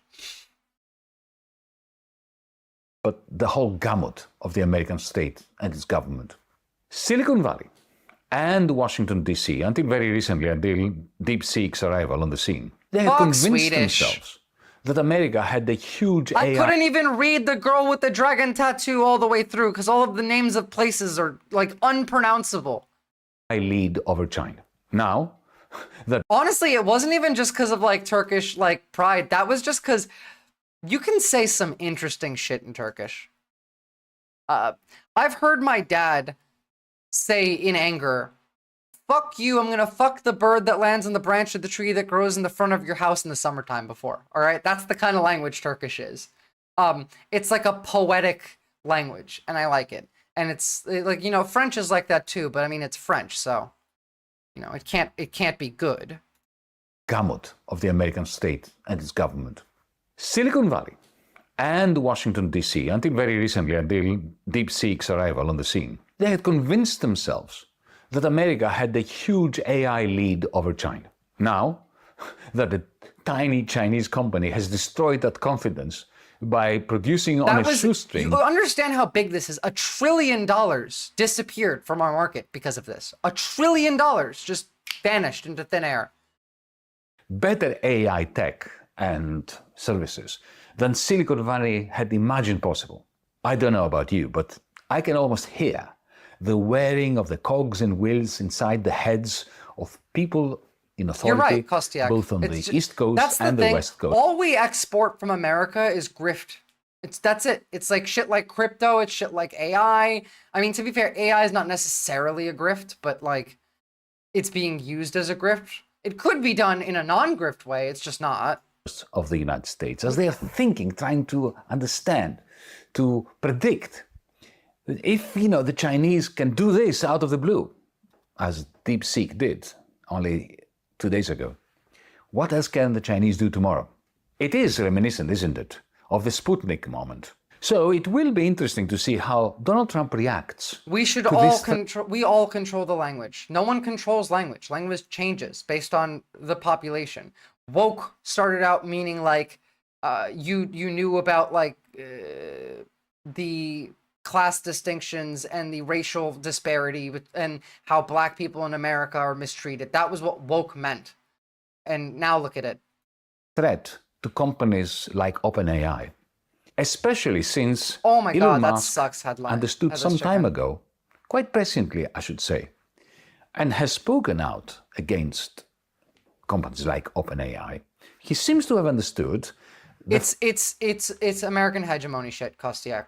Like, first of all, I don't care about DeepSeek at all. Like, I just think that it's more devil tech. It's evil. Fuck AI. I hate all of it. This is what they want to do with AI. You want that? That's because that's what they're saying they're going to do.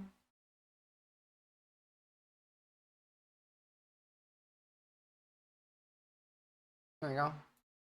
It's all fucking devil tech. The bigger issue for me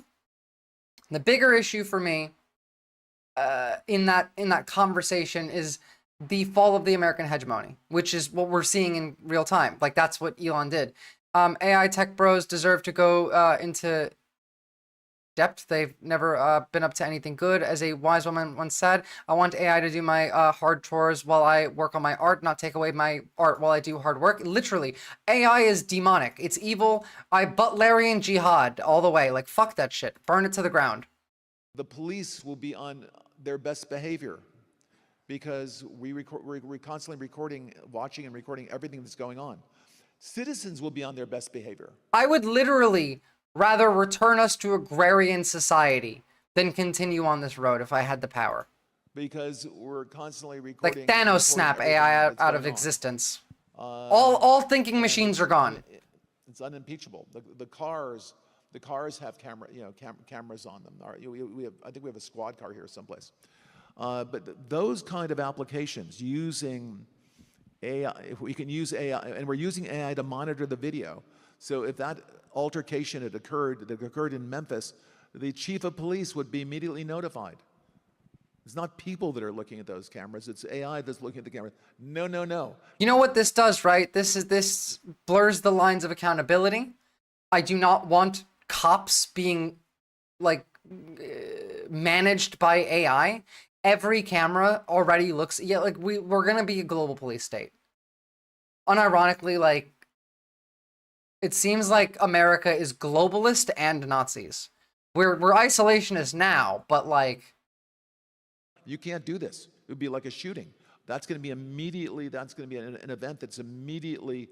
An alarm is going to go off. It's going to be, and we're going to have supervision. In other words, every police officer is going to be supervised. This is evil. At all times. And the supervision will, and if there's a problem, AI will report the problem and report it to the appropriate person, whether it's the sheriff or the chief or whomever. Scotland is crazy. We are watched. It's crazy. No, I believe that. The UK is literally like Big Brother. So, we're criminalizing DeepSeek. Download to be criminalized in the US could mean 20 years in prison and $100 million fine.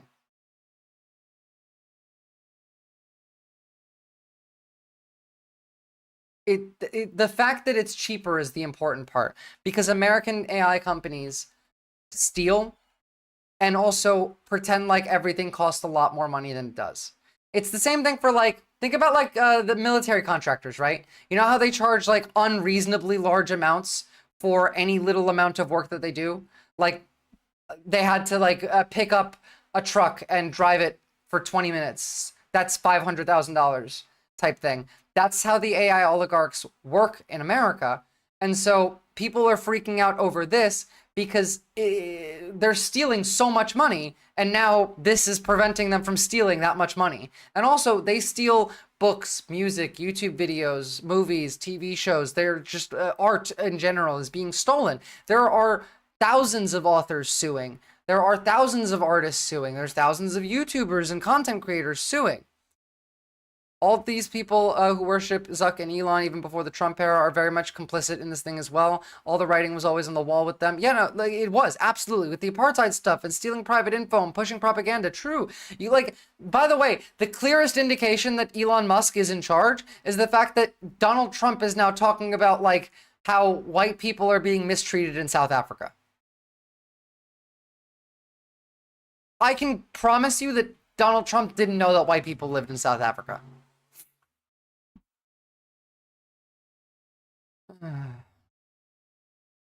People overhyped AI. That's what we mean, you know? Shit's evil. We need to. Shit is evil.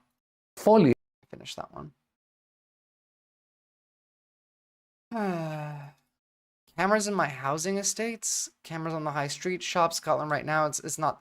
Well, so like cameras is one thing, but like, are the cameras fueled with AI with the police watching them all the time in case you do any little thing? Cameras are not necessarily a bad thing. At least not in the UK right now. I feel like the UK kind of needs cameras right now. South African farmers. Yeah, exactly. I doubt Donald can point to South Africa on a map to begin with. Yeah, exactly. So exactly, Elon is in charge. He couped the government. He overthrew the government. We need to accept this.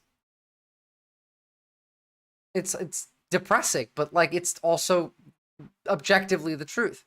Oh, holy shit. Okay, so we have 20 seconds until it's 4:20. So I guess I should end stream. I'm kidding.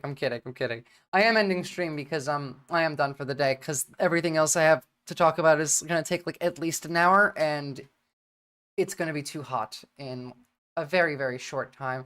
So let's raid Zach. Hey, Zach always raids us. Thank you for the follow. I will see you guys tomorrow, same time as today. And I hope you all have a lovely day. And thank you again.